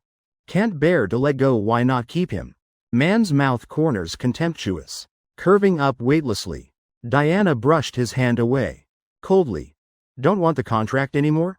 Said one sentence to you and anxious. Deserve being single. Man laughed foolishly shrugging. Resignation procedures very simple. I just told department director about this. Procedures then passed. Information between departments transmitted very fast. I just proposed resignation at directors. People in department already knew. I returned to workstation packing things. Colleagues all came saying goodbye to me. Your work this time not bad. Also negotiated several contracts. If after graduation still want to come here, tell me, no need interview directly accept. Phoenix led me 2-3 months. Seeing me leave also said few words. Graduating entering company as official employee. Salary and benefits. Definitely much better than intern. Moreover still big company. How many students dream of? I'm no exception. Touched saying thanks to him. After Phoenix enthusiastically mentioned, evening everyone gathering sending me off. Until I said tomorrow must wake early returning to Cloud City. Phoenix then gave up this idea. Though I was here only brief 2-3 months. But things still filled one small cardboard box. I hugged cardboard box just leaving company gate. Saw Nathan. I surprised asking, why? I came to pick up Lucas. I put things in car then reacted. This time she all came picking me up after work. Just because I stayed home recovering 1 week. Forgot about this. Didn't expect mentioning to her last night. Today coming to company. She followed over again. Nathan also didn't ask me. What's in this cardboard box? Casually put cardboard box back seat. On way home. Nathan and I talked about tomorrow returning to school. Going back half month. I won't be here. My voice paused. You must obediently go to Dr. Liu for treatment, okay? I originally wanted to say I can't go with her to hospital. But this time all her going to hospital herself. Made me feel I'm no longer useful. Heart somewhat regretful. But Nathan didn't understand my thoughts. Just held my hand obediently nodding. Next day I went to school. Before leaving, she still said Tuesday will come to school finding me. I checked weather forecast recently heavy rain. If heavy rain don't come, stay home. Neighboring province has typhoon passing. Their side also affected. I still remember past life that stormy day. Wild wind blowing windows banging. Ryan and I hiding in dorm. All day not daring to go out. Nathan also didn't speak up. This morning before going out, Mom Sarah instructed me many words. Heard until ears calloused. At that time I didn't understand why Mom has so many words. Until having to part with Nathan. I also became nagging, like reluctant. Until over an hour later. Nathan then got in car leaving. And I also pulled luggage back to dorm. Just walked not 2 steps. An arm placed on my shoulder. Watching you two lingering. Why not say 2 more sentences? Ryan joked. Ryan. Hand pulling suitcase just got off bus. From afar saw at school gate 2 figures. Familiar and intimate. He's not going back sky getting dark. I said. Let him travel at night? Anyway he listens to you so much. Aren't you heartbroken? Ryan winked at me. What nonsense are you saying? I lightly coughed twice. Why still someone blushing? Ryan stretched neck close to my face laughing. Teasing. 2 returned to dorm long time not back. Dust everywhere after we finished cleaning. 2 already tired lying on bed not wanting to move. Mom Sarah sent several caring messages. I replied then planned to turn off phone. Corner of eye saw Nathan's profile picture, heart moved.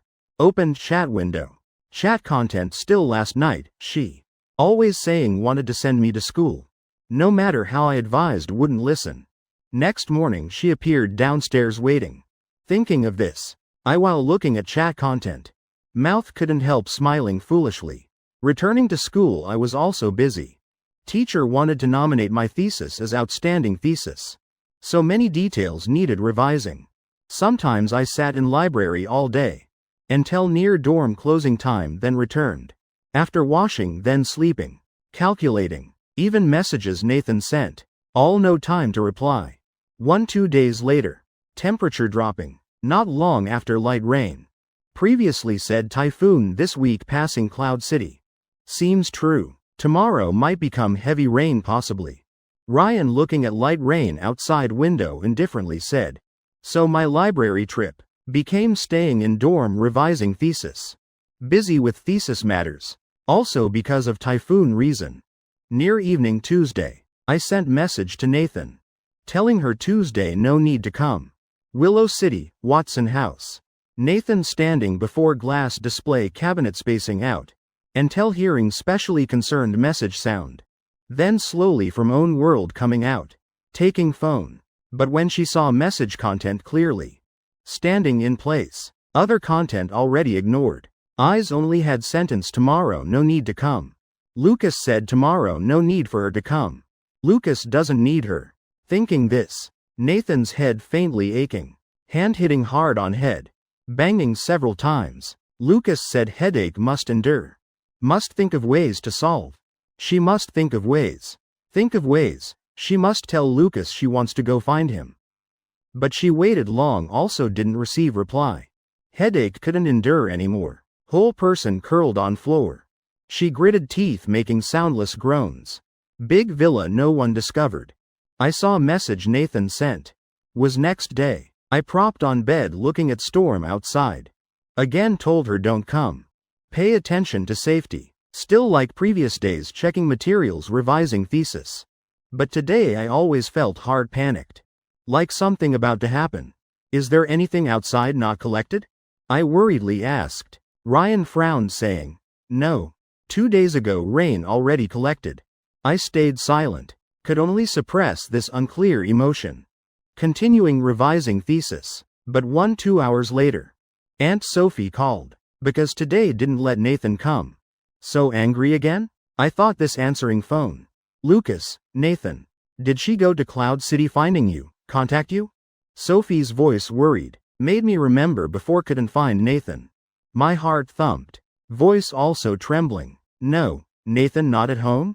She's missing? Driver said this morning Nathan wanted to go to Cloud City. But because of weather didn't take her. Then Nathan disappeared. I don't know if Nathan went finding you. Lucas, can you help me find Nathan? Sophie's voice carrying crying. She knew Nathan getting lost not related to Lucas. Also no right asking Lucas to help her find. Especially on such stormy day. But that's her daughter. She can't forgive her selfishness. I quickly agreed. Perhaps because of Aunt Sophie's plea. Perhaps too worried about Nathan. I couldn't distinguish, Aunt Sophie. Sadly said, if Nathan contacts you. Must tell me. I hung up phone. Again immediately called and texted Nathan. All lost contact. Anxious giving me headache. I looked at storm outside. Gritted teeth planning to run out. Stopped by Ryan. I answered phone. Ryan also heard. Knew I going out finding Nathan. But now weather so terrible. How about we call police first? Wait for police to find. Ryan suggested. Watson family already called police. Aunt Sophie said Nathan might come to Cloud City finding me. I'll just go look. Near school. I insisted going out. Ryan also had no way. Could only take 2 umbrellas going out with him. 2 people anyway faster than 1. Moreover, I'm also not assured about you, Ryan said. In stormy day, everything becomes extremely small. I stepped out of dorm. Rain pouring immediately fell on umbrella. Umbrella in hand like heavier several pounds. Still had to grip tight to avoid umbrella flying away. In this weather, I standing 1 minute all felt difficult. Completely couldn't imagine how Nathan is now. Did she fall in some puddle? Or met leaking electrical box or pole? She's always so foolish. Whatever I say she does. Whether storm or sea of fire. She always comes finding me. Why is there such foolish person? Seeing me going farther. Ryan chasing shouting. Don't go further. Over there dangerous. Ryan pulled my hand forward. Then discovered I was full of tears. Ryan's throat choked. Lucas, I straight looked at him. Tears dropping one by one. Ryan, she's so foolish. Did something happen? If she got lost was kidnapped? If she had episode? Nathan definitely fine. Don't worry first. Let's search carefully again. Ryan interrupted his baseless fantasy comforting. I choked once. Wiped tears continuing searching. Finally at intersection ahead of school. Found Nathan walking in rain. She had no umbrella. Clothes from head to toe soaking wet. But she still didn't forget checking watch twice. Like very rushed. Nathan, my tense nerves loosened. Directly ran to her front scolding. Didn't I tell you not to come? Don't you see there's typhoon? Why did you sneak over alone? Know how dangerous? Nathan's face still carrying joy of meeting me. Being scolded immediately froze. Speaking also became careful. Because I wanted to see Lucas. But they all wouldn't take me. I calculated time, not late. Her head crazily operating, thinking all ways to make me stop being angry. But seeing Lucas angry just before. Suddenly crying. Head empty. I like lost, then found again, tightly hugging Nathan. Do you know, I thought something happened to you. I thought never seeing you again. Following my words coming out. I understood, even if she's sick. Even if she can't accurately express herself. Even if she later can't live independently. I also want to always take care of her. Not sympathy or pity, but because I like her. Late winter, the community event ended, the schoolyard gradually emptying. Nathan stood under the eaves, hand-holding the rubber band the doctor told her to carry. Today she introduced herself in front of everyone, and even helped little Lily complete the last puzzle piece. Lucas handed her a cat-shaped keychain, the reward he promised if she completed the goal of looking into my eyes for 3 seconds and saying thank you. Nathan looked up, counted silently, then said softly, "Thank you, Lucas." He smiled. "We don't need to run fast. Walking slowly is fine too, as long as we walk together." Sophie came to pick them up, her face softening. She only gently reminded, "Come home for dinner. Tomorrow come to the center early, Lynn will drive you." Ryan shouted from afar. "After the exam, remember to treat us, young master." The whole group burst into laughter. Tina sent a message. "The summer team building is missing someone to handle therapeutic content. If Miss Watson wants to try, we'll wait." After Lucas read it, he asked, "Do you want to try?" Nathan nodded, hand gripping the keychain. "I want to." The streetlights came on. Lucas opened the umbrella covering them both. Before getting in the car, Nathan turned back, speaking each word clearly. "Don't leave me." He answered immediately, "I'm here." They stepped into the drizzling rain.